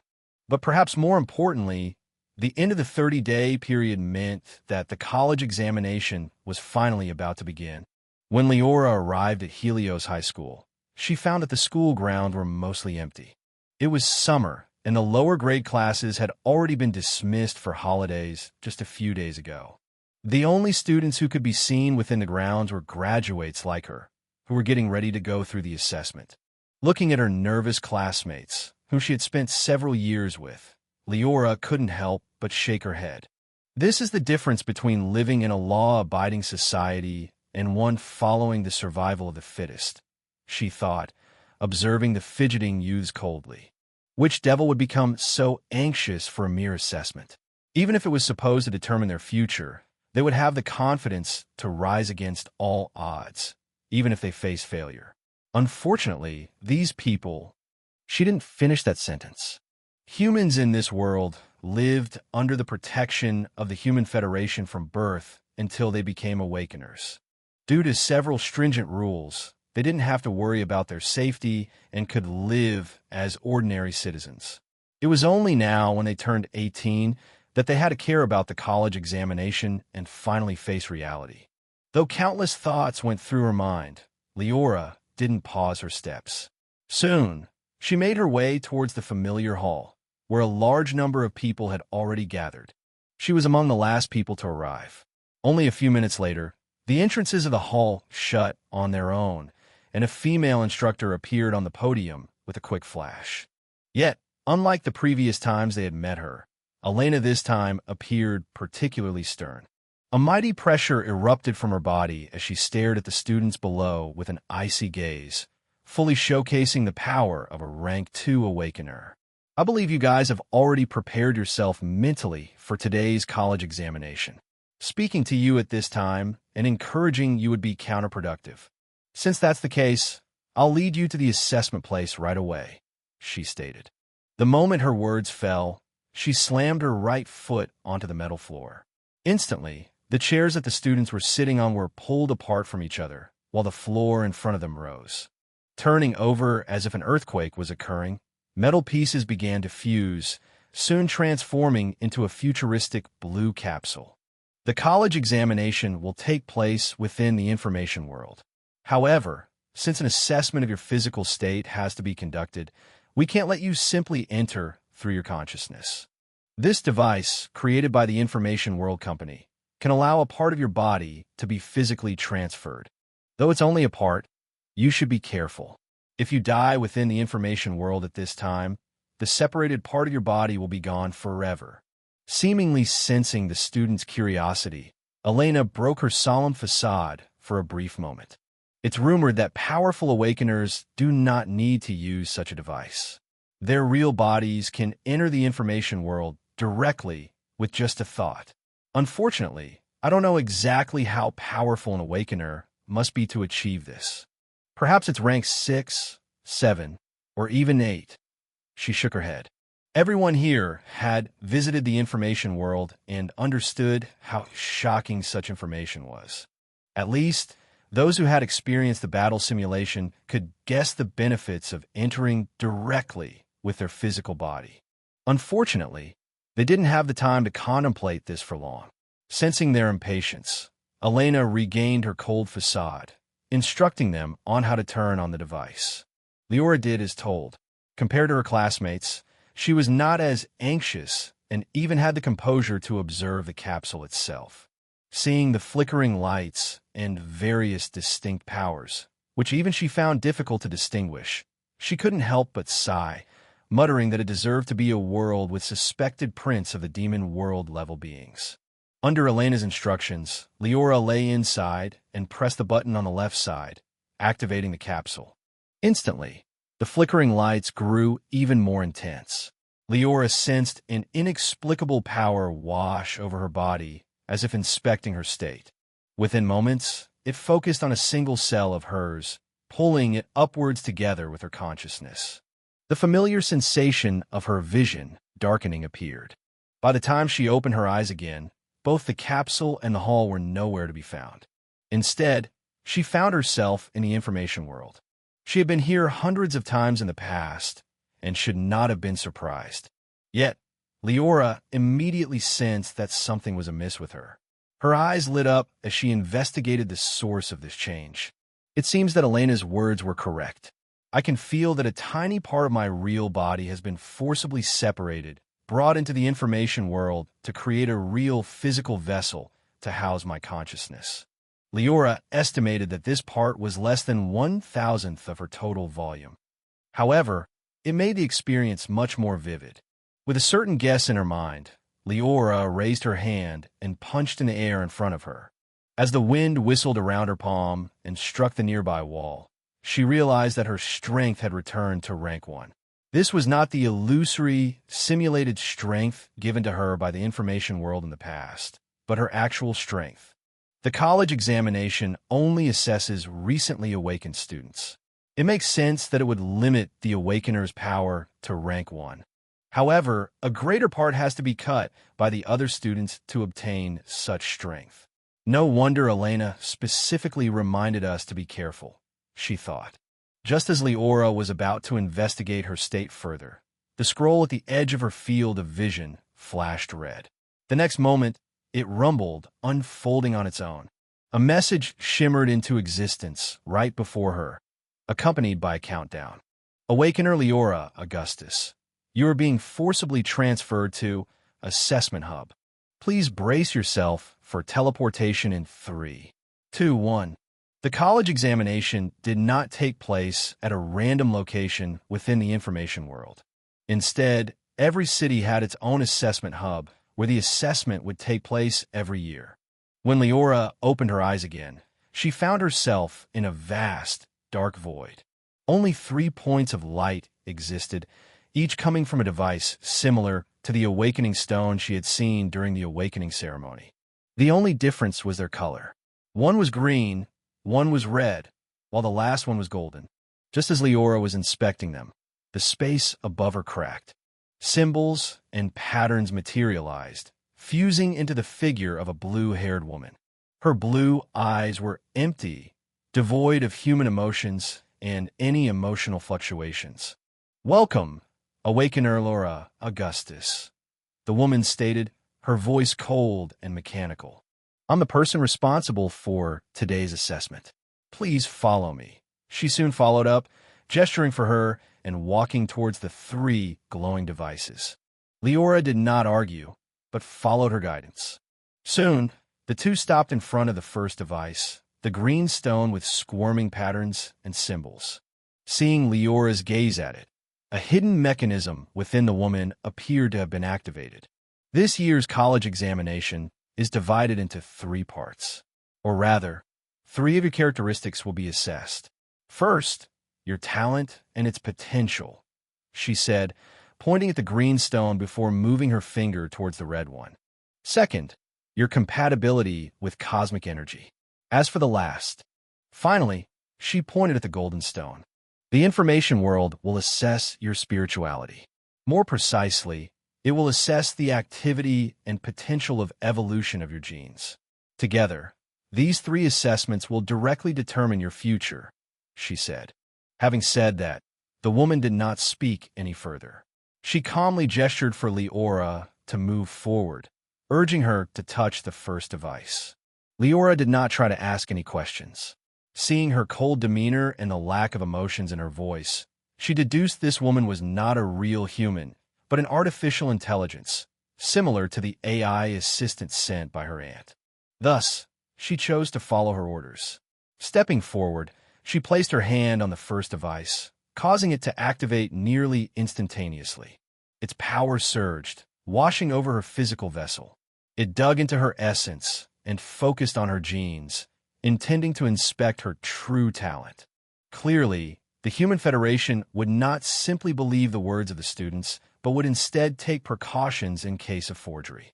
Liora sensed the many talents she had unknowingly accumulated begin to riot. They seemed bent on activating and showcasing their abilities to the outside world. The predation talent, in particular, appeared extremely active. Countless mouths emerged from Liora's body and looked ready to surface onto her skin. Fortunately, she reacted quickly. Instantly, her soul space shook and her world of heart descended, locking on her body and suppressing the phenomena. Most of the talents immediately quieted down, unable to offer any resistance. Only predation struggled for a few moments. Thankfully, due to the large gap between the 2 power systems, it could only retreat unwillingly. In the end, only one talent remained active. A four-colored light flashed in Liora's body, falling into the testing and disappearing. The next moment, words appeared above it. SS rank talent. The Awakener possesses an extraordinary affinity to the four elements and can manipulate them with ease. Huh? An unknown SS rank talent? Liora heard an exclamation coming from behind her, obviously said by the blue-haired woman. She didn't give her any time to respond. She quickly followed it up. Have you decided the talent's name? Also, do you wish to include it in the Information World's database? Doing so will provide you with a certain number of contribution points. Liora didn't know if it was her illusion, but she noticed a trace of emotional fluctuation in the woman's voice. After thinking for a brief moment, she nodded her head. I call it elemental affinity. Just like the description says, it provides me with extraordinary control over the elements of fire, water, wind, and earth. The moment her words fell, countless numbers flashed in the woman's blue eyes. The next instant, the information seemed to spread through the network, leaving the city and traveling to the entire information world. As a result, the words above the device changed accordingly. SS rank talent. Elemental affinity. The contribution points have been sent to your personal bank account. Please continue with the rest of the assessment. The woman's voice grew cold again, pointing at the redstone next. Liora nodded her head and approached it. Reaching out with her hand, she placed her palm onto the device, allowing its power to inspect her physical vessel. The reaction this time was not nearly as intense. Soon, a new message appeared above it. Cosmic energy compatibility, 100%. Efficiency, 100%. An ordinary SS rank talent should have at most a compatibility of 70 to 80%, the woman muttered. Do you possess some type of unique physique? Such a compatibility reaches the level of an SSS rank talent. The same is true for the efficiency. Despite her evident surprise, the woman did not ask Liora any questions. Instead, she pointed to the final device. Perhaps because the previous results had attracted some attention, the emotions on the woman's face had grown somewhat prominent. Seeing Liora step near the last stone, she even took the initiative to offer a piece of advice. Among the three assessments, this one is the most important.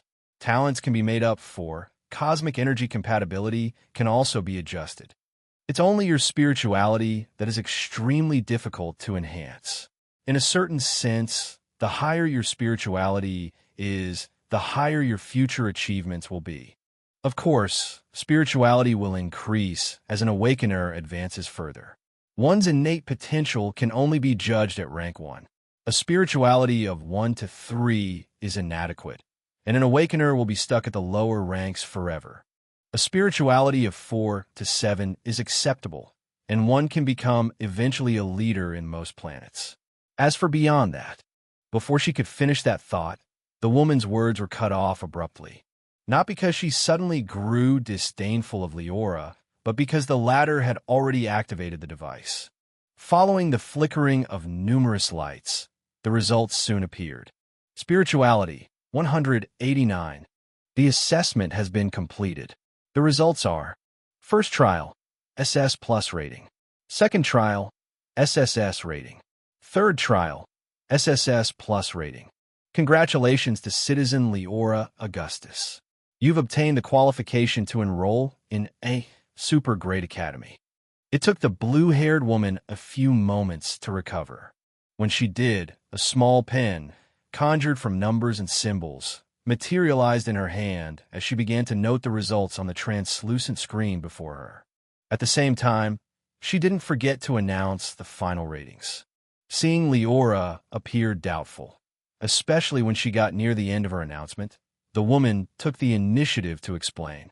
You should have already learned that the form of higher institutes differs. Some are universities, others are colleges, and there are even research centers. Collectively, we like to refer to them as academies. Upon Liora's nod, the woman continued. Academies are divided into different tiers depending on their status and strength. Namely, 3rd grade, 2nd grade, and 1st grade. Most awakeners would be happy to enroll in an ordinary 3rd grade academy. However, The more talented awakeners have far greater dreams. Compared to the tens of thousands of academies reaching the 3rd grade, there are only thousands of them at the 2nd grade. Once entering the 1st grade, this number is further trimmed down to less than 100. Though Liora already knew these, she didn't interrupt, but let the blue-haired woman explain. She understood that the woman would not say these for no reason. Clearly, she was using it as a bridge to introduce what supergrade meant. Indeed, after a brief pause, the woman continued. Most people, however, do not know that there is a grade beyond 1st grade academies. She shook her head. Supergrade. Such academies are the pride of our human federation. Practically every great official and person among the leadership has graduated from such an institution. Saying this, the woman stretched her finger, shooting out a beam that fell on top of Liora's palm. It turned into a token and fused into her body. There are only 5 super grade academies at present: the War Academy, the Mechanical City, the Evolution Hall, the Medical Research Institute, and the Bioresearch Academy. These are your choices. Once you've made your decision, you can return to the information world and activate this token. Be careful, she especially reminded. Your decision will directly impact your future. I advise you to learn a little about each academy before making your final decision. Having said that, the woman stopped speaking. She waved her hand, clearly intending to send Liora away. Though not stating outright, Liora understood her implication. She was not surprised, having already seen that the woman before her was merely an artificial intelligence. The emotions she displayed during the assessment did not lessen that theory of hers. Instead, they reinforced it even further. If I'm not wrong, this woman should be responsible for conducting everyone's college examination. Only a part of her overall consciousness is focused on me, akin to a clone. My high rating during the assessment should have caught her attention, thus leading her to transfer more of her consciousness over. Obviously, she can't keep doing this forever, Liora deduced from the clues. The only doubt in her mind was whether the woman was responsible solely for this city's assessment hub, or was in charge of the college examination in the entire information world. However, looking at the utter lack of emotions on her face, Liora knew she would get no answer, even if she were to ask. The other party had already recovered to her initial, indifferent state. Seeing this, she didn't linger any longer. Concentrating on the return button at the corner of her vision, she pressed on it lightly, and her figure dissipated. Only a few moments after she left, another youth stepped into the void, staring at their surroundings with a dumbfounded look. "Welcome, Awakener Lucas Hephaestus." The blue-haired woman greeted mechanically, her voice countless times colder and more indifferent than when she had addressed Liora. Soon, another round of assessment began under her instructions. Liora did not know what took place after she left, though she could make an educated guess. After pressing the return button, she was teleported to her residence within the information world. However, she didn't choose to stay here for long. After confirming that everything was fine, her mind communicated with the capsule. She urged it to pull both her physical vessel and her consciousness outside, letting her return to the real world. The process was nearly instantaneous. One moment, Liora was still in the information world, and the next moment, she had appeared within a dark, closed capsule. She immediately realized that the separated part of her physical body had also returned with her consciousness. Only a faint discomfort remained as evidence of it having ever been gone, which soon retreated into nothingness. Liora noticed this, but paid little attention. Pressing the flickering eject button, she opened the capsule and stepped out. She was originally expecting to find a hall packed with noisy, chattering students. Yet the moment she stepped out of the device, she realized she was the only one in the room. No, more precisely, she was the only student in the hall. Besides her, Elena and a middle-aged man could be seen standing not far away, conversing with each other as if waiting for something. The opening of the capsule was silent. Yet since Liora didn't attempt to hide herself, the two people instantly noticed her presence. "Liora, you're finally out," Elena immediately exclaimed, flashing before her and inspecting her up close. It was only after she confirmed there was nothing wrong with her that she breathed a sigh of relief and patted her chest. It's been nearly half a day since you entered the information world. All the other students have already left. I feared that something bad had happened to you. Saying this, Elena seemed to have remembered something. She turned to look at the middle-aged man, then focused back at Liora and spoke up. Liora, you may have seen him before. This is the dean of our Helios High School. When I informed him of your state, he rushed here to help. He has been staying with me during this time. Hearing her words, the middle-aged man smiled and shook his head. Haha, Elena, there is no reason to mention these. It is my duty as the dean to protect my students, he stated, his gaze drifting towards Liora. It was surprisingly gentle. You must be Liora. I've heard a lot about you from Elena and the other instructors. Now that I see you, I understand you deserve to be Anna's niece. Your future is bright. So, how did the assessment go? Did you obtain the qualification to enroll in a first-grade academy? He questioned, his eyes filled with anticipation for her response. The middle-aged man was a rank 3 awakener, equivalent to a true devil. Though the humans of this world were far more united and there was no such clear hierarchy as that of the demon world, such a person wouldn't waste his time talking with a rank 1 awakener for no reason. He did so only because he held high expectations for Liora. As long as she was admitted to a first-grade academy, he and Helios High School would receive great benefits from the higher-ups. Even a Novaterra planet as a whole would greatly benefit. Unfortunately, Leora's silence and lack of immediate response made him disappointed. Still, he hid it and tried to comfort this genius student who must be feeling down. It's okay. Only a few people have the talent to join a first-grade academy. Being admitted to a second-grade academy is fine as well. A faint smile appeared on his face. But upon seeing Leora's continuous lack of reaction, his face grew ugly. Could it be that you only got admitted to a third-grade university? How is this possible? With your SS rank talent? No, Liora shook her head, interrupting him before he could finish his sentence. Dean, the woman responsible for the assessment, claimed that I got admitted to a super-grade academy, she said. That's fine. The middle-aged man breathed a sigh of relief. A super-grade academy is fine too. The dean froze. Halfway through that sentence, he seemed to realize something. He stared at Liora with astonishment, wondering if his ears had heard wrong. However, upon seeing that Elena on the side was as shocked, if not even more, he knew that he had not. Had this student been admitted to a super-grade academy? How could this be? It took quite some time for Liora to convince the dean and Elena that she was telling the truth and that she had really been admitted to a super-grade academy. Of course, this was because they knew she had no real reason to lie. The result of the college examination would become publicly known in a few days, as the academies of each student would be announced. During this time, the students were tasked with selecting their academy. Those with a first-grade qualification would have to select among the first-grade academies, etc. As she returned to the quiet of her home, Liora laid down on the sofa and gently placed her finger on her temple. Blue lights immediately erupted in her field of vision, coalescing into a figure.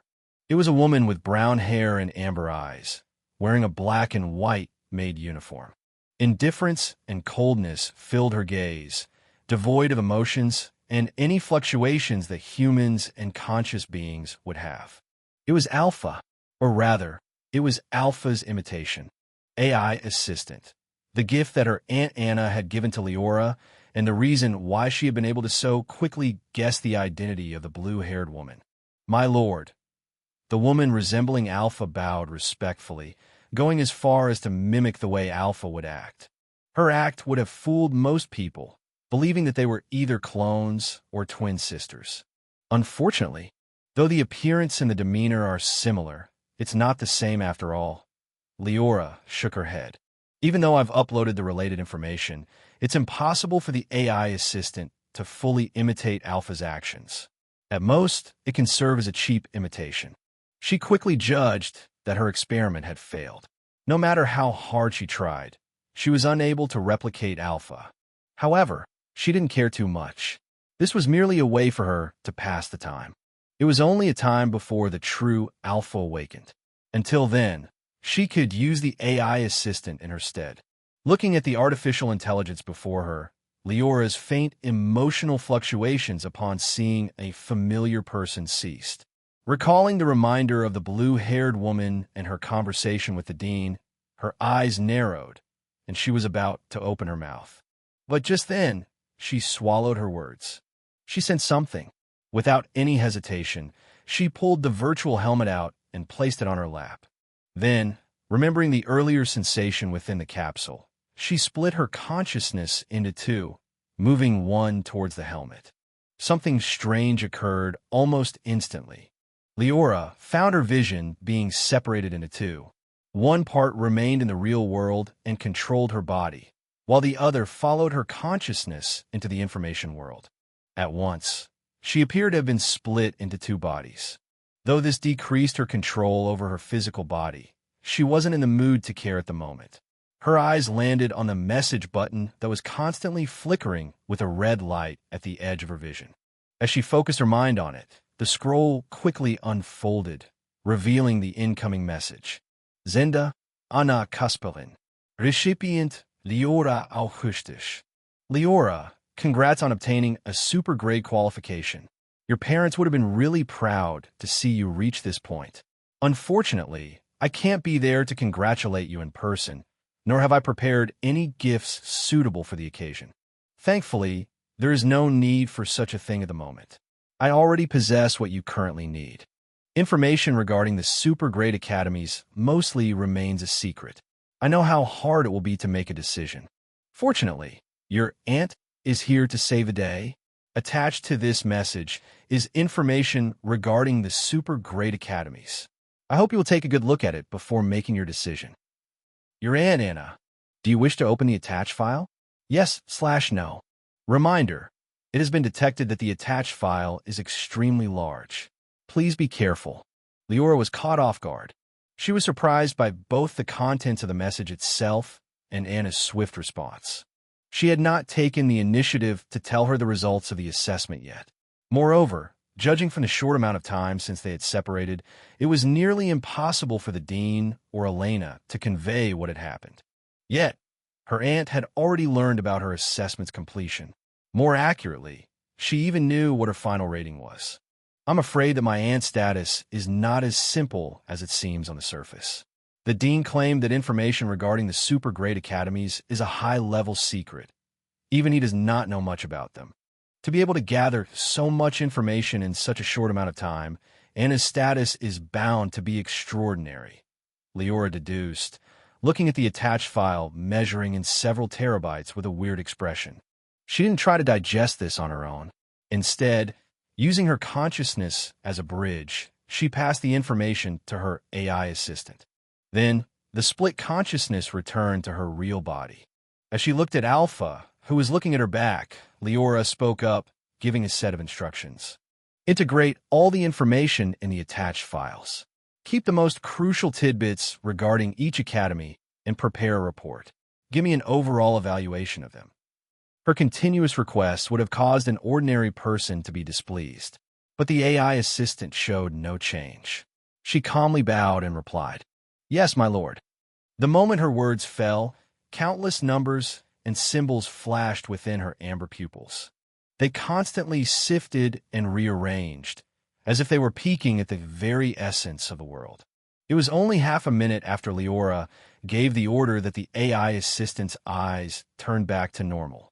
Without Liora needing to do anything, she took the initiative to speak up. "My lord, I've already sifted through 673 terabytes of information. Following your requests, I've condensed the most important information into the bare minimum. The 5 super grade academies all appear to have a rank 10 awakener at their helm. They are considered a large force among the Human Federation, with their graduates holding important positions and relying on each other." Following this, the AI assistant gave a brief report on each of the academies. The name given to each institution was not random. According to Anna's information, each academy focused on a particular subject. The War Academy mainly concentrated on combat and war, causing its students to have the strongest combat prowess. On the other hand, the mechanical city followed the technological route, while the other universities had similar relations to their names. Anna mentioned that I should choose the Evolution Hall if I wished to focus on the evolution of my genes. The Bioresearch Academy is the best if I want to integrate the bloodlines of other races, while the Medical Research Institute focuses on the development of drugs and potions. Clearly, the selection of these 5 academies was not random. Not only did each of them have a powerful being in charge, but they also provided several routes for students to pursue. With these 5 working together, the Human Federation would have a stable output of researchers, troops, and even medics. Other people might ponder over their decision for long, but for me, the decision is not as important. My main goal is to gain the authority to access more knowledge regarding the power system in this world. As academies with rank 10 Awakeners, all 5 of them can provide me with a suitable environment. The strongest Awakener Liora had met so far was the Dean, a mere rank 3 Awakener who was even weaker than her. Yet, based on the simulation she had conducted in the battle arena, she had already roughly understood the levels of Awakeners. The ones she cared about were the ranks 7 and above. That was because Awakeners of this level were already equivalent to Archdevils. The ranks 7 to 10 corresponded to the 4 substages of the Archdevil stage, while beyond that was rank 11, being suspected of possessing the power of ancient devils. Thinking that she'd have the chance to come into contact with such beings not long after she arrived in this world, Liora couldn't help but sigh. My decision to follow the normal procedure and act as an ordinary member of the human race has already paid off. This is the advantage of a law-abiding society. As long as you're talented enough, you will be cultivated. If I were to show such talent in other worlds, I would have died the very next day. Shaking her head, Liora's consciousness connected to the virtual helmet, and she activated the token given by the blue-haired woman. She had already chosen which academy to attend. It didn't require much thinking. Though Liora had conducted research in the past, she had not descended in this world with the hopes of becoming some great researcher. Her true purpose was to confront the Hollow Ancestor, and to do so, she had to do everything in her power to increase her strength. The easiest ways to do so at the moment were only 2: to upgrade the cosmic devouring technique and thus speed up the transformation of her cells, and to fully utilize her precious predation talent. Both of these required the same thing: to kill a large number of creatures, whether it was to plunder or to accumulate evolution points. Only the War Academy, which is said to be in constant conflict with extraterrestrial races, can provide me with such an environment, Liora muttered. In a forest outside the human settlements of the Nova Terra planet, a red-haired woman sat cross-legged with her eyes shut tightly. Though this was the habitat of powerful demons who were bloodthirsty and driven by hunger, and thus should have been extremely dangerous, none of them dared to come close to her. Instead, they whimpered in the distance while cowering close to the ground, staring at the thousands of bloodstains surrounding her with terror. The lingering aura of their companions remained there, all emitting the aura of rank 3 Awakeners. The woman paid them no attention. She remained utterly motionless until, suddenly, a banging sound echoed from within her body. The next moment, the originally hidden cosmic energy, which normally could only be perceived mentally, grew visible. It rumbled violently, turning into a tsunami and rushing into her body. The woman appeared to be a bottomless abyss. She showed no reaction, continuing to devour the cosmic energy and causing a thin layer of shimmer to form around her frame. If a higher-level being were here to observe her, they would discover that her cells were rapidly evolving. From an ordinary human, she was gradually transforming into a new race, suitable for existing in space and, more importantly, combat. The process lasted for quite a while. It was only several minutes later that the cosmic energy turned to normal again, fading away and growing invisible. This marked that the woman's evolution process was finally complete. As she opened her eyes, An illusion of a starry sky momentarily flashed in her otherwise crimson pupils. Finally reached rank 4. Liora muttered under her breath, sensing that her state was completely different from just minutes ago. Rank 4, a rank equivalent to a greater devil. Awakeners of such a level were no longer contained within planets, but held a high status in the entire human federation. Such strength was already more than enough to become the ruler of most ordinary planets. Of course, Liora had no such goals. She didn't get lost in the excitement, but instead calmly examined herself. Reaching rank 4 took me a little longer than initially expected. My original calculations were slightly off. The requirement for cosmic energy is several times greater following each advancement through the ranks. Even so, Liora was satisfied with her current rate of progress. Raising her head, she looked at a nearby whimpering demon, a rat-like creature staring at her with fear. She stretched her hand, casually waving it into space before her. The next moment, the demon, equivalent to a rank 3 awakener, exploded. There was no impact on the surrounding space, nor any sound. It was as if the rat demon had been erased from existence. Liora nodded her head in satisfaction. Even the control over my own power has improved significantly. With my current power, I finally have the strength to protect myself, even without considering the world of heart. Rank 4 was a threshold. While rank 3 awakeners were revered and enjoyed many benefits, they had not yet entered the upper echelon of the human federation. It was only when one reached rank 4 that an awakener status would truly rise. Rank 4 is enough to become a dean in some weaker academies. Even in the super great academies, the instructors are mostly at rank 5 and 6. Though there was a difference of 2 ranks between rank 4 and rank 6, Liora knew full well that they were both in the same stage. At least, that was how the Demon World system classified them. Rank 4, rank 5, rank 6, equivalent to the indestructible body, indestructible soul, and true spirit stages of devils. With her combat experience and many methods, Liora was now confident of defeating rank 6 awakeners. The realization left even her momentarily stunned. It's only been a little more than a month since I awakened my memories. Have I already become a powerhouse without realizing it? She couldn't help but wonder. This was even faster than the progress she had made in the demon weapon world. Though it was partly because her true strength was higher than then, the extraordinary nature of this world also played a role. However, Liora did not celebrate for long. Soon, her brows furrowed.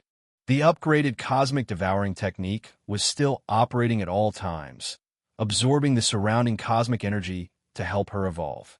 Yet, though countless amounts of cosmic energy were currently pouring into her body and her strength was increasing with every passing second, Liora sensed something unusual. As expected, she sighed in disappointment.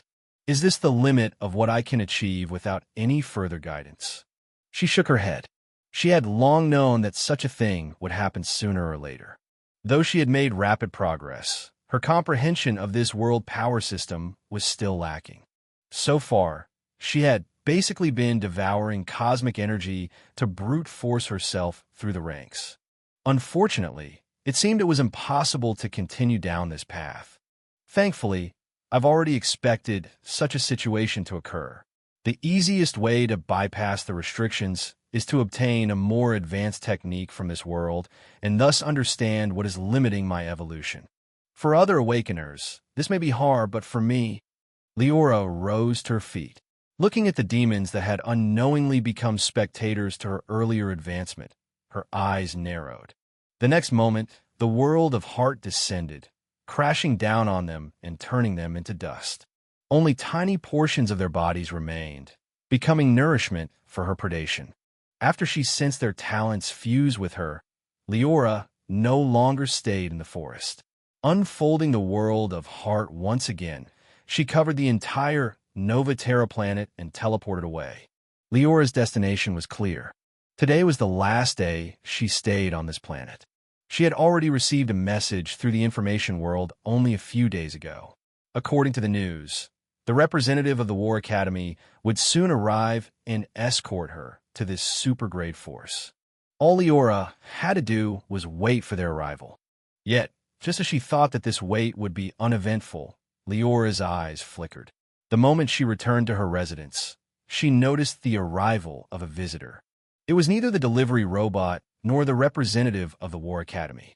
Instead, it was a familiar woman, accompanied by a stern middle-aged man. Feeling their presence, Liora's expression grew odd. But after a brief hesitation, she walked to the entrance and opened the door, welcoming in the two visitors. A few minutes later, Liora sat opposite the two visitors, her gaze having only become even more strange compared to before.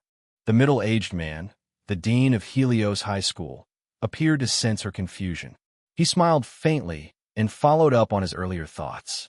Liora, you don't have to worry. This is a common practice. In fact, pretty much every student who enters the super great academies will be accompanied by several subordinates. Some of them may belong to their family, while others may simply be sponsored by other forces. The dean explained, looking at Elena from the corner of his eye. If nothing unexpected happens, every student who graduates from the super great academies will eventually become a rank 4 awakener. There's even a chance to go beyond that. Thus, many forces are willing to invest in them before they become successful. Saying this, the dean stared at Elena with envy before shaking his head. The Lord of the Novaterra planet paid a high price to help Elena advance to rank 3. He wishes to have her follow you and help you while in a war academy. You can consider this an investment, he said. Liora immediately understood his implication, as well as why he had made the earlier request, asking her to have Elena accompany her to the War Academy. Clearly, this was not the dean's reckless decision, but rather the order of the so-called Novaterra planet's lord. Is this an investment? If that's the case, then everything makes sense, Liora thought. I'm the only person to have qualified for a super great academy in the history of Novaterra. If its lord does not invest in me, he would be blind. She knew what the other party was hoping for. In his opinion, after graduating from the War Academy, Liora would enter the circles of the super great academy's graduates, obtaining a high-level official position within the Human Federation. If he had already established a good relationship with her, the Novaterra planet would benefit greatly from its connection to her. Unfortunately, Liora shook her head. I'm sorry, Dean, but I'm not planning to take anyone else with me to the academy. My aunt has already made preparations for my future, she said, giving a suitable excuse. The dean was momentarily surprised, while Elena, on the side, grew embarrassed. It was a humiliating thing to be offered as a subordinate only to be refused, after all. Fortunately, the dean regained his composure quickly. He smiled wryly and couldn't help but praise the Lord's intelligence inwardly. Cough, cough. Liora, don't rush to refuse just yet. He cleared his throat and added, The Lord of the planet has asked me to give you this gift. He knows the first 4 ranks will not be difficult for you to achieve. However, from rank 4 and above, an awakener's progress will become much more difficult. For this reason, he asked me to give you this. The moment the dean finished speaking, a shiny metal chest appeared on his lap. After he entered the password and confirmed his identity using his fingerprint, the plates of the chest fell down, revealing the item lying inside. The temperature in the room immediately surged. Elena, despite her advancement, instantly burst into sweat, while even the dean, a veteran rank 3 awakener, had to use all his power to protect himself. A few hours later, the dean was long gone. Only Liora and Elena remained in the building, much to the latter's inner embarrassment. Seeing her state, Liora did not try to comfort her. After settling her down in a room and asking her to wait for the War Academy's representative to arrive, she returned to her own room and took out the gift that the dean had sent.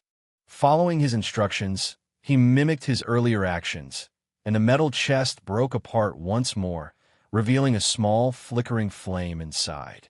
The temperature instantly rose again, threatening to plunge the entire building block into a sea of flames. Fortunately for her neighbors, Liora reacted quickly. Her world of heart descended into the material world, restraining the spread of the flames and keeping the object in place. At the same time, she reached out with her hand and clasped the flame. It was hot to the touch. The moment the two came into contact, Liora sensed intense yearning emanate from the depths of her body, urging her to devour it. The Deans, or rather the Lord of the Planets, reminder resurfaced in her mind. This is the seed of a fire domain. Domains are a necessary ability that all awakeners reaching rank 4 must awaken if they wish to advance further. With a seed of domain in hand, an awakener can either study it slowly and comprehend its hidden mysteries, or they can devour it at once, using its immense power to fall into enlightenment. However, be careful. Only rank 4 awakeners can withstand its impact. Even rank 3 awakeners will suffer if they act recklessly. Thinking of these words, Liora's eyes narrowed. Domain. This was a term she had never heard of before, at least in this world. However, based on the brief description, it was not difficult for her to understand that it was likely the missing piece limiting her advancement. Would comprehending this object's mysteries truly break through my bottleneck? She was doubtful, glancing at the flickering flames that were trying to spread and engulf her body. She hesitated. She had already fallen into a bottleneck. Should she use this treasure now and hope for the best, or wait to reach the War Academy and learn more about domains first? Liora fell into thought, but a few moments later, her predicament was resolved. In the inner map constructed through the unfolding of the world of Heart, she saw a spacecraft streak through the Nova Terra's atmosphere and rush toward the planet's surface below. One moment it was flying through space, and the next moment it had appeared above the city. It was invisible. No person detected its arrival, including the Dean and perhaps even the Lord of Nova Terra. Yet the instant it showed up, Liora received a message through the information world. Her eyes immediately lit up. It seems that the War Academy is finally here, she thought, putting away the domain seed and sending a message to Elena. Student Liora Augustus, please follow me. Outside a sleek interstellar vessel that remained invisible to everyone else, a middle-aged man wearing a black suit was bowing respectfully at Liora, gesturing to step inside. Liora did not keep him waiting. After nodding in acknowledgement, she stepped forward and entered the spacecraft with Elena following closely behind her. As soon as the two stepped inside, a faint hum echoed, followed by the spacecraft's gates closing shut. The floor and the walls trembled violently for only a brief moment before everything turned back to normal. This change was almost impossible to notice. At least, Elena hadn't. Yet, with Liora's strength and the world of Heart constantly monitoring her surroundings, she noticed the difference. She understood the reason. The spacecraft had already taken off, and it was moving at an absurd pace nonetheless. Its silver body streaked through the atmosphere and entered the space outside, only to accelerate even further like a fish returning to water. Within moments, the Nova Terra planet was left behind them, becoming a tiny black dot on the faraway horizon. The middle-aged man smiled faintly as he looked at the two women. Student Liora, don't worry. The spacecraft has entered the prearranged route. It is currently on autopilot. Our destination, the War Academy, he announced. We are currently in the Milky Way galaxy, belonging to the Austradius cluster. The War Academy is located near the edge of the Human Federation, at the Balestorm cluster. The expected arrival time is 1 week later. While the man was speaking, Liora noticed that the space in front of the spacecraft shattered like glass. A gap appeared before it could mend, which the spacecraft lunged into headfirst. Only a split second later, the spacecraft reappeared countless kilometers away. Shortly after, this happened again. Clearly, the spacecraft was not only extremely fast, but also possessed mysterious abilities such as teleportation. It was no wonder that the man announced they would reach their destination so soon despite the massive distance between the two galaxy clusters. I'm afraid the 5 super great academies are the only forces willing to expend so much effort to transport ordinary students like me. Even if only a few hundred students are admitted each college examination, the War Academy alone will have to employ hundreds of such spacecraft each year. Upon that thought, Liora raised her head and looked at the middle-aged man from the corner of her eye. She could sense that the other party was no ordinary person. He was a rank 5 awakener. Moreover, unlike the Dean, whose strength had been accumulated slowly through time and resources, this man's aura carried the brutality of countless life and death battles. This man must have experienced thousands of battles, forging his strength amidst life and death situations. Perhaps sensing her gaze, the man smiled. During this time, you will be tasked with learning some basic information regarding War Academy and the Human Federation as a whole. I know you might be unwilling and wonder why Awakeners should waste their precious time like this, but such information will be vital in the future, he advised, surprisingly patient with her despite his identity being a soldier. Liora didn't know whether the other party knew the results of her assessment and wanted to get closer, or if this was the way that War Academy members acted. Either way, she didn't try to argue or show any displeasure. She simply nodded her head to show her agreement. The representative breathed a sigh of relief, thanking his luck for not meeting a troublemaker this time. After giving a few more instructions to Liora and informing her about what their following journey would entail, he led her and Elena to their respective rooms. The structure of this world was considerably different from any other world Liora had ever been in before. Whether it was the world of knights or the demon weapon world, these worlds both possessed the form of colossal floating continents. Even the demon world, despite its horrifying and inexplicable structure, appeared to be an amalgamation of countless continents stacked on top of each other, at least on the surface. Yet this cosmic world did not follow this route. It was divided into planets, galaxies, and galaxy clusters, working together to form an intricate universe. If it were not for the existence of Awakeners and space travel, Liora would almost think she had returned to Earth. The advantages of such a structure are relatively clear. Not only does this world have a far bigger population, but the existence of separated planets can give birth to distinct, unique civilizations. Though they all live under the rule of the Human Federation, the humans of this world are not the same. Liora subconsciously looked at the spacecraft screen, simulating the outside environment. Her gaze fell on a colorful planet a few thousand kilometers away that was surrounded by a nebula. Giant cities were built on its surface, with buildings tall enough to pierce through the atmosphere and extend into the space outside. There were no ordinary humans, let alone Awakeners. All the humans of this planet wore strange equipment made of machinery, which they referred to as mechas. Liora looked at this scene with faint amazement. Just then, her eyes narrowed. A blue light fired out of her head and settled in front of her, coalescing into a beautiful female figure. The figure did not grow large in size, but remained the size of a human palm, floating in the air in front of her eyes. My lord, according to the integrated database, this land is the Mecha Planet X-19H97. The AI assistant bowed respectfully and reported, its gaze also landing at the screen simulating the spacecraft's exterior. As an artificial intelligence, the AI assistant could rapidly sift through information, analyze it, and integrate it into its own database. The more information it obtained and the higher its value was, the more its intelligence and thinking capabilities would be enhanced. The speed of this process was truly terrifying, enough to make even ancient devils jealous. However, the erudition of the AI assistant was not the most important change in it. At least, not in Liora's eyes. Other people might not have noticed any difference, but Liora immediately did. A trace of intelligence and vitality flashed in the AI assistant's otherwise indifferent eyes, which used to stare at her with respect, but no real emotion.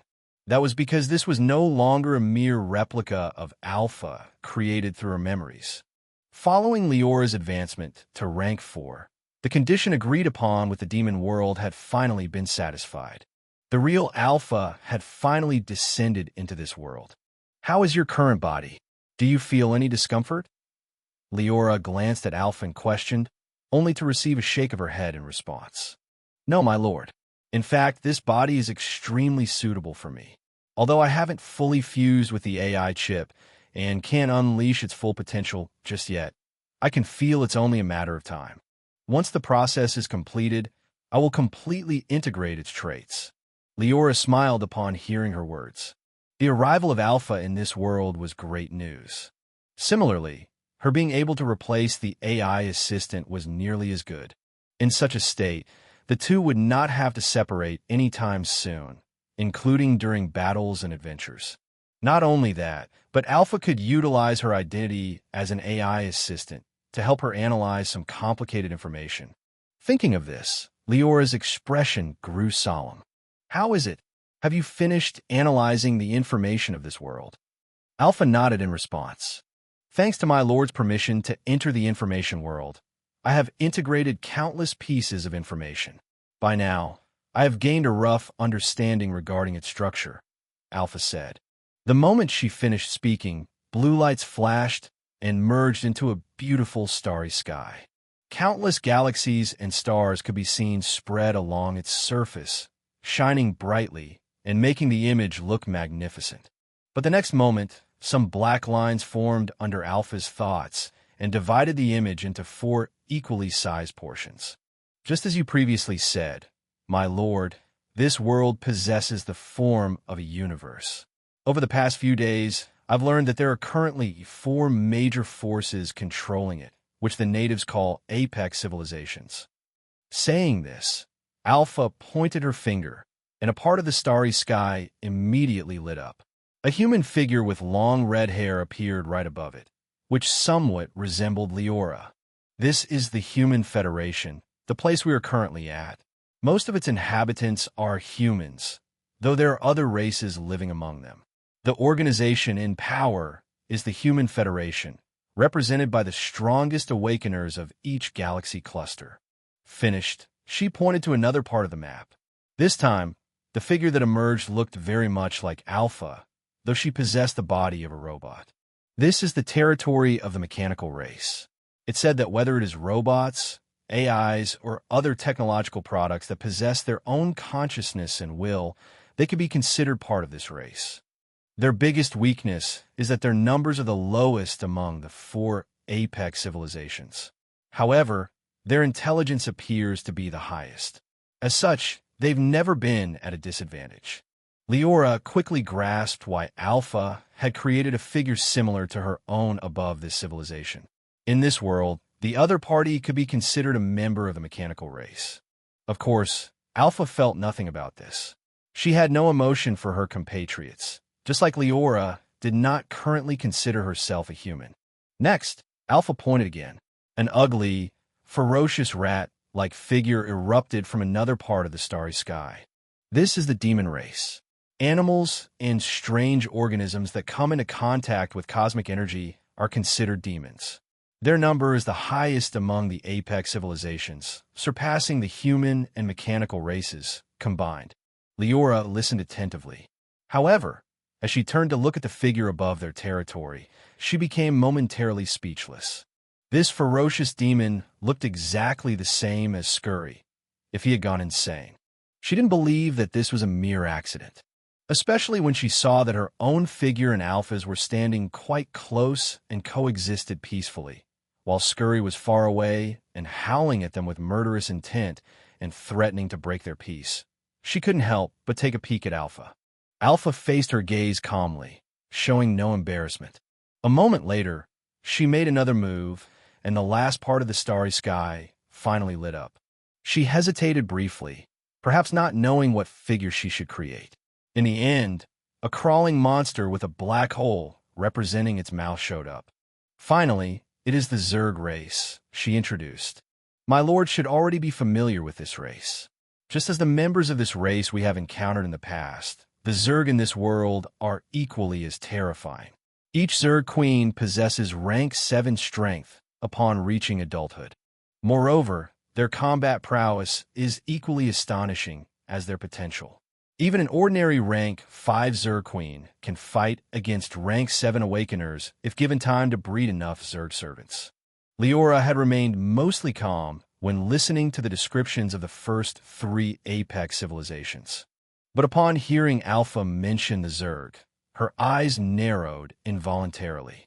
She had not forgotten that the reason she was able to reach this place was because of Diana's kind-hearted sacrifice, or rather, thanks to the coordinates attached to the Zerg Queen trying to revive in her body. Is this the home world of the Zerg race, or merely the hometown of that Zerg Queen in particular? Liora stroked her chin, looking thoughtful. It would be fine if it were the latter. However, if the former was the truth, then this world was perhaps even more terrifying than she imagined. She knew from her bloodline memories that the Zerg race had Prince of the Demon World level beings in their ranks, and multiple such beings at that. Could this world really house so many hidden powerhouses? While Liora was deep in thought, Alpha continued giving her report. The 4 apex civilizations are not the only races existing in this universe. In fact, each of the apex civilizations has thousands of subordinate races under them, mostly serving as cannon fodder. Currently, most of the battles are contained within the extraterrestrial battlefields.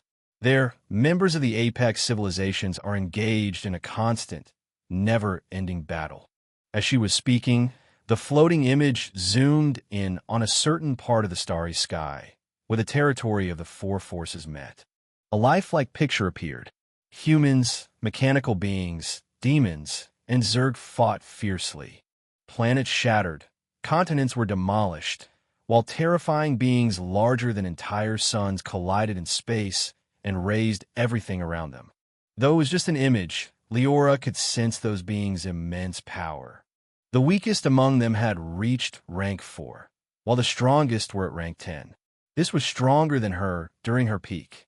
Rank 10 Awakeners, equivalent to peak Archdevils, are the strongest beings on the surface, Alpha said, adding.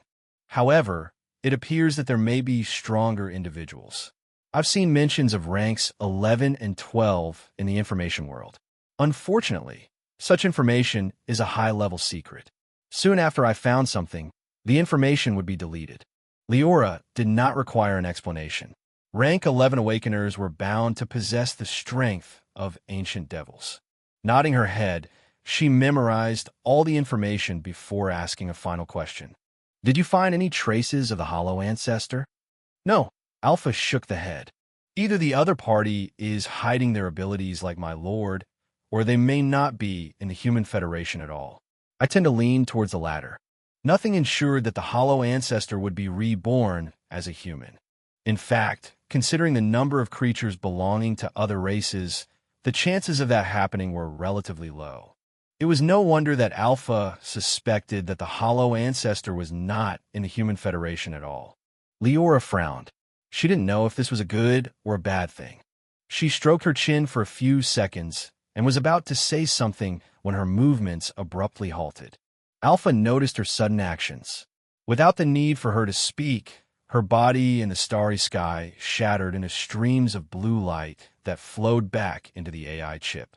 A moment later, an excited voice echoed from outside the room. Liora, we're finally here. We've finally reached the War Academy. Elena spoke excitedly. The War Academy held a prestigious status within the Human Federation, just like the other 4 super-grade academies. Although it only admitted a few hundred students per year, far fewer than the lower-grade institutions, an ecosystem had unknowingly grown around the academy. By now, it was no longer an ordinary college, but a far-reaching organization with tentacles spread throughout the Human Federation. Whether it was war, official matters, or even commerce, the War Academy was involved. As such, though it was called an academy, it no longer resembled an educational institution. The moment Liora stepped out of the spaceship alongside Elena, the true appearance of the War Academy unfolded before her. It was truly enormous. The buildings of the academy stretched endlessly throughout an entire planet, divided into several sections with distinct architecture, depending on their purpose. The planet was several times larger than the Nova Terra planet she had lived on before, let alone the Earth of her previous life. Through a quick sweep, Liora judged its scope was nearly as large as a layer of the demon world. And yet, the War Academy covered the planet in its entirety. Spacecraft could be seen shooting out of the atmosphere and vanishing into the distance, while some powerful awakeners traveled on their own. Though Liora had witnessed several large spectacles in the past, she was inevitably surprised upon seeing such a strange scene. Elena's shock was even more intense. The representative sent by the Academy smiled when he saw their reactions. "Welcome to the War Planet. Welcome to the War Academy," he introduced, waving his hand to envelop the two women in his power and guiding them down. Soon, the trio rapidly descended towards the planet below, flying towards its central area. The spacecraft behind them turned around and took off on its own. It buzzed for a brief moment before turning invisible and shooting towards the other side of the planet. Using spacecraft within the war planet's range is strictly prohibited unless one has a permit. If you wish to operate them, you need to report and obtain permission from the Academy. Otherwise, you must comply with the Universal Agreement regarding airspace regulations of our Federation, the middle-aged man warned them. Liora grew momentarily speechless when she heard such an interesting name. However, she didn't voice her inner complaints, simply nodding her head to show that she understood. Soon, the three touched down on the ground. They landed before a massive building with a long queue of people already waiting for something. Liora quickly noticed that most of them were young, roughly at the same age as her current body.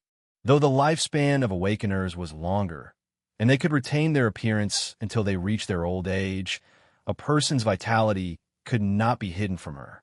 Therefore, Liora knew these youths were not old monsters disguised as teenagers, but actual students. She immediately had a suspicion regarding the man's purpose in leading them here.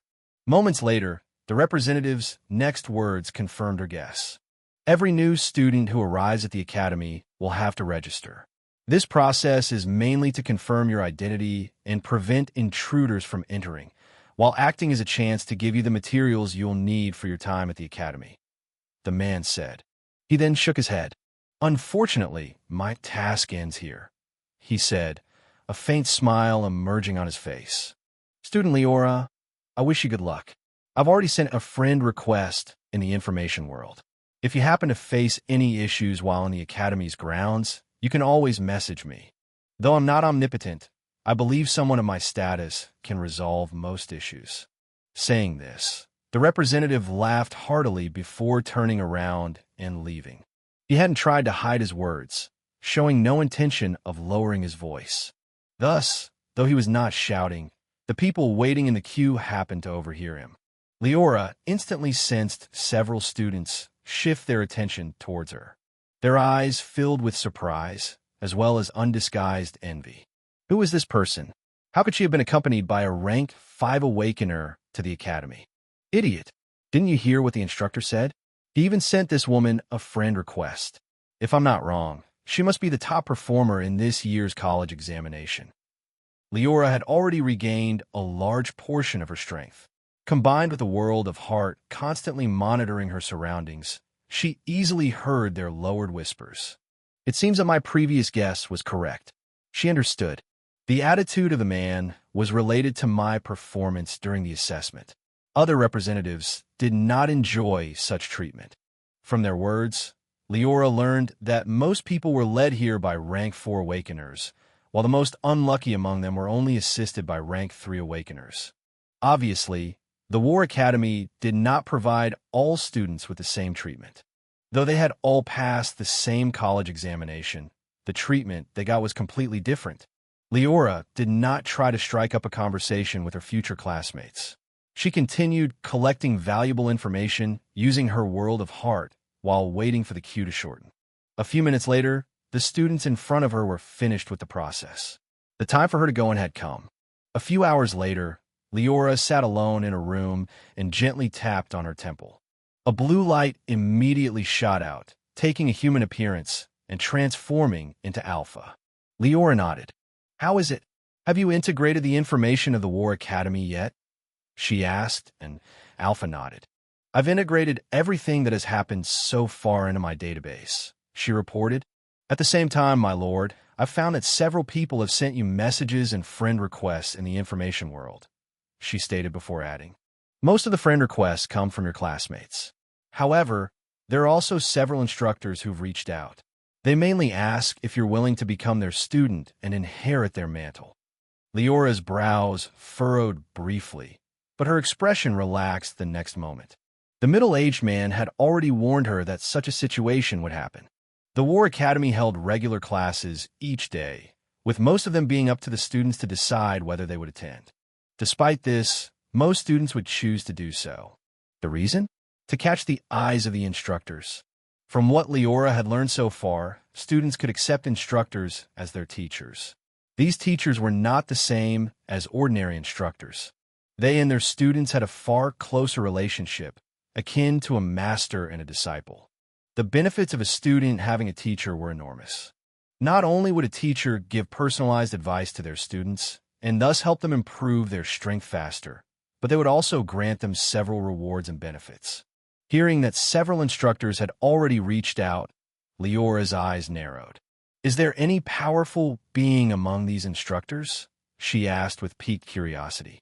Liora was not opposed to accepting a teacher. Other devils might be disdainful of doing so, but for her, she would do so as long as she could gain enough benefits. Unfortunately, this also depended on the instructor's strength. It was impossible for her to become the student of an ordinary awakener. At least, they had to possess the power of an archdevil. Hearing her question, Alpha nodded at first, but halfway through, she shook her head. Yes and no. There are several powerful awakeners who have reached out. Among them are several rank 4 and rank 5 instructors. Even a rank 6 instructor has requested an audience. Unfortunately, it seems that no rank 7 and above awakeners are interested at the moment. My lord, do you wish me to draft a message and send it? Liora sighed. She had already expected this result. Her identity as the top performer was clearly not enough to attract the attention of the truly powerful figures among the academy. Hearing that the messages came from a bunch of weaklings, she shook her head and waved her hand dismissively. Tell them that my aunt has already formed a plan for my future. Give the same response to any future messages. Unless a rank 7 awakener requests an audience, there is no reason for you to inform me.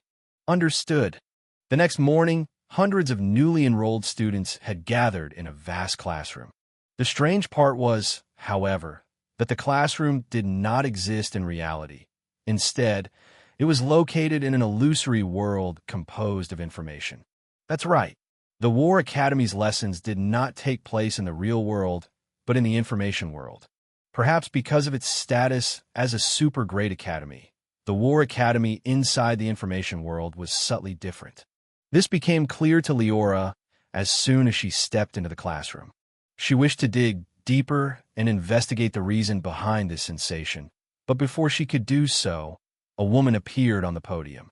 She wore the black and white attire of a teacher, smiling faintly as she looked down at the students below. Welcome, everyone, she greeted, introducing herself. I'm Helen, a rank 5 awakener and the person responsible for your class this year. I believe you've all gone through the information given to you and are familiar with the War Academy by now. Still, for those unfamiliar, I shall give you a brief overview. Saying this, the screen floating behind her lit up. Text began appearing on a blue surface, as if an invisible hand was writing on the screen. The War Academy's purpose is simple and straightforward. We exist to train powerful soldiers, generals, and commanders for the Human Federation, enhancing our strength and increasing our chances of victory in the fight against the extraterrestrial races. Since that's the case, the Academy's teaching method is somewhat unorthodox. The lessons are all voluntary. You can choose which ones to attend on your own. However, I'll give you a reminder. Saying this, the woman's smile was replaced by a stern expression. You should carefully consider what direction you wish to take in the future. Those who plan to continue as ordinary awakeners should participate in the combat division class. Those who wish to pilot mecha must not miss the mecha engineering track, etc. The instructor continued her speech for quite a while. After telling everything she needed to, she didn't keep them any longer. Announcing the ending of today's classes, her figure soon vanished, dispersing into symbols and patterns. The tense students instantly relaxed. They turned to the classmates closest to them and began introducing themselves. All those who had been admitted to super great academies were among the top among their peers, whether it was in abilities, intelligence, or background. As such, most understood the importance of forming a network with their classmates. Liora's grand entrance yesterday, with her being accompanied by a powerful instructor, had already reached some people's ears. After further investigation, they learned that she had come from a low-level, remote planet. This did not make them look down on her, however.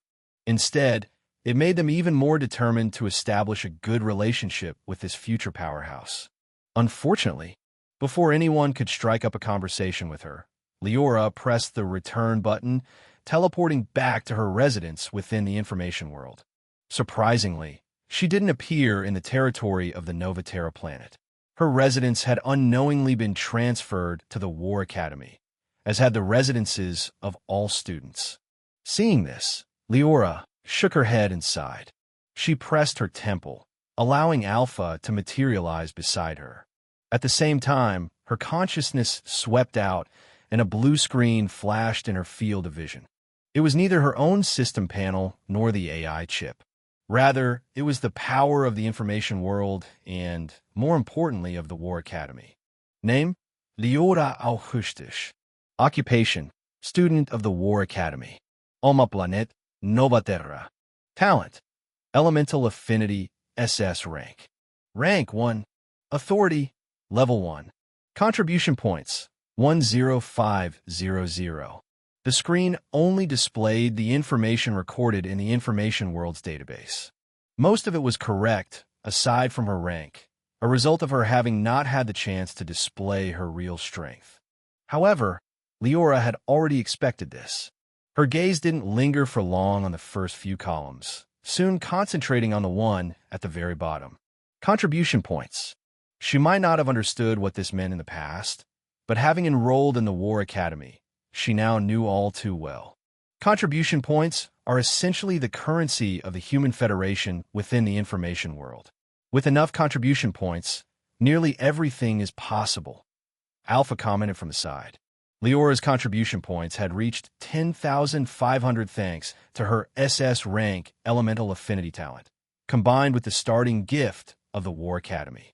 She was not the only one receiving this gift. Every student would be rewarded with contribution points upon registering. The reason was simple. These points served as a way to help the students improve their strength. Liora's eyes narrowed. Her consciousness communicated with the system of the War Academy within the information world. The screen before her flickered, soon replaced by several different columns. War Academy's treasury was written above them, while below it lay several categories. Techniques, weapons, knowledge, machinery, miscellaneous. The categories numbered in the hundreds, many that Liora could think of, and some beyond her imagination. Despite this, her gaze only briefly hovered on them. She had come here with a certain purpose in mind. Thinking of this, her gaze concentrated on the techniques category. Lines of text appeared in the form of a long list. Thunder Gods, 9-stage Thunderblade. Contribution points, 100 million per level.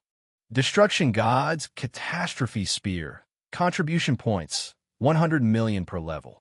Original Ancestors, Virtual World. Contribution points, 100 million per level. Liora went through the long list of techniques. Accompanying them was not only their price set in contribution points, but also the name of their creator and a brief description of each one.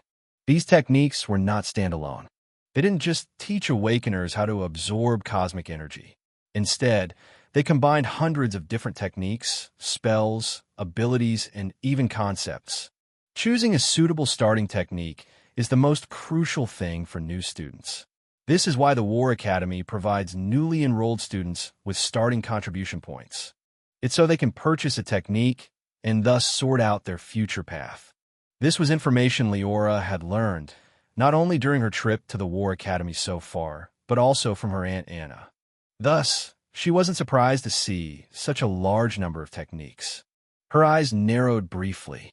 Her gaze focused on the very first technique in the endless list, and a small segment instantly unfolded. Thunder Gods, 9-stage Thunderblade, created by the rank 10 Thunder God. This technique is divided into 9 levels, each doubling the power of the previous one. It is particularly suitable for awakeners with lightning and speed-related talents. Price: 100 million contribution points per level. The price alone was outrageous. But from the description, as well as the identity of the Thunder God, Liora knew it was absolutely worth it. The Thunder God is one of the few rank 10 awakeners within the Human Federation. Combined with the Destruction God, the original ancestor, and a few other people, they appear to be the ones in charge of the human race. This clearly did not take the ancient devil beings into account, since such powerhouses mostly remained hidden. Still, though this technique was not created by a true apex creature, it was enough to make most awakeners excited, especially new students who had just awakened. The dissemination of techniques in this world is far better than the demon world, let alone the other worlds I've been through. In which other world would a young devil have the chance to obtain a peak archdevil technique? Liora shook her head. Although she knew this was locked behind an extremely high price that was nearly impossible to afford, it still made her envious. Soon, her gaze concentrated on the next technique. A similar description emerged.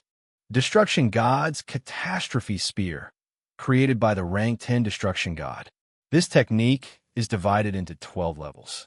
It is particularly suitable for awakeners with destruction and spear-related talents. Price: 100 million contribution points per level. The same occurred when Liora focused on the technique right below it. Very quickly, she read through the descriptions of thousands of different techniques. But just as it seemed that this would go on forever, she suddenly stopped. She knew she could not wander in the shop endlessly. The War Academy system included pretty much all the techniques that the Human Federation possessed, numbering in millions, if not even more. If she had to go through them all, then, let alone her, even Alpha, who had transformed into an AI, would develop a headache. In fact, the selection of the technique is not as important to me. No matter what technique I purchase, I can bypass the requirements with my predation talent. After all, I can always plunder the talent of someone else, meeting the requirements. For example, Liora could hunt down a lightning demon, devour it using predation, and then practice the 9-stage Thunderblade. She would face absolutely no restrictions and would instead be able to bring out the technique's full potential. Unfortunately, there is no technique that can enhance my predation talent. It makes sense, but it's disappointing. It seems that I'll have to create one on my own. Liora let out a sigh. Focusing on the search bar at the top of the catalog, her mind moved and words began to appear. Soon, most items in the techniques category faded away. Only a single entry remained, matching the requirements Liora had set. Elemental Ancestors, Elemental World, created by the rank 10 Elemental Ancestor, is divided into 10 levels. It is particularly suitable for awakeners with elemental talents, even more so for those who possess talents integrating several elements. Price: 10,000 contribution points for the first level. 10,000 contribution points for the second level. Not all techniques had the exact same price from start to finish. Some required a smaller price to pay for the first few levels, increasing exponentially as the level increased and the information became more valuable. Still, these techniques were as arduous to obtain in their entirety, if not even more. My aunt specifically reminded me to choose this technique if I wished to unleash my talent to its fullest extent. She claimed it is particularly suitable for my elemental affinity, Liora thought. Glancing at the 10,000 contribution points price, which nearly matched those on her account, and knowing that Anna would not hurt her niece, she quickly made a decision. Instantly, 10,000 contribution points were taken off her balance. In exchange, a stream of information burst into her mind. It was the very first level of the Elemental World technique. Although it was an Archdevil level technique, she had only purchased its first level after all. Though Liora had not regained her full strength yet, she was quickly able to absorb and digest the information. A few moments later, she opened her eyes, not in the information world, but in reality. Immediately, she let out a sigh, as expected of a technique developed by a rank 10 awakener. Though the first level only corresponds to the first rank, its value is immeasurable. The price to obtain it was extremely high. However, any awakener would be willing to pay it if they had the chance. Just the first level of this technique was enough to help students transform into minor prodigies. Both their potential and combat prowess would be enhanced. For Liora, however, its importance was even more significant. No wonder I felt there was something amiss with me in the past. It seems that although I've reached rank 4, my strength is somewhat empty. At most, I have a little more cosmic energy stored within my body, and my physical strength is a little higher. My power has increased, but not as much as expected, Liora thought. The next instant, her gaze turned inward, focusing on the cosmic energy that was stored within her body. She could choose to manipulate it with just a thought, empowering her strength and talents, as if it were demonic energy. That was what she did in the past, at least. But it was only now that she understood that this was not the proper way to fight. Recalling the contents of the elemental world technique, her eyes gleamed. Her consciousness concentrated on the cosmic energy and began to alter it. The elemental affinity talent was activated. A faint 4-colored hue began to appear in the initially colorless energy. Red, brown, blue, and green.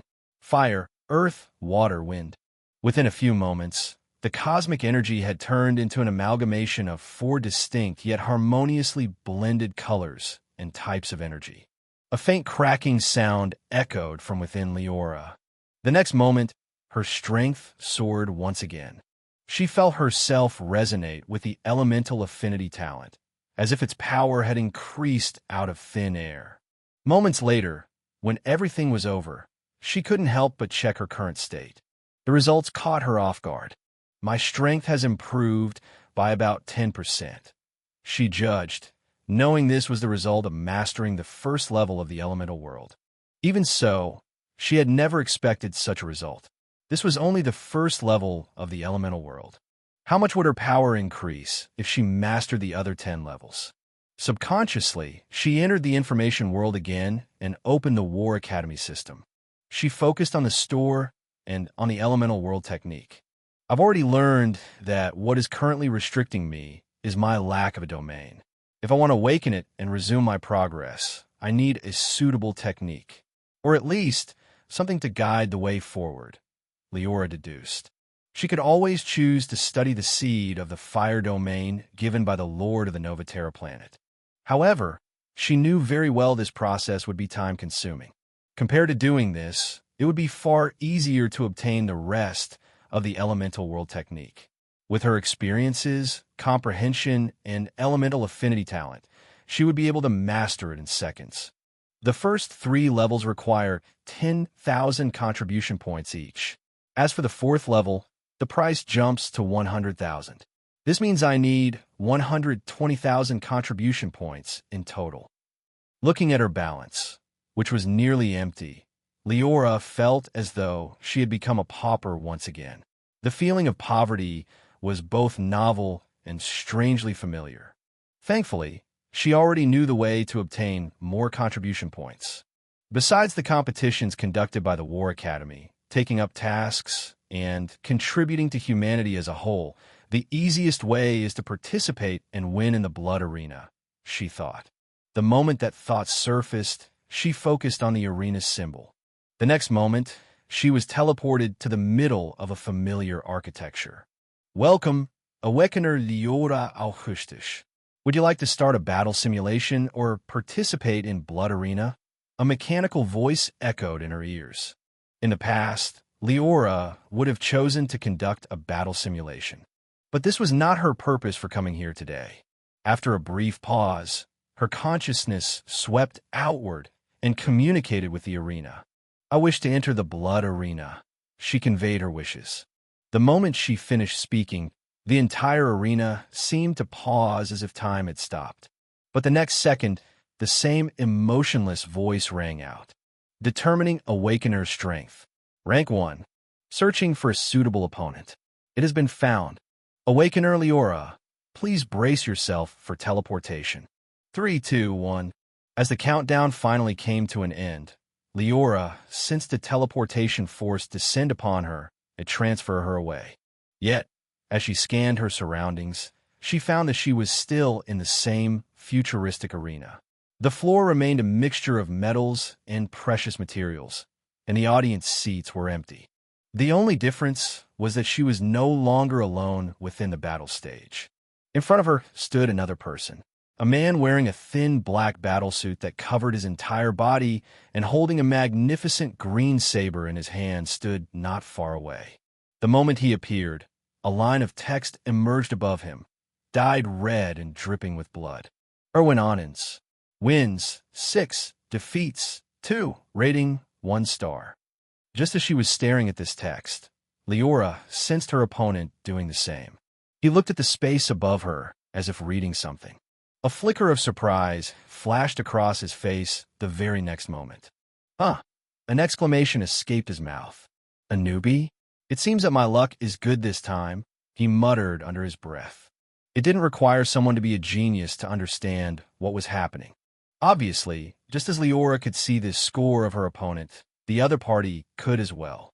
Seeing that she had no wins or defeats, he concluded she had never participated in the blood arena before. In the eyes of the man, Liora had turned into an easy target, a walking package of contribution points, if you will. Despite this, he didn't say anything. He waited for the numbers hovering above their heads to reach 0 before rushing forward.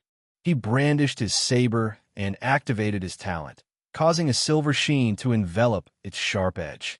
The next instant, he swung it towards Leora's torso, wishing to cleave her in two. He showed no intention of holding back. He neither cared that Liora was a woman nor about her status as a newbie. Boundless bloodlust erupted from his eyes. The moment he took action, he was determined to take her life. A few moments later, the man's confident demeanor had vanished completely. Disbelief and fear filled his eyes as he stared at his easy target. How is this possible? He stammered, but had no chance to finish his sentence. A crack echoed through the arena. The next instant, the hand gripping his skull tightened, tearing his flesh and bursting it apart. Blood and brain matter splattered across the arena as the man's lifeless body collapsed to the ground. Fortunately, before the aftermath could reach Liora and stain her, a white light descended from the sky. It landed on the corpse and its pieces, erasing them from existence and deconstructing them into streams of information. In Leora's field of view, her vision flickered momentarily, and she found herself back in her own arena. The emotionless voice echoed in her ears. Awakener Liora Augustus has emerged victorious. Contribution points, plus 100. Score, wins, 1 defeats, 0.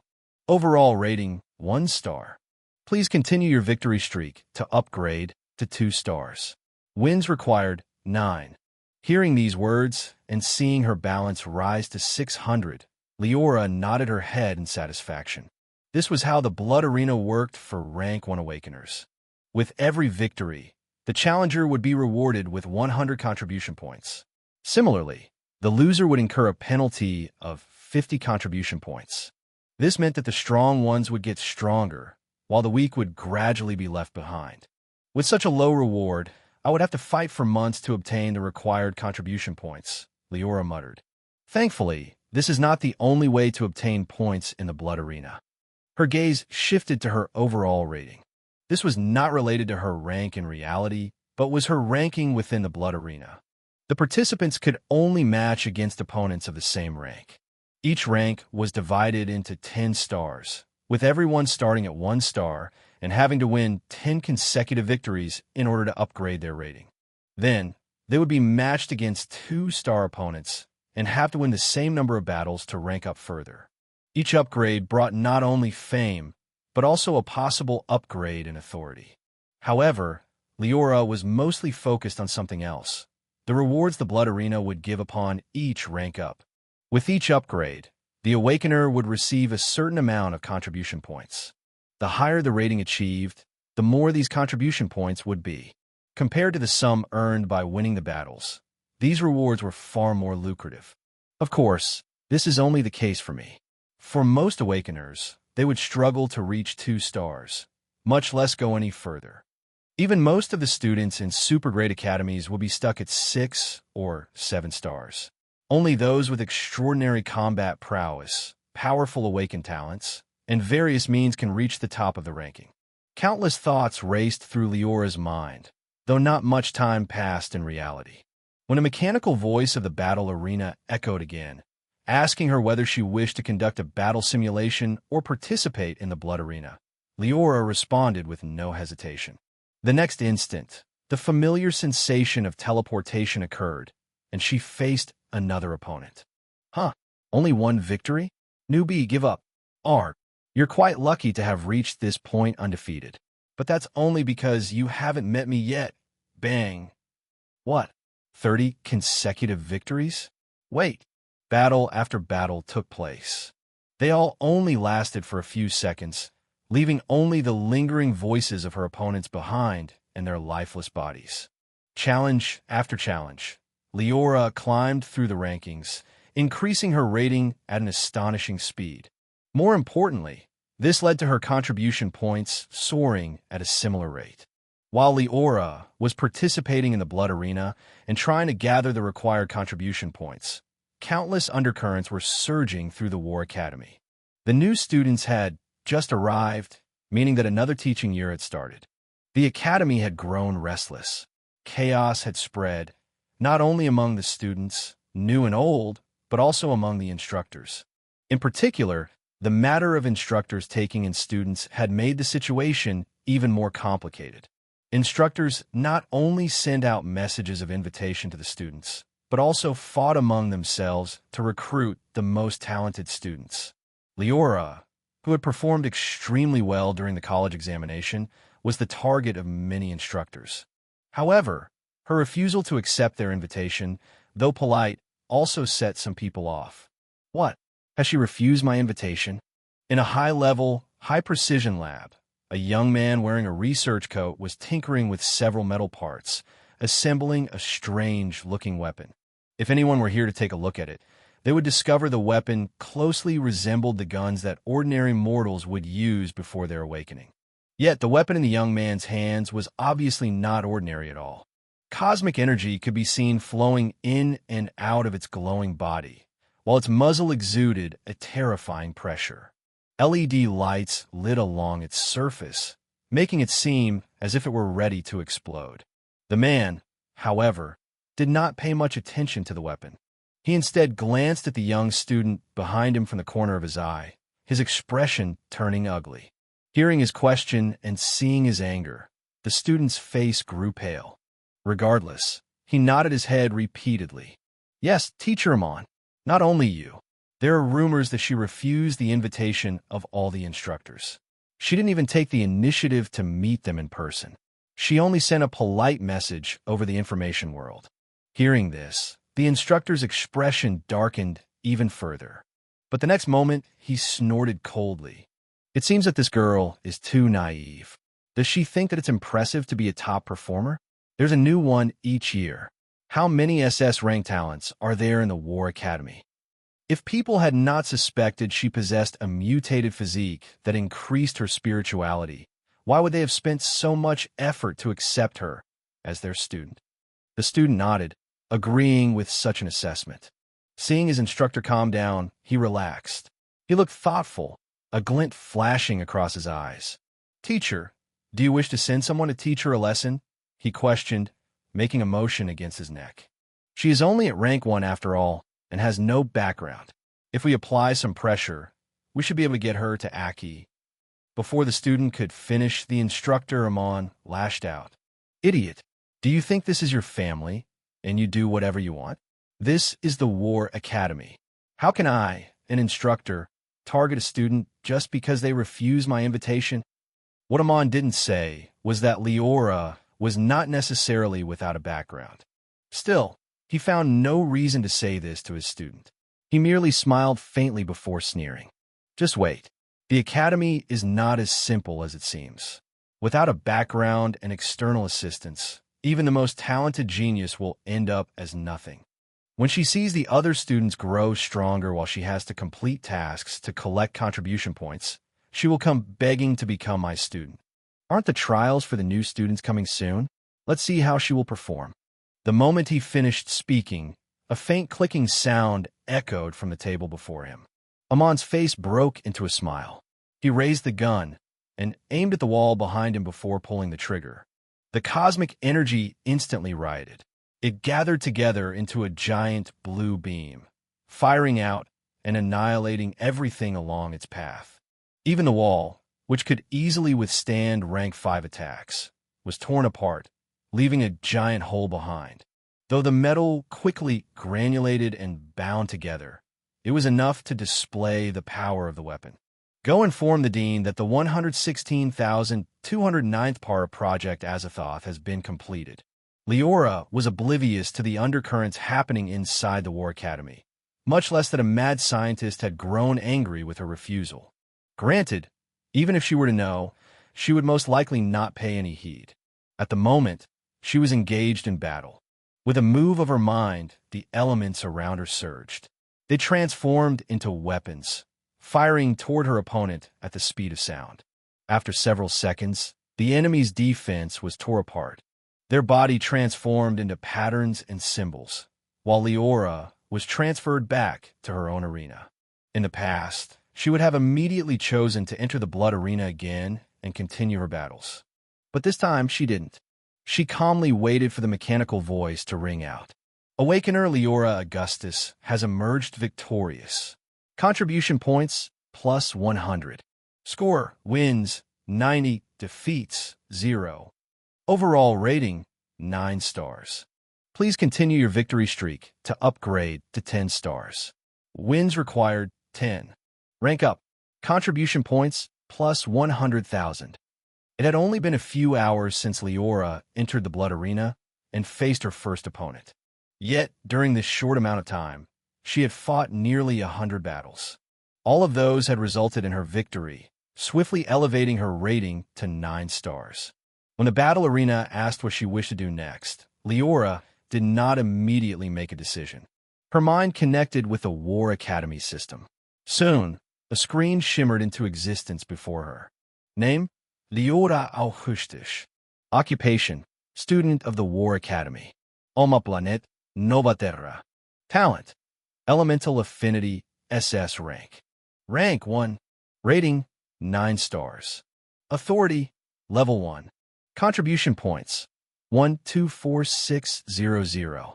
The continuous battles had brought her contribution points to more than 100,000. She had already reached her goal of accumulating enough contribution points to purchase the 4th level of the Elemental World Technique. Despite this, Liora's challenges were not over. Her rating had merely reached 9 stars, and there was still the final 10-star rating beyond it. Since this rating signified the apex of all ranks and was reserved for supreme geniuses, Liora suspected the resulting rewards would be impressive. At least, the number of contribution points was bound to surpass 100,000. Even so, Liora hesitated. Reaching the 9-star rating has already exposed my mastery of the 1st level of Elemental World. If I wish to go any further, I either have to display my overwhelming combat experience or reveal another one of my talents. Neither of these was what she wished to do. Although her battles in the blood arena had not attracted any audience, this didn't mean she was the only one who saw them. Her opponents had witnessed everything. More importantly, the information world itself was watching. Liora did not believe that the Human Federation had no control over this virtual world. In her view, there was a high probability that everyone was under surveillance while in the blood arena. As such, she was unwilling to show methods that far surpassed her own rank. This world housed beings far stronger than ordinary ancient devils. Liora did not know whether they had the ability to detect otherworld invaders, but they should at least have some knowledge about them. Thinking of this, she finally made her decision. She shook her head. Her consciousness communicated with the information world, and she was expelled from the battle arena. Shortly after, she was back in her own residence. She didn't rush to leave the information world, but instead summoned the War Academy system. Her contribution points quickly decreased, while while information poured in her mind. I understand. Half an hour later, Leora's eyelids in reality fluttered before they finally opened. Looking at her surroundings, she recalled the contents of the elemental world technique, and a trace of enlightenment flashed in her eyes. So that's what a domain is. A method to communicate with the outside world through the use of one's talent. To achieve the required resonance, you not only have to possess a superb understanding of your talent, but also of the world itself, she whispered. The moment her words fell, she stretched her right hand. Immediately, a tiny light like that of a candle appeared above her palm. Then, it split into 4, each with its own unique radiance. Crimson, brown, green, blue. The instant these 4 lights emerged, the surrounding elements rioted. They resonated with the 4 lights, each type pouring into its counterpart. With them as the base, a small space was soon created on top of Leora's palm. It had the width and length of a human finger, looking like an illusory Rubik's Cube. Yet no one would mistake it for a toy. A terrifying aura emanated from its body. The stronger the observer, the clearer the threat this cube posed became. In particular, awakeners above rank 4 would be stunned. A domain. A rank 1 recently enrolled student had actually awakened her domain. And perhaps more importantly, it was a rare domain integrating several concepts. Though elemental domains were basic and the most commonly found, a domain seamlessly integrating several of them was completely different. In a certain way, what Liora had awakened was not a single domain, but 4. The fusion of these domains did not slightly enhance its power, but brought qualitative changes. A few hours later, Liora reappeared within the information world. More specifically, she appeared inside the battle arena. Following a move of her mind, she communicated with the world around her, conveying her will to conduct another battle within the blood arena. Originally, Liora expected the familiar teleportation force to arrive and transfer her away. Yet even after several moments passed, nothing of that sort occurred. Instead, a lone phantom appeared on the opposite side of her own arena. It was a man with a slightly illusory body and medium-length blonde hair. Combined with the golden armor adorning his body and the sword hanging on his waist, he looked more like the knights Liora had encountered before than a person of this futuristic cosmic world. Looking at the way he observed his surroundings, as well as his current state, Liora quickly realized something. This man was not a human awakener like her. Or rather, he was not a person at all. Similar to the blue-haired woman she had met during the college examination, this man was also a creature born within the information world. Seemingly sensing her doubts, the blonde man smiled faintly and spoke up. It seems that you don't have a powerful background in the real world. It's quite surprising to have reached this point without a powerhouse guiding you, he calmly stated before continuing. Contrary to the previous stages, you don't have to fight against other challengers to obtain a 10-star rating. Instead, you have to fight me, the rank 1 guardian. Saying this, a trace of pride flashed across the man's face, and he pointed at himself. What you see is not my real self. In fact, I'm just a mere remnant left behind in the information world. I was once a challenger like you. In my era, I was considered the strongest awakener at rank 1. Saying this, he softly exhaled, sighing in nostalgia. The final 10 matches are not against other challengers, but against remnants of previous challengers like me. I reached 10 stars in the past, and thus replaced the previous guardian. If you succeed in defeating me, you will also leave a stream of information behind and become the next generation of guardians. So, do you understand the difficulty? The man questioned, the smile on his face vanishing and replaced by seriousness. Liora nodded her head. She understood his implicit implication. Essentially, one had to defeat the Guardian 10 consecutive times in order to reach the 10-star rating. Only the strongest being within a certain rank could enjoy such a status. It was exactly because of this that the difficulty of achieving this was immense. The longer the blood arena existed and the higher the number of awakeners got, the harder it became to complete this achievement. The blonde man was obviously stronger than the guardian before him, and, in turn, that person was more powerful than the one before. It could be understood that the threshold to reach 10 stars was constantly becoming more difficult. Once it reached a certain point, it would be nearly impossible to obtain this rating. Liora opened her mouth to speak, but she was suddenly interrupted. The phantom opposite her shook his head. All right, that's far away from the current you. First, you'll have to defeat this version of me. At the first level, I possess only 10% of my peak strength. Don't be misled by this fact. Such power is enough for me to easily win 80 consecutive victory. Before the man could finish his sentence, Liora's figure had vanished. She blurred one moment and appeared beside him the very next, as flames erupted from her body and threatened to engulf him. The phantom was caught off guard. He had been alone for a long time and wished to spend some more time speaking to this junior. How come she suddenly attacked him? Was she looking down at him? It seems the world outside has changed. How can you lack the demeanor of a strong person? He snorted and moved his hand to unsheath the sword on his waist. Yet before his hand could reach its handle, his expression froze. The floor beneath him parted. A metal spike grew out from within and aimed at the space between his legs. Though he was merely a phantom and not an actual person, the man couldn't help but grow pale. He was furious. He tried to speak. Unfortunately, he could not finish that sentence either. Liora seemed to have predicted the future. The moment the phantom stepped to the side to dodge the metal spike, a hand emerged and pierced through the left side of his chest. It penetrated his skin and dug into his flesh, pulling his heart out before crushing it. The man was merely a stream of information, a projection, if you will. Yet, the blood arena fully simulated the real environment. A rank 1 awakener losing their heart meant certain death. Indeed, a moment later, the phantom of the blonde man dissipated. It exploded like a firework, blending into the surrounding arena. Awakener Liora Augustus has emerged victorious.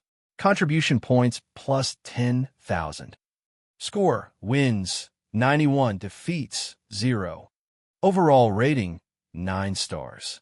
Please continue your victory streak to upgrade to 10 stars. Wins required 9. The final stage was fundamentally different from the ones before it. The difficulty had increased dramatically.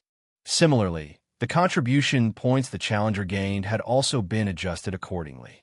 From mere 100, it had turned into 10,000. Just this was enough to make everything worth it. With 10 battles, the challenger would be able to gain 100,000 contribution points, enough to purchase the 4th level of the elemental world or an equivalent technique. Unfortunately, Liora had no time to celebrate. The moment the mechanical voice finished speaking, a familiar phantom materialized before her. You shameless. How could you suddenly attack without saying a word? I didn't even announce the challenge's beginning. Don't you have any pride as the genius of this era? The guardian glared at Liora with hatred. He looked truly aggrieved. Such a reaction made Liora speechless. However, she forced herself to ignore it. She took a deeper look at the blonde man, trying to guess his true identity. Just like he said, the man before her was just a phantom left behind after he reached 10 stars. However, his identity in reality was bound to be extraordinary. Based on his earlier words, this guy must have existed as a phantom for many years. By now, his true body has either reached the apex of the Human Federation or perished long ago, Liora deduced. If it were the latter, she would never be able to guess his identity. But if it were the former, there should always be some clues. Such a genius would surely have a great reputation. Without a doubt, he must have risen to the upper ranks of the Human Federation. With some digging, it was fully possible to guess his identity. While Liora was going through her memories, the phantom finally succeeded in calming himself down. Junior, in the second battle, my power has increased to 20%. Be careful. I'll use my full strength this time. Just like before, the man's words were cut off abruptly. Yet this time, it didn't happen because Liora had sneaked up on him. Rather, he was the one who took the initiative. With a sudden move, he unsheathed his sword and lunged at her. while Liora was experiencing a battle against the erratic Guardian. Collecting contribution points for the next stage of her plan, her earlier suspicions were actually confirmed. The actions of everyone within the Blood Arena were indeed monitored. Not only was the Human Federation able to observe the battles, but they could also set alarms for special events. For example, someone attempting to obtain a 10-star rating. In a vast galaxy that resembled the opening of chaos itself, the corpses of giant beings floated in space, acting as the planets and stars of an ordinary galaxy. Demons, Zerg, mechanical creatures, and even some humans could be seen among them. The corpses were giant, tens of thousands of kilometers in both width and length. Though they were dead, they all exuded an aura that faintly surpassed the Archdevil stage. In this vast cosmic ocean, the figure of a hunched man suddenly appeared. He didn't pay much attention to these corpses, only trembling instinctively once he stepped near them. However, he ignored the power suppression, rushing straight toward the center of the galaxy. Just as he was preparing to accelerate and reach the speed of light, though, a faint sigh suddenly echoed in his ears. An indescribable power enveloped him and moved him away. What is it? Didn't I request that no one interrupts me? Could it be that something has gone wrong with the project?